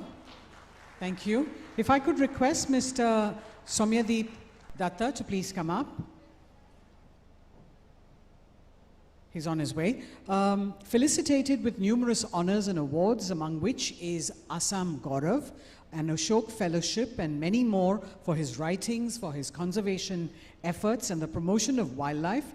Dr. Datta has set up Nature's Beacon, an environmental activist group that has taken several initiatives for the creation of the Chakrashila WS, the conservation of the Namdapha National Park, creation of the Dehing Patkai National Park, and many more. So it's now Mr. Datta's turn to tell us more about the conservation and promotion of wildlife efforts in Assam and Kaziranga. Namaskar. Prothamote moi mor totha amar সংগঠন Nature's Beaconৰ ফালৰ পৰা আপোনালোকৰ প্ৰত্যেকক আন্তৰিক শ্ৰদ্ধা জ্ঞাপন কৰিছো. First I convey from me and my organization called Nature's Beacon, I convey my regards to all of you.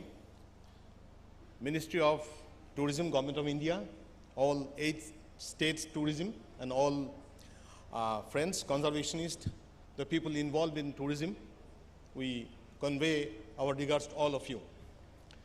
Time is very little. Just I will tell some bullet point. Just I would like to deliver my ideas on tourism. Tourism is a fine, but we think tourism should focus on conservation. Tourism must focus on conservation. Now Kaziranga is one of the main tourist attracted place because Kaziranga is also a success story, conservation success story. So tourism has many destinations. Tourism must have some many focus, but one focus should on conservation.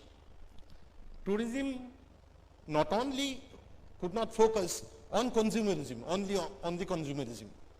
Tourism must have some philanthropic ideas that think people should think on conservation.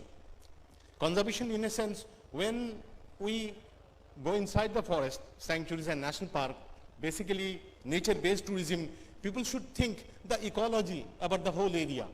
People should know about the symbiotic relationship of this wildlife. People should know about the biodiversity of this area. Our tourism is basically focused on some few big mammals, maybe tiger, maybe rhino, maybe like that. So tourism focus should be on biodiversity. Our nature-based tourism basically in Assam, 2-3 areas, we are concentrated on 2-3 areas. But we have 21 sanctuary and 7 national park. People don't have much idea about it. And that 21 sanctuary and 7 national park has same potentiality as Kaziranga. So we have to give focus on that area also. In Assam, nature conservation movement is very strong, very, very strong. And the nature conservation movement, our organization Nature's Beacon and some other NGO, they are instrumental for declaring many wildlife area, that sanctuaries and national park. And sanctuaries and national park is important because reserve forest is not protected. Many people will think the reserve forest is protected. Basically, reserve forest is not protected. Reserve forest is reserved for revenue. That is revenue earning areas. So the biodiversically rich area and the endangered wildlife habitats should be protected as a sanctuaries and national park. I convey my thanks to previous CM, Sarbananda Sonowalji, and our present CM, Dr. Hemanta Biswa Sharma. They have done some wonderful job. Wonderful job in essence. Basically, Kaziranga, Orang, Manas and Povitara initiative has been taken by British for their protection. Then obviously we have done, our forest department has done wonderful job. But new area should be declared as the wildlife sanctuary. One area just I would like to highlight, that Raimana National Park, which has been done by CM Hemanta Biswa Sharma Dangoria. 422 square kilometer area has been declared as a national park. And that 422 square kilometer, there is no village, no human habitation, nothing. Another thing, the Dihing Patkai National Park. Dihing Patkai National Park also is a wonderful area that is declared as a national park. These area people don't have any idea. And if you see this area, you will astonish to see we have this type of forest. And Dihing Patkai National Park is the only rainforest in Assam, only rainforest sanctuary. Most of our sanctuaries are basically grassland. But these woodland are the unique woodland. I have some few photographs. We don't have much time, just I will show you the photograph. That you will see the photograph and everyone should visit the Dihing Patkai National Park. Everyone should visit the Raimana National Park. Another area, Chakrashila Wildlife Sanctuary, which is in western Assam. Earlier it was in Dhubri district, now it is in Kokrajhar district. That's a wonderful area, hill area basically. And the rare golden lemur is there. And that is the best managed, people manage sanctuary. There is hardly any forest guard, forester infrastructure. The people are protecting this sanctuary. And 12 years we fought for declaring that area as a wildlife sanctuary. Even Dihing Patkai, 25 years we fought that Dihing Patkai declared as a national park or protected area.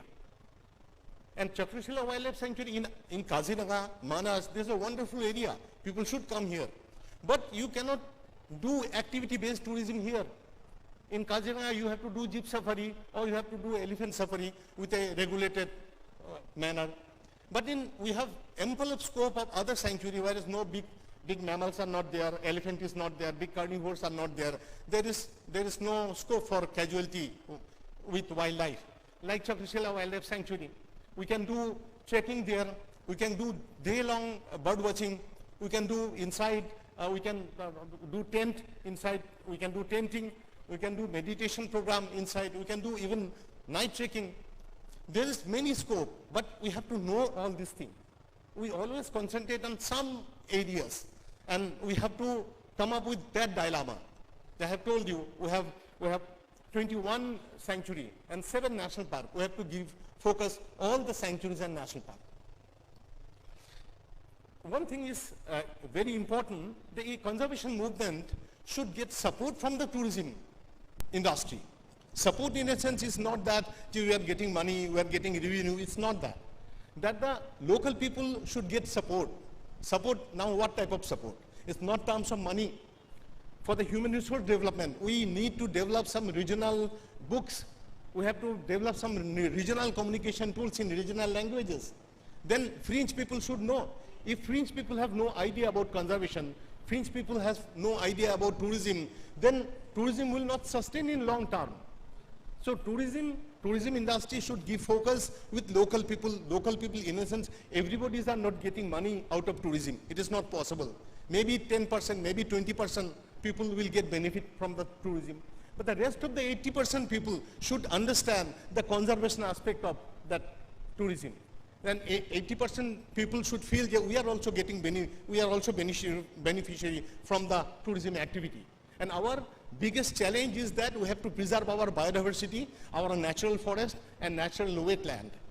We cannot create forest. I understand the conservation does not mean the unutilization of resources. It means sensible and judicious use of that. But the natural forest, once natural forest destroyed, we cannot bring back. We can do some plantation, that is another thing. That is plantation, that is woodland, but that is not forest. So natural forest should preserve, that is very, very important. Recently, I think 2-3 sanctuary will come up. Already Chief Minister has declared that thing. One is Poba in Dhemaji district, that's a wonderful area. Another is a Chiknajhar, that is in Kokrajhar district. And 2 area in Gwalpara district, that is Pancharatna and Ajogar. Pancharatna is a traditionally elephant birthplace and it is traditionally protected. That area should be declared as a notified wildlife sanctuary. That will come up. And I also convey my regards and thanks to Pramod Boro in BTC chief. He has also taken much more initiative for conserving that BTC area as a sanctuary. And thing is that we have some wonderful species which we never highlighted. One, hula gibbon.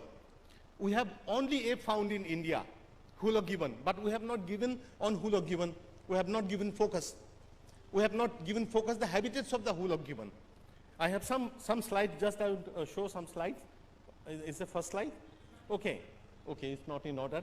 This is Sultanti, this is Chakrashila Wildlife Sanctuary. This is the sanctuary, this is the hill forest. And we can do lots of activity here.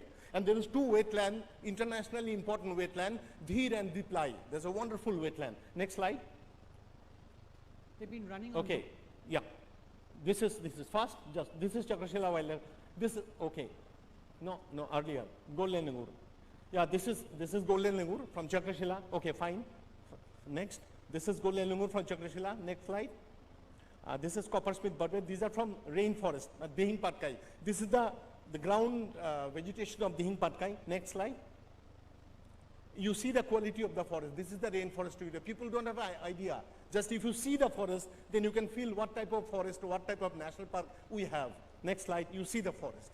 This is the Dehing Patkai National Park. Next slide. This is also, you see, this is clouded leopard, and this is a national park where 7 species of cats are there. 5 species of hornbills are there. Highest concentration of white-winged wood duck is there. 7 species of primates are there. This is a so wonderful area. I think in future this area will be declared as a UNESCO World Heritage Site. We have many places that has merit as a declared as a World Heritage Site, and this will also, once it will also declare as a World Heritage Site, because it is unparalleled area. This is pigtail macaque. Next slide. Yeah, this is hula gibbon. This is hula gibbon main. Highest concentration on hula gibbon is there. Next slide. Yeah, next slide. Progon. Sultan tit. Next slide. Yeah, next slide. Racket-tailed drongo. Next slide. Parrot bill. This is also, this is flying squirrel, giant flying squirrel. Next slide. Yeah, this is hula gibbon. We have, sorry, this is slow loris. We have one loris only, slow loris and cylinder loris. We have slow loris only. Next slide. Yeah, and we need the activity-based tourism.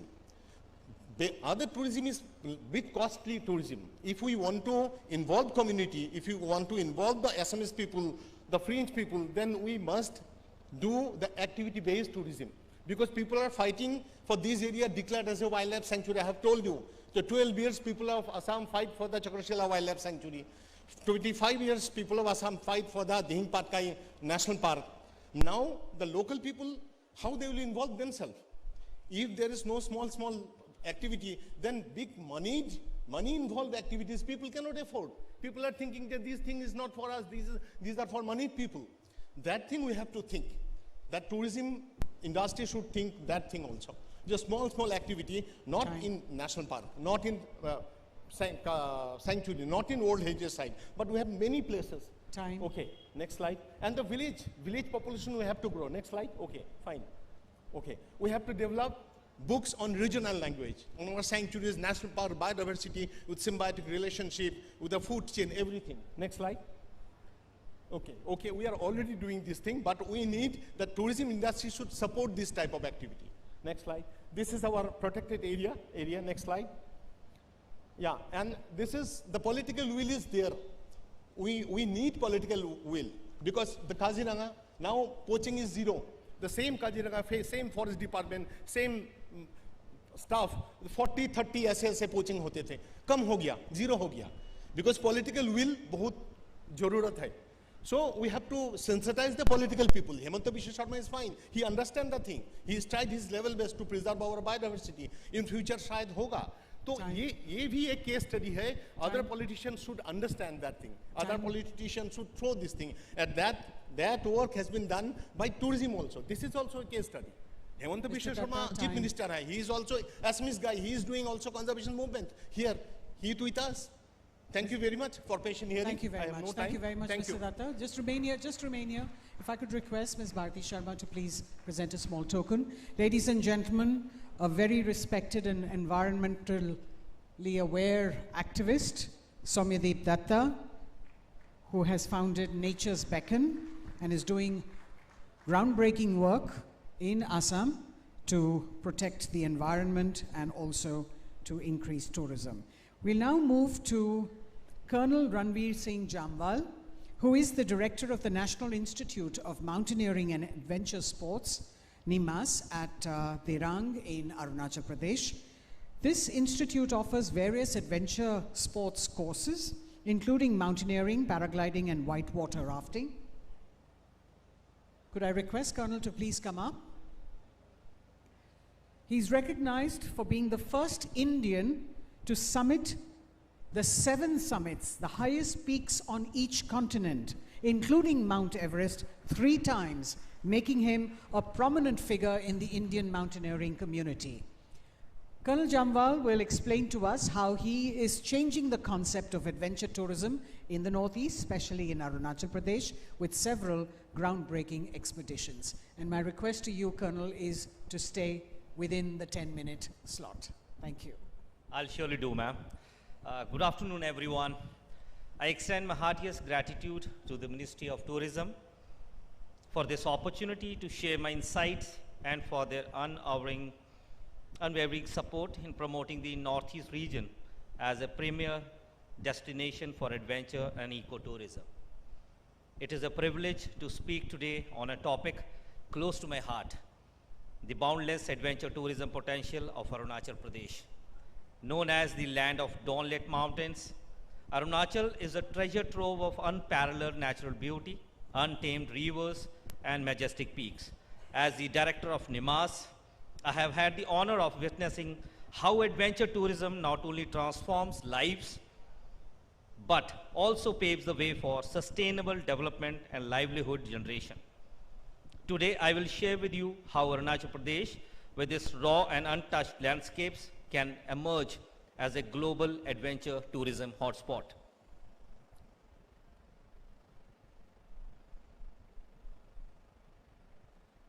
Next slide, please. So before, obviously, we have been given only 10 minutes. Constraint of time, I'll surely move from one slide to another. Arunachal, I have already told. Next. This is land, I would say, where we have NIMAS, that is National Institute of Mountaineering Adventure Sports, and endless opportunities of adventure tourism. Next slide, please. We have spectacular geography, ideal terrain, unexplored adventure, rivers and rapids, 7 major rivers, unnamed, unclimbed peaks, and unlimited potential of trekking expeditions. Next slide, please. Cultural and traditional appeal, we all know 26 major tribes. Next. Cultural diversity, adventure tourists also seeks cultural immersion, and Arunachal offers an authentic experience. Festivals of adventures, as already told, lot of festivals, Zero Music Festival, Orange Festival, lot of festivals takes place there. Next. This is where we belong to, National Institute of Mountaineering and Adventure Sports. 10 years old, and this is the only institute in the country which is giving the adventure certification courses in all 3 verticals of adventure, that is land, aero, and aqua.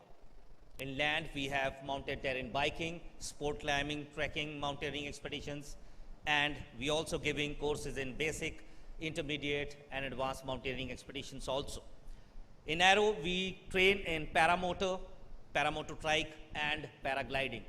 In aqua, we train in kayaking, whitewater rafting, and scuba diving. We do have a node, apart from Arunachal, we have a paramotor node close to Brahmaputra in Panikheti, that is close to Guwahati. We have a scuba diving node in Meghalaya, that is Doki River. Next. Infrastructure positives.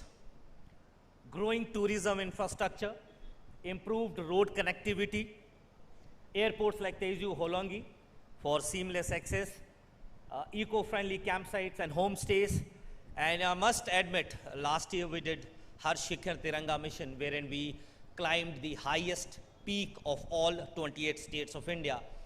I must compliment here that out of all hill states, probably Arunachal has the better road facilities. Next. We have endless adventure opportunities, I said. Trekking in Tawang, Zero Valley, Manchuka, you just name a few. And we have mountaineering, we have the maximum unnamed and unclimbed peaks after Ladakh is in Arunachal. Water adventures, 7 major rivers. You talk about river rafting, I think this state has the best opportunities. Zero, Dirang, Manchuka, paragliding thrills. We conduct our paragliding courses in Sepa Valley, but there are many other valleys like this where we are exploring it more. Jeep safaris, wildlife supporting, there are a lot of places in Arunachal. Next slide, please. Economic and social benefit. We all know it boosts local economy. Adventure tourism directly supports local communities, creating jobs in guiding, hospitality, and handicrafts. In a year, we train around 1,500 to 2,000 locals, and they have been able to have the economy sustaining. For example, in Sepa, we train a lot of people in paragliding. Now they're on their own paragliding adventure destinations. In close to place like Bhalupong, we have trained a lot of people in whitewater rafting. Now they have their own rafts and conducts their adventure expeditions. In mountaineering also, we have trained a lot of people there. Now they have their own agency. They are conducting trekking and mountaineering expeditions. Sustainable development. There are a lot of spots which have come up in ecotourism, and they ensure Arunachal pristine environment is preserved while generating the revenue. Next slide, please. Why Arunachal Pradesh stands out? Because it is breathtaking, it is rich culture heritage, it has diverse outdoor activities and rapidly improving infrastructure. Next slide, please. Safety and serenity of Arunachal is the most important thing, which I would say it is the most scenic what I have seen till now. Authentic experiences. Still a lot of places which are raw, untouched. There are a few villages which are still no tourist has gone to that places. So still it is untouched. Government support, proactive policies of the government. Just one example, in last 3 years I have seen anybody from Arunachal wants to do the course in Nimas, they don't have to pay a penny. It is the Youth and Services Department which does it. And this year also they have trained more than 300 students free of cost. So this is what they do in their own state. Next. The world is looking for new adventures. As I told, you talk of flying, paramotor, paragliding, you talk of climbing, trekking, sport climbing, mountaineering, you talk of doing rafting expeditions or scuba. Arunachal is the place, or I would say Northeast is the place. Next.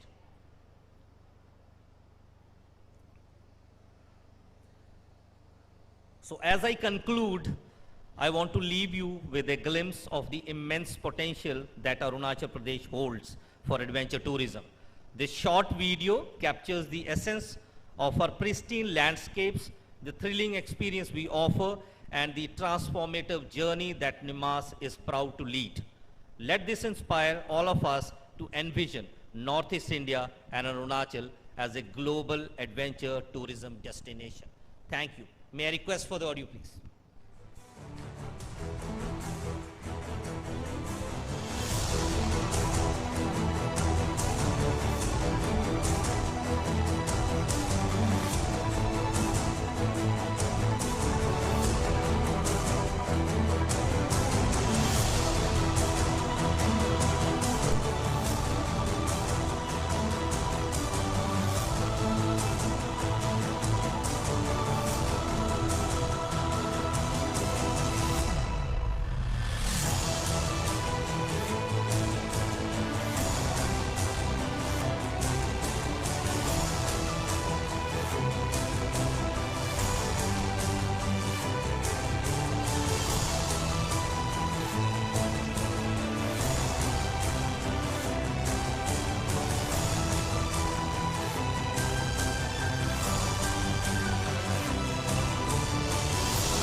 Thank you, ma'am. Thank you so much.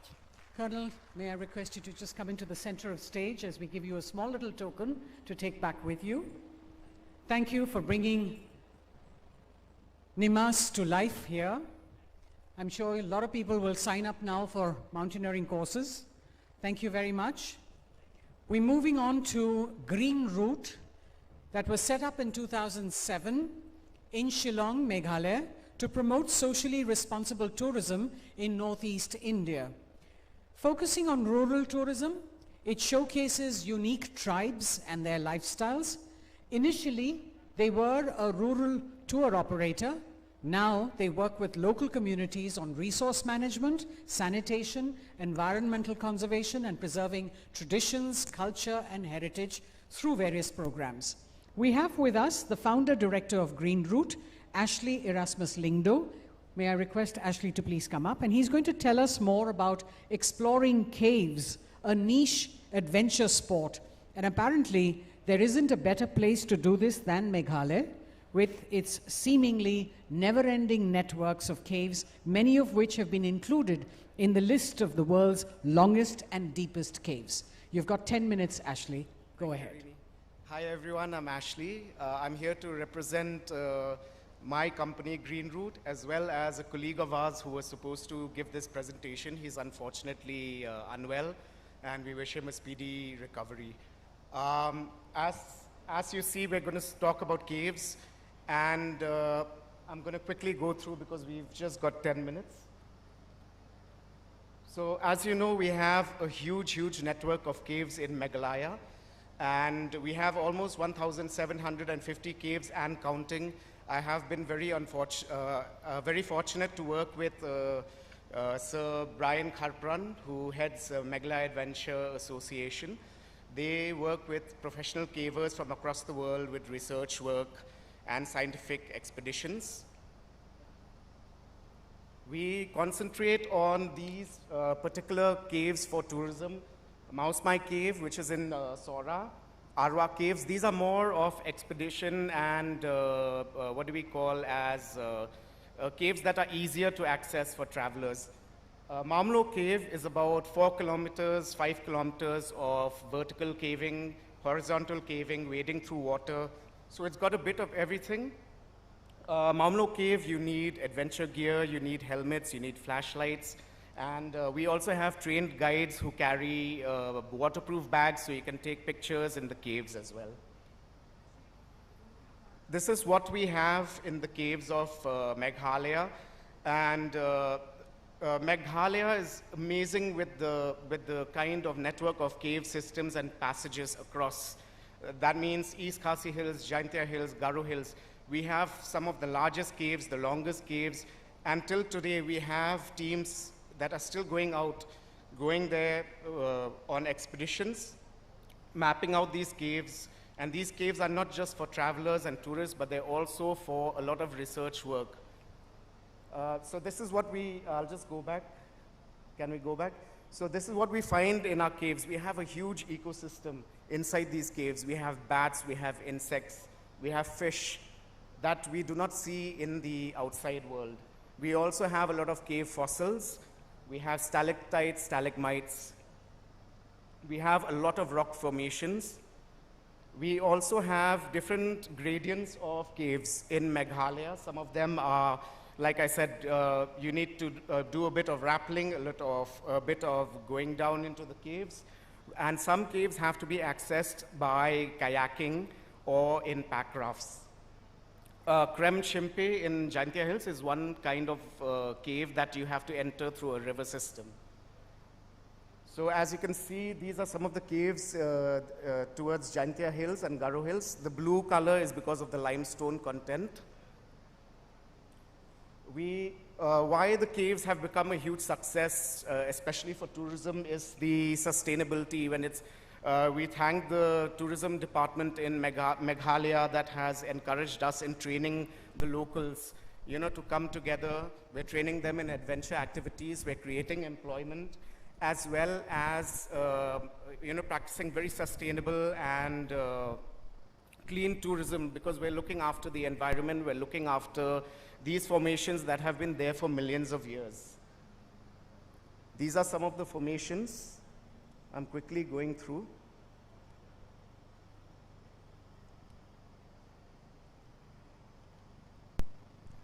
So these are pictures from Nomads. Gregory couldn't be here, so his company is called Nomads. I have been very fortunate because of Sir Brian Kharpran, and he's helped us through my friend late Gregory Dengdo, who introduced me to caving about 20 years ago.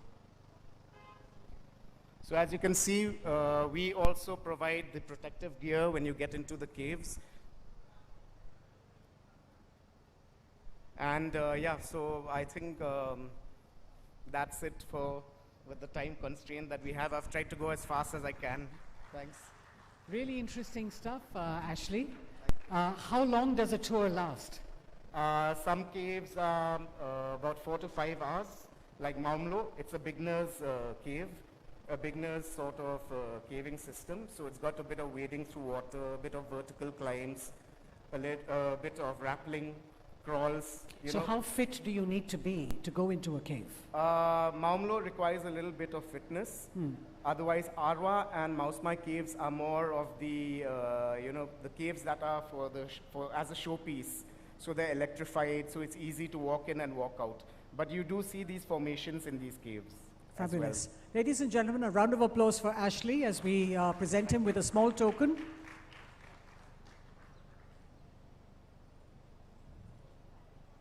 So we've talked about a lot of the formations. We've talked about a lot of the adventure that is available in the Northeast.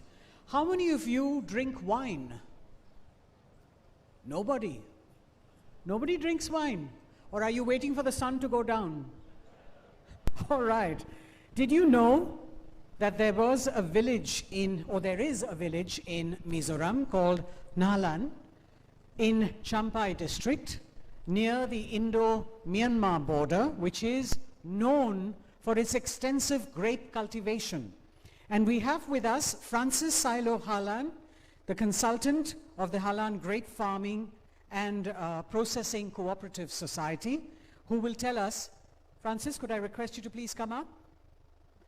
He will tell us more about how it has turned out for this very nascent wine industry in Mizoram.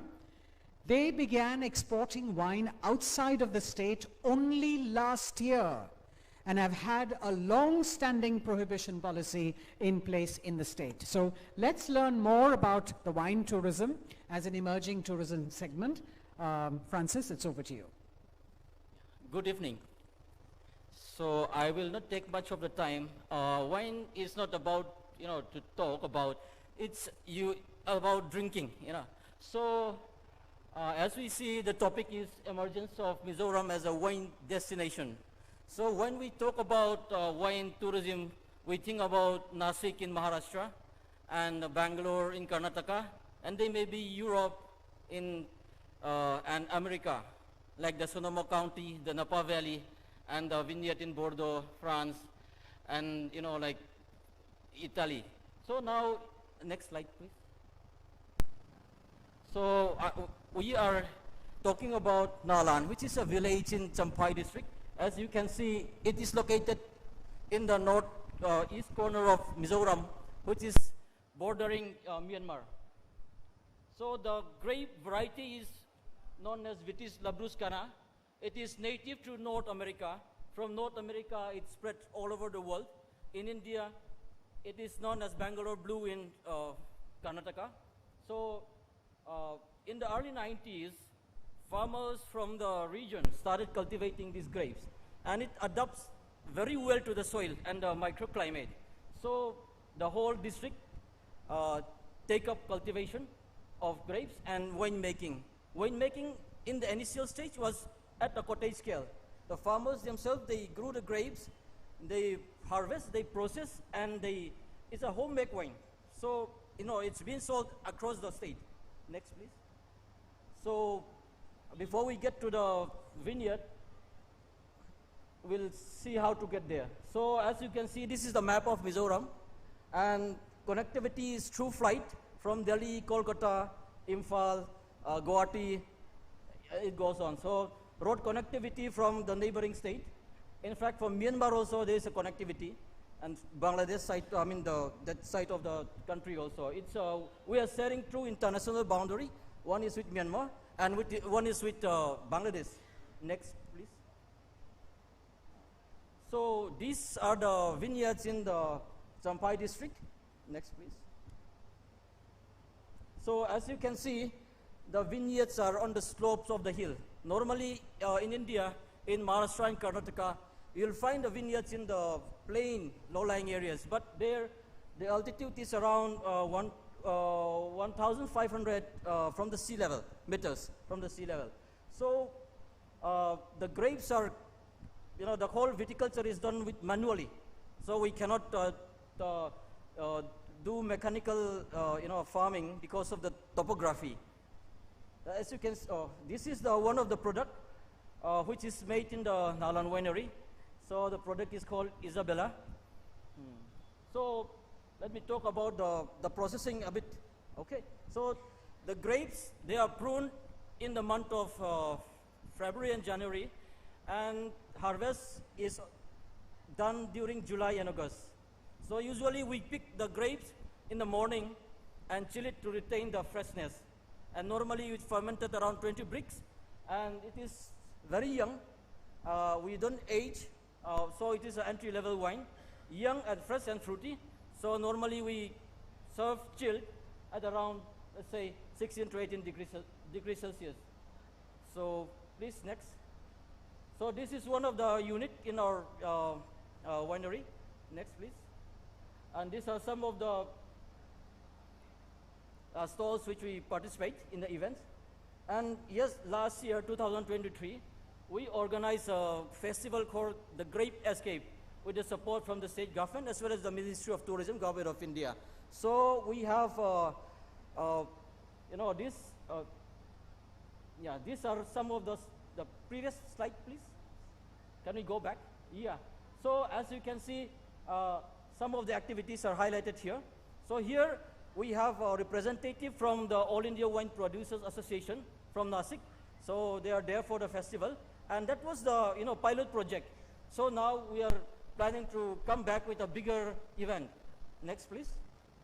So this is one of the Champai districts, and this is called Nasin Festival, which was organized during the month of October recently. So we will be cooperating the Grape Festival with this festival, and all these are in the district only, right? So as you see, the vineyards are located in and around these areas. So as you can see, there are people doing that kite flying. It is one of the the fun activities there. Next, please. So as you can see, these are the activities which take place at night, the music component. Next, please. So so we dedicate this, to those who cultivate the vines, the soils, and tend the vines, and create an enigma that has charmed man for centuries. So now, Northeast, Mizoram is poised to be one of the destinations for wine tourism. So people who are into, agro-based tourism, they can come, they can stay in the farm, even they can participate in the harvesting of grapes and crushing of the grapes, as well as the, the other component of the district, what the district can offer. So next, please.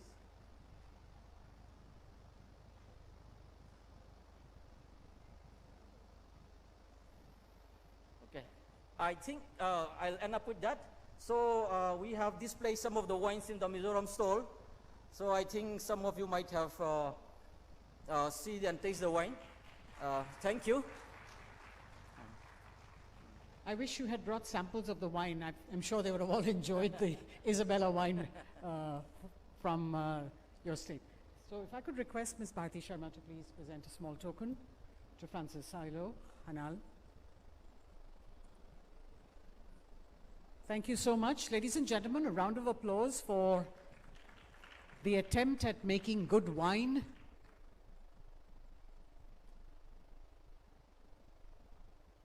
We're now moving to homestays, and from Mizoram we go to Sikkim to learn more about this rural homestay there. This is in the western part of the state, Hyangla Homestay in Soreng, that provides tranquility, moments of peace and quiet, and of course wonderful memories to come back with. It's also got the Best Homestay Award from Sikkim 2023-2024 from the Tourism and Civil Aviation Department, Government of Sikkim. This is the owner of the homestay, Miss Ethel Mag Dong, and she explains that homestays an organic model for development of community-driven tourism ecosystem. So ladies and gentlemen, here's Ethel to tell you more.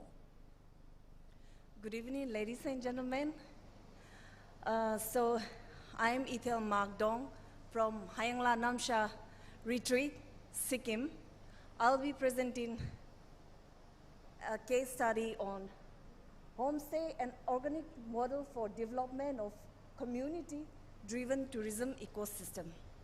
So next slide. Yes. Yeah, and here. Here.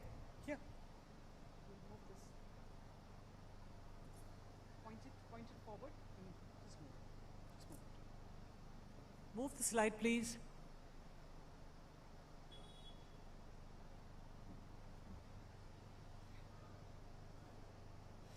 So Sikkim we are well known for our rich biodiversity. Previously our government has already been explained that, so I will not be going through that. And we have a very rich, we possess a vibrant cultural heritage. And Sikkim is the first state in India to be declared as the fully organic state. And also the people, the government, especially our leader, our chief minister, P.S. Gole Tamang, and the tourism minister and the department, the concerned department, and the people work with a deep commitment, making sustainable tourism, making it real in Sikkim. So homestay is a trending stay in Sikkim. Homestay is a great model of how sustainable and ecotourism can benefit both community and its environment. So when you come and stay in homestay in Sikkim, you are going to experience the authenticity of the culture, be it in terms of village tour, be it you can enjoy, be it in terms of learning how to cook a traditional cuisine, and also in community interaction. So if you really want to understand the culture and the and enjoy the rich heritage of Sikkim, the best place is a homestay, because it's where you can experience the authenticity of our culture. And also, most of the homestays in Sikkim, the picture that most of the homestays are built with eco-friendly materials. So in the previous slide, you can see a house. Yeah, it's a cottage. These are some of the cottage that you can find in Sikkim. So usually by this homestay is preserving our culture, as well as promoting the conservation of our environment as well. So in homestay, it's everyone, the community as a whole, we are benefiting, and everyone is benefiting from the homestay. It's like, yeah. So next comes the organic agriculture. Ever since our state has been declared as an organic state, there is a total ban of chemical fertilizers, use of pesticides. So in that way, every homestay has their own farm, so that when you come and stay in homestay, you can see how the farming has been, the cultivation has been done. You can also experience the harvesting and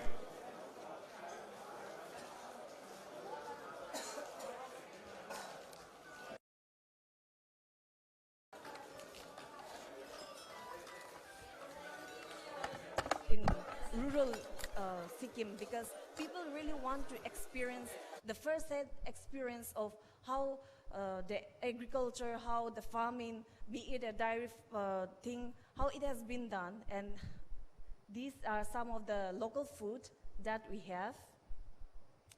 And community-driven tourism ecosystem, most of the homestays are being done by the local people. And so it empowers the local, the Sikkimese people, and also it's inclusive it's an inclusive economic benefit. So be it the cook, be it the driver, everyone is included. So it's not just the homestay owner that is benefiting, but everyone who has been employed, everyone who, be it a farmer, be it a dairy farmer, everyone has been included. And education and capacity building is a strategy of sustained development adopted by the Sikkim government. On this capacity building, they train people who are really interested in tourism, agriculture, farming, and environment, for the protection of our environment. People have been trained, and once they have been trained, our government even built homestay for people, those who really want to pursue their career in tourism. And that's how the government is implementing the strategies for the development. At the same time, the local people working together and collaborating and making a rural ecotourism real in Sikkim. And also, that's a picture that promoting organic and rural tourism, because that's the Sikkim government approach to tourism. So because of the tag of being an organic state, it has promoted so many national and international travelers, because especially those who are really concerned about a healthy lifestyle. So you can see the farmers bringing their harvest and selling on the Delhi markets, and then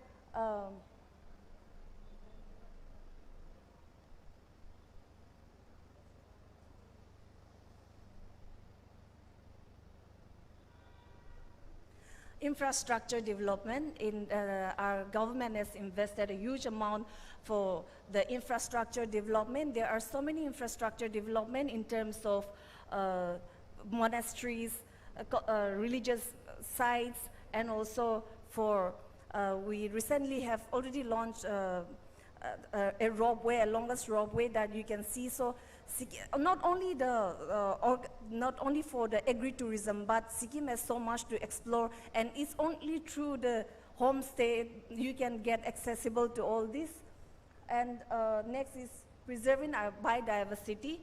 So we are not only focusing on the development of tourism, but also keeping in mind about the importance of our rich biodiversity. So whenever there's building infrastructures are coming up, our government always see that it's already, it doesn't disturb the sensitive zone or the preservation area. So here the key benefits of the homestay and organic farming in Sikkim. Through homestay, we are preserving our culture, and because of the organic farming, we are keeping our soil healthy, even in a generation to come. And most of the people that stay in homestay is because they want to eat healthy and live and breathe a clean air. So staying in homestay is people, those are very conscious with health and the food that they eat. So the key benefits of homestay and organic, homestay is enhancing tourism in Sikkim. According to the report, there are around 2.4 lakh visited and stayed in homestay in 2023. And you can have an authentic travel experience. And at the same time, you can have a diverse experience, not only staying in a cottage or but you can also stay in a concrete building and also customize itineraries. There are some of the challenges that we face. One is over-tourism. Because of over-tourism, especially on the peak season, you may not experience the authenticity of that the homestay can offer because of high in demand. Waste management, most of the time the thing that we face is during the peak season, there is a litter around, especially on the most visited site. So after homestay, we always face the waste management, and one thing that we really face is the unpredictable weather. So, yeah.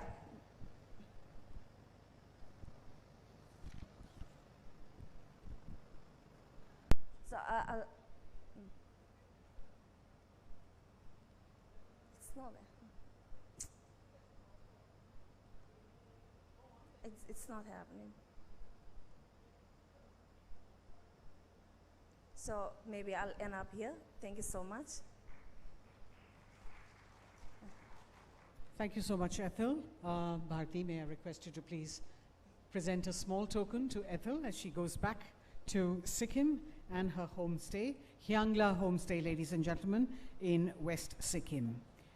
Ethel Mag Dong, thank you very much for sharing your experience and your story. We're moving on to Nagaland and the Hornbill. Many of you already know that Nagaland's Hornbill Festival is celebrating its 25th anniversary this year, and it is a vibrant cultural showcase attracting global visitors. It spans over 10 days, featuring traditional Naga dances, music, crafts, indigenous games, and cuisine. And to understand how this festival has evolved into a tourism product, we have from Nagaland Tourism Department, the Assistant Director, Mr. Mwatemsu Sangtam.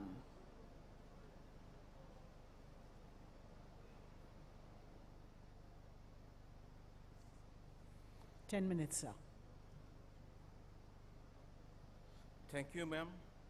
Thank you, Ministry of Tourism, for having this ITM at this high magnitude. And a very good afternoon to everyone. I take this privilege and I'm honored to represent my tourism department of Nagaland and to say something on the topic of Hornbill Festival Nagaland. Well, Nagaland is coined as the land of festivals. Nagaland, it's a mountainous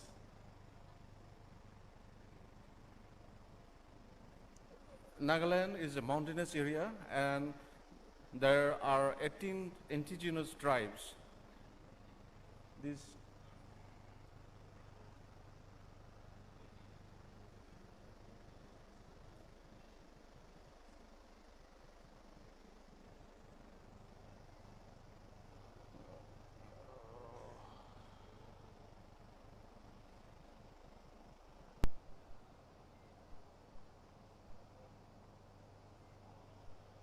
These tribes are the backbone of Nagaland's rich cultural heritage.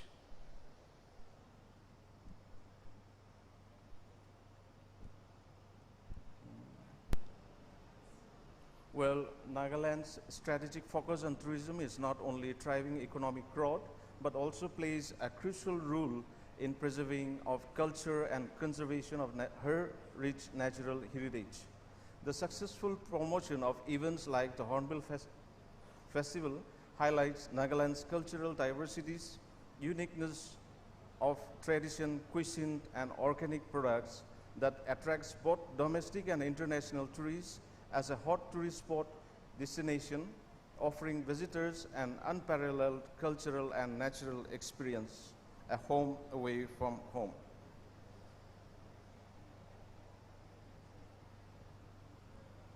Well, the Hornbill Festival was first held in 2000 at Kochiji, the local crown in Kohima, originally lasting for only 5 days. It continued to be held at a location until 2002, and in 2003, it was shifted to the present location, the Naga Heritage Village, Kisama. The festivities were extended for 7 days, and as interest and participation grew, the celebration was later extended to 10 days. Originally organized by Tourism Department, it later involved the collaboration of departments such as Art and Culture, who is now a key partner, tribal affairs, land resource, youth resources and sports, planning, industries and commerce, Nagaland beekeeping and honey, and so on.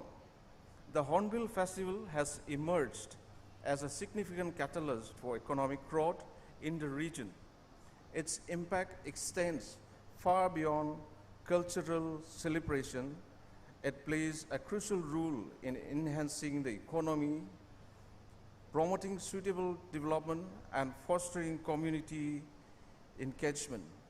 The festival has transformed Nagaland into a popular tourist destination, drawing in both domestic and international tourists. This is the venue of Hornbill Festival.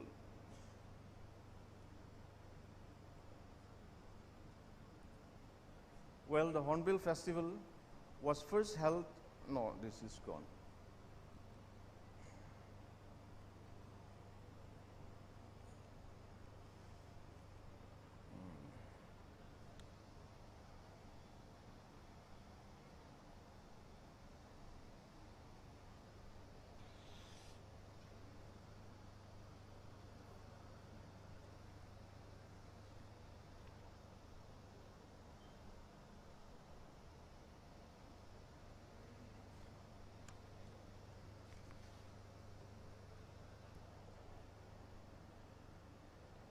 Sorry for the inconvenience.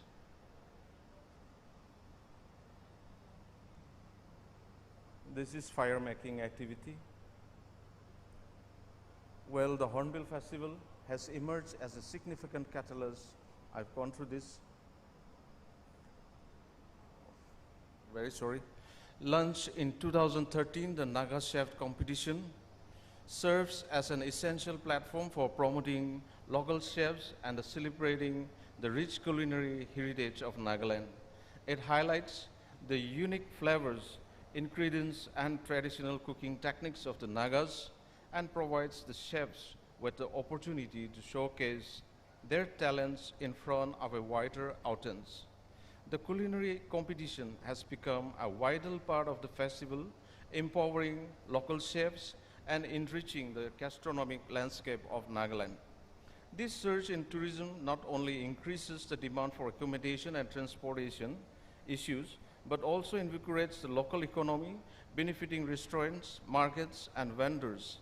Ultimately, it plays a crucial role in elevating the hospitality sector, fostering a lively environment that generates job opportunities for local residents and supports small businesses. The festival serves as a platform for local artisans and craftsmen to showcase their work from traditional textiles to intricate handicrafts. By providing a marketplace for these products, it encourages the growth of local industries. Artisans gain visibility and access to a broader customer base, which can lead to increased sales and economic stability of their families. Additionally, the emphasis on local crafts promotes the preservation of traditional skills and techniques, ensuring that these cultural practices continue to thrive. For local entrepreneurs, the Hornbill Festival has become a crucial lifeline, offering invaluable opportunities for growth, visibility, and networking. Its benefits extend beyond Kisama through various cultural programs and fairs that are held in conjunction with the festival throughout Nagaland. This broader engagement allows smaller communities to showcase their technique and unique traditions and crafts. Even management companies like Sky Management and Synergy Group have gained numerous opportunities through this festival. As a high-profile cultural event, attracting thousands of visitors, it generates heightened demand for various services, including technical support, vendor management, design, and decor. It allows local firms and secure more contracts, provide a hands-on experience in managing large-scale events, and offer a networking platform enabling event managers to connect with government agencies, local businesses, and artisans, fostering collaborations that can lead to future projects. The 24th edition of Hornbill Festival 2023 has had a notable impact on the local economy of Nagaland. The festival witnessed a tourist inflow of 1,54,057 visitors, even though a sum of rupees 17.11 lakh, or approximately 3.1% of the total allocated budget, was added to the state exchequer. The overall estimated revenue generated during the festival was approximately 131 crore, as per the report of Economic Assessment of Hornbill Festival. This underscores the festival's significant contribution to economic activity, with most of the revenue circulating directly within the community, supporting local businesses, artisans, service providers. While the government's revenue collection might be modest, the festival's primary impact lies in its ability to stimulate grassroots economic growth. This localized financial boost supports job creation, growth of small enterprises, skill development, community infrastructure development, empower marginalized groups, and create a cycle of growth and improvement that will elevate the quality of life. The influence of the Hornbill Festival has permeated small communities throughout Nagaland. As seen in the celebration of many hornbills in various districts, events such as the Snail and Drought Festival in Poilwa, Cucumber Festival in Alipa, Apple Festival in Tanamir, Orange Festival in Rusuma, Lungam's Cherry Blossom Festival highlights this cultural ripple effect, where local traditions and costumes are celebrated, allowing smaller communities to showcase their uniqueness. These events actively engage local artisans and farmers, providing them with a platform to promote their crafts and produce. Ultimately, the Hornbill Festival serves as a powerful reminder that cultural events can have profound effects on local economies, emphasizing the importance of community engagement over government revenue generation. It embodies the idea that cultural celebrations can be significant drivers of local economic growth. By prioritizing community engagement and involvement, it enriches the social fabric of the region, creating a vibrant, resilient community that values its heritage and invests in its future. Thank you so much, and I regret for the inconveniences. Please forgive. Thank you very much, Mr. Sangtam. I know that all of Nagaland is now very busy with the coming up Hornbill Festival. We have a small little token for you to take back with you. Please accept it from the Ministry of Tourism. All the best for the upcoming Hornbill Festival. Thank you very much. From Nagaland, we move to Manipur, which offers a unique historical experience, attracting visitors interested in World War II battlefields, particularly those seeking to learn about the pivotal Battle of Imphal and Kohima, which is considered a turning point in the war against the Japanese in the Eastern Theater, drawing military history enthusiasts, researchers, and people with personal connections to the conflict to visit the sites where significant events took place, including the war cemeteries and battlefields in Manipur. We have the founder and managing director of Imphal Battle Remembrance Tours, Arambam Angamba Singh, aka Bobby, is a self-taught battle historian who has built a private museum in Imphal and organizes war site tours to get global historians interested. Please welcome Mr. Singh with stories from the World War II. Thank you.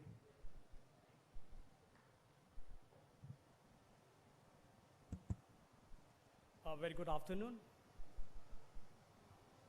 At the outset, I'd like to show my gratitude to Minister of Tourism, in particular, Madam Mudga Sinergy, DG Minister of Tourism, for giving us this opportunity to tell our story. My name is Angamba Singh, and I am from Imphal, state of Manipur, which is also known as the land of jewels. I'm sure 99.9% of the mainstream in India doesn't know about the World War II heritage of Imphal. It is here where one of the most crucial battles of the World War II was fought. It was a turning point for the Japanese, and otherwise history would have been very different. And of course, it is the first liberated town in India where the first tricolor flag was hosted by Azad Hind Fauj in 1944.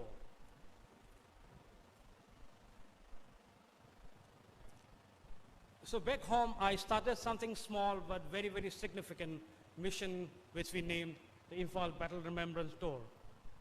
And these are some of the stills from some of our most endearing moments of our journey.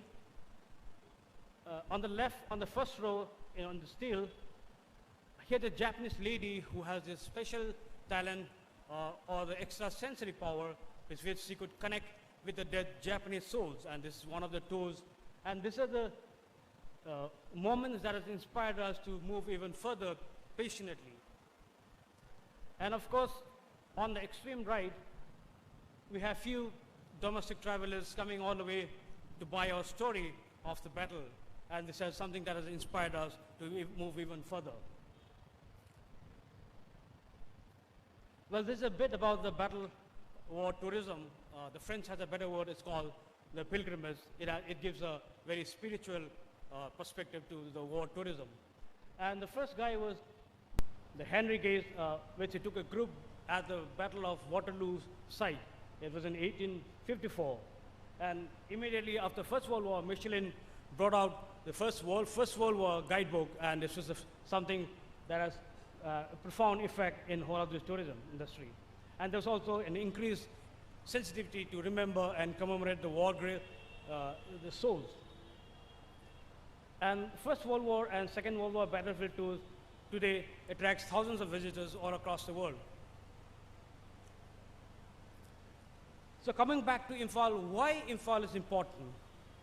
It is here where one of the most important, crucial battle of the World War II was fought. And in the local memory, it is also known as Japan Lan or the Japanese War. And this is a map from the battle. It showed Japanese advance into Imphal from 3 directions. It is called Yugo in the Japanese term. And this is a very, very crucial battle. Otherwise, as I said, history would have been very, very different. Next, please. Okay, so today it is declared as one of the most crucial battles, and luckily in 2014 it was also declared Great Britain's greatest battle of all time by the National Army Museum in London. And it brought forth what was earlier known as the forgotten battle. Now everyone knows where Imphal is, at least in the military circle.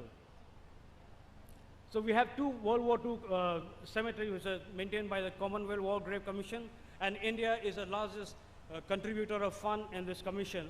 We had the highest number of casualties.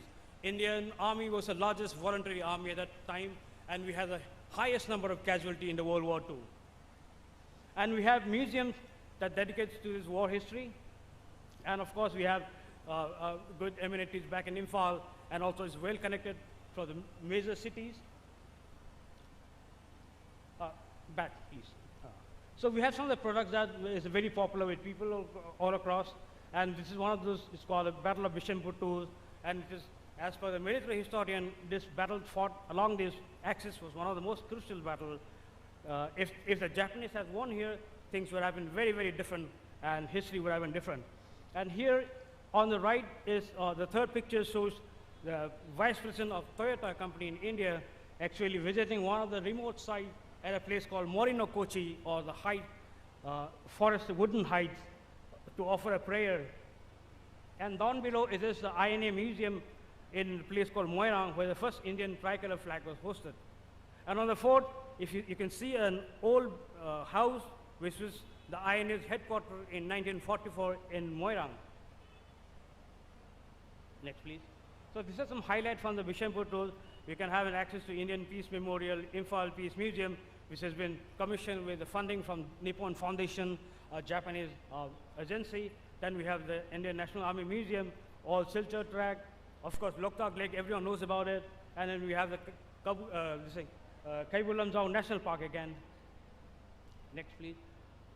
this is another tour which is at a place called Sangshak, and this is where the first major engagement took place between the Japanese and the British Indian Army. The Maratha Light Infantry had a battle honor at this place called Sangshak, and this battle was very, very crucial. It halted the Japanese for 5 days.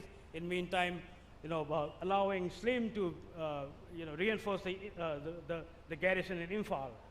And this is a group from UK. Some of their fathers fought in Imphal in the World War II. And there's a place called Finn's Corner, named after an Australian army engineer who built the first motorable road in this place called Ukrul. On the right, it is the right at the battlefield area with some of my Indian guests. And down below is Okano-san, a Japanese lady, very gutsy. She's about 96 years old, and she wants to come back to Imphal again for her 5th visit. And this is near the Burma border or the Myanmar border, praying for the lost souls. Next, please. So these are some of the highlights of that tour. Chingangam Mandap is a Vaishnava Mandap where there was a Japanese air raid in 1942. About 100 of them perished in that. And we have the Finn's Corner, then the All American Baptist Church at Sangshak, and we have the Japanese 15th Division Memorial at Sangshak, and also we have the Maratha Light Infantry. Every year we have a commemoration called the Sangshak Battle Commemoration. Next, please. So this is another very, very popular tour. It's called the Technopole. It goes right up to the last Indian town called More. Right across, you can go into Myanmar with a day permit. And the gentleman here, whose father was in the Devonshire, and Devonshire lost about 100 men in one night assault at the background. And down below there's a bridge called Lokchau Bridge, built in 1942 by the Teri Garhwal Company. And here are some of the members from RSS. They wanted to see how iron is approached all the way to Moirang from Birma. And of course, there's the Bailey Bridge, which is half Myanmar, half India, which divides the two countries. And down below is again another picture from the Technopole Massives. Next, please. Okay, so this is some of the highlights. You can have access to Palel Airfield, then the Palel Bridge, RCC Bridge, built in 1942. Then you can have Lokchau Hamilton Bridge. Then you have the International Border Bridge. And of course, if you're going to Tammu, you'll have access to a lot of pagodas and British monasteries in Tammu. Next, please. And we have some of the beautiful museums back in Imphal, which is dedicated to the World War II history. We have the Imphal Battle War Museum in Tera, then another, which is called the Imphal Peace Museum at Mayum Lopaching, and we have a few more coming up in a while. Next, please. Of course, this is some of the heritage that we have in the northeast, just not Manipur, but this is Nagaland. We have the Kohima War Cemetery, which is very popular. We have a Lee Grant tank all across the Garrison Hill. Then you have the World War II Museum, Kisama. We have another Japanese memorial coming up in Aradura Spur again. And we have Cameroon Memorial. Next, please. This is about Assam. Then we have this World War II Cemetery in Guwahati, which is also maintained by the Commonwealth War Grave Commission. Then we have Stilwell Road at Lido, which was a road that was built in the World War II, which connected India all the way to Kunming in China. Then we have the Lido Club. It's an old British club at a place called Lido. Then we have former airfields all across in Assam, Chabua, Dinjan, Mohonbari is all, the old airfield from the China-Burma India Theatre. Then you have this Digboy Oil Refinery Museum. Of course, then the D Estate Bungalows, where we hosted all his allied officers in the World War II. Next, please. Arunachal, we have this new museum that has just been commissioned. It's called the Hum World War II Museum. It was inaugurated by the American ambassador. And last month, there were a few American servicemen who served in the same squadron. They had come down all the way. One got promoted in front of this museum. Their former squadron fought around this theater. Then we have the Jairampur Chinese necropolis, which is a huge war cemetery of the Chinese army. And then you have the Pangsau Pass, which is called the Hell Pass. And of course, there's aircraft site all across the eastern Himalayas. They're believed to be about 250 aircrafts all across the Himalayan mountains in Arunachal Pradesh. Next. Now, this is some of the problems that we face. We have very limited numbers of battlefield tour guides, which is also a big hurdle for us. Then the geographical terrains are really, really harsh, and then accessibility issues are always there.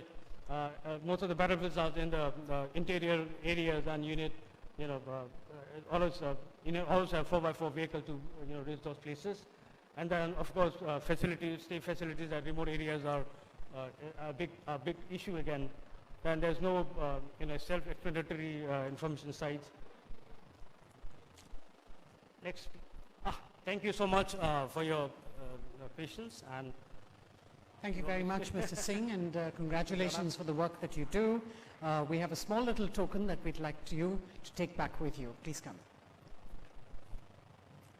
Our final case study, ladies and gentlemen, is about the involvement of the local community in the development of rural tourism, specifically in Tripura. And I'd like to invite from the Department of Tourism Tripura, the Deputy Director, Mr. Sushil Kumar Riang, to please come up and make his presentation. After this, we have the B2B meetings. So this is our last case study that is being presented to us. Mr. Riang. 10 minutes. Please start. The sun is just sinking down the western horizon, and since morning you all are sitting here, so you must have felt exhausted, so I'll not take much time. I'll finish within the time frame. So first of all, I would like to give thanks to MOT for giving me this opportunity and to my department. Myself, Sushil Kumar Riang, Deputy Director, Tourism Department, Government of Tripura. Today I shall be presenting a case study on Basgram, which means a bamboo village. This is actually a Bengali term. Bas means bamboo and gram means village. This Basgram is a very unique village located near Indo-Bangla border, which is about 35 kilometers from the capital city, Agartala. In Tripura, there are so many community-led tourism destination and assets. But today I'm highlighting only this Basgram. The thing is that this Basgram is the first bamboo park in India. And in the year 2023, Ministry of Tourism has given award to this Basgram for Best Tourism as Best Tourism Village in Bronze category. A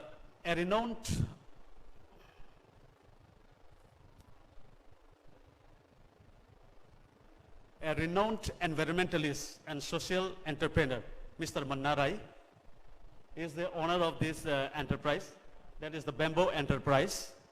In this park, there are bamboo made cottages. Not only that, there are also souvenir shops and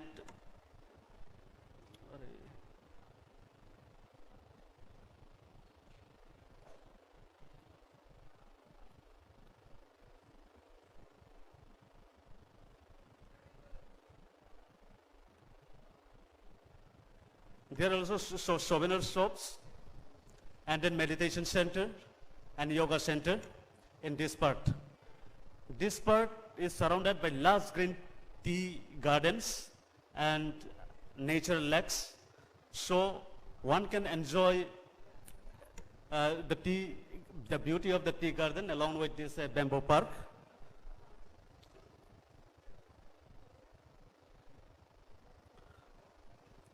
Basgram, as you all know that in Tripura there are 29 species of bamboo available. Out of that, 19 species of bamboo are available in this bamboo park. So, in this bamboo park, even from the foreign, just like Bangladesh, they are coming for bamboo research in this Basgram. Basgram plays a very crucial role in maintaining ecological balance of the region. The bamboo plants helps in maintaining soil. We all know that when maintaining soil conservation and then prevent soil erosion and maintain water quality. This part is also home to variety of small wildlife. Say for example, there are some rabbits, some wildcats you will find now in this Basgram. Basgram has now become a popular tourist destination attracting visitors from all across the state and even from the foreign countries. The park offers a wide range of trekking including guided tours, etc.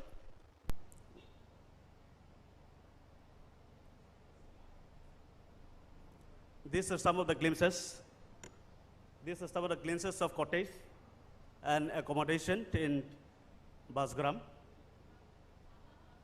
Accessibility, as already I have told you, it is about 35 kilometers from the capital city, Agartala. You can easily access to this location.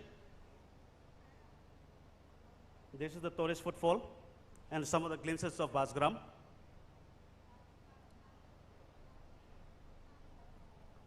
And this is the souvenir shop.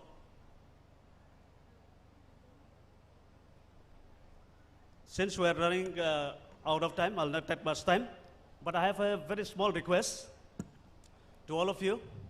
Please spare me more 2 minutes for a short video. It is just only 2 minutes. Technical team, please. Welcome to Bajgram, a tranquil bamboo retreat nestled in the heart of Katlamara, West Tripura. Over the past 5 years, this unique homestay has redefined the meaning of eco-friendly living and community-based tourism.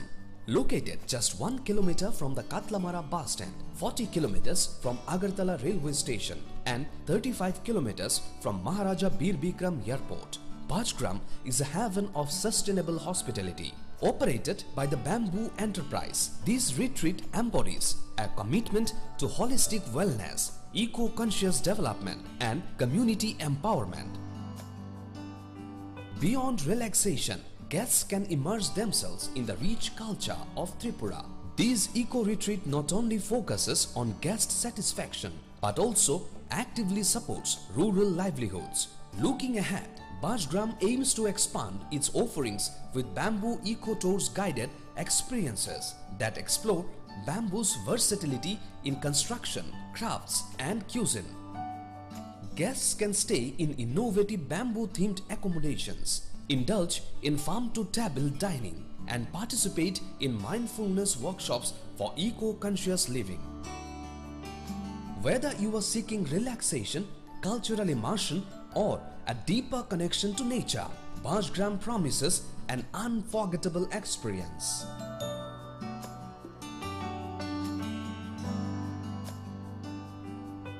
Bajgram, where warm hospitality, local charm and eco-friendly living converge to create memories that last a lifetime.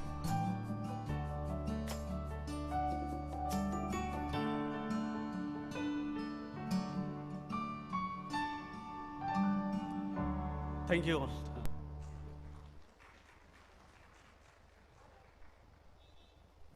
Sir, please hold on. Mr. Riang. Mr. Riang, please come up. We've got a small little token. You can't go back empty-handed.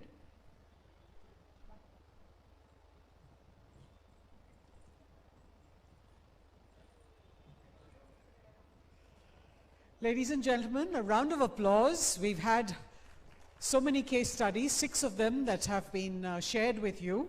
We've now come to the end of this part. We will now move for the B2B meetings and the interaction that we have with the international students. Ladies and gentlemen, we will start this evening's program, which is with a cultural segment and dinner that is hosted.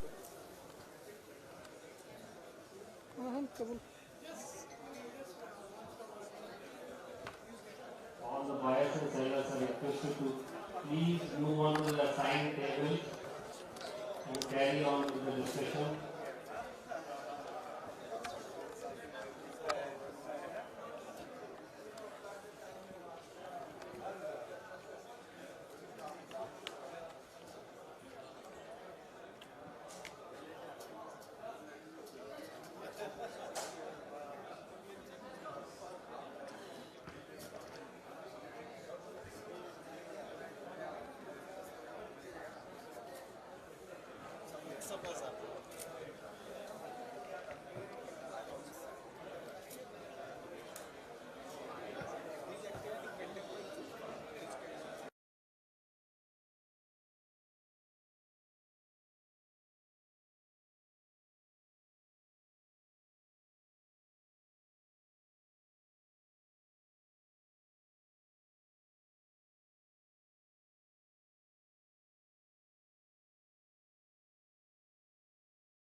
মানে নাপাওঁ যে অঁ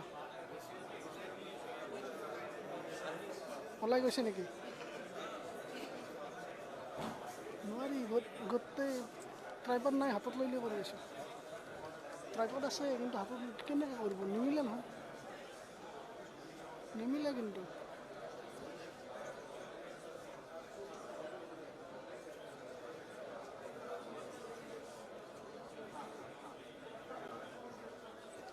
অঁ ঠিক আছে অঁ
phone কৰিছে live হৈ আছে বুলি কৈছে অলপ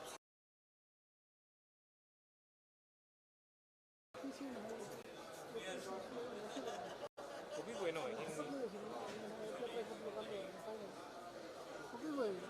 তাকো কেবুল লগাই এইবিলাক কেবুল লগাই নোৱাৰি না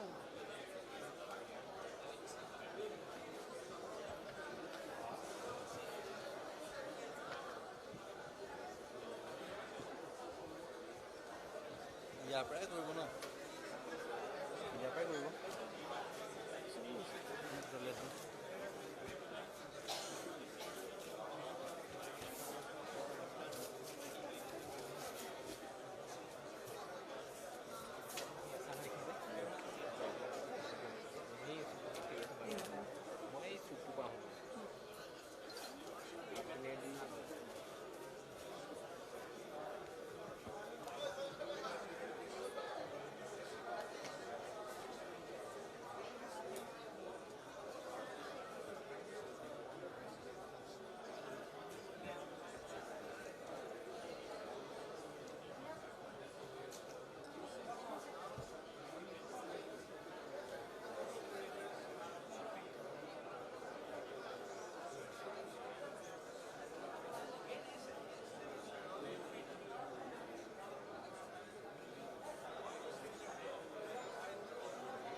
We'll request all the buyers to please keep the timelines and move to different tables. We have around 100 plus sellers who are present here today. So we'll request all the buyers to keep it to the minimum 5 minutes slot and move to the different sellers here. Thank you.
ফেক্টৰীটো আহি যাতে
ট্ৰাইপডৰ উলিয়াব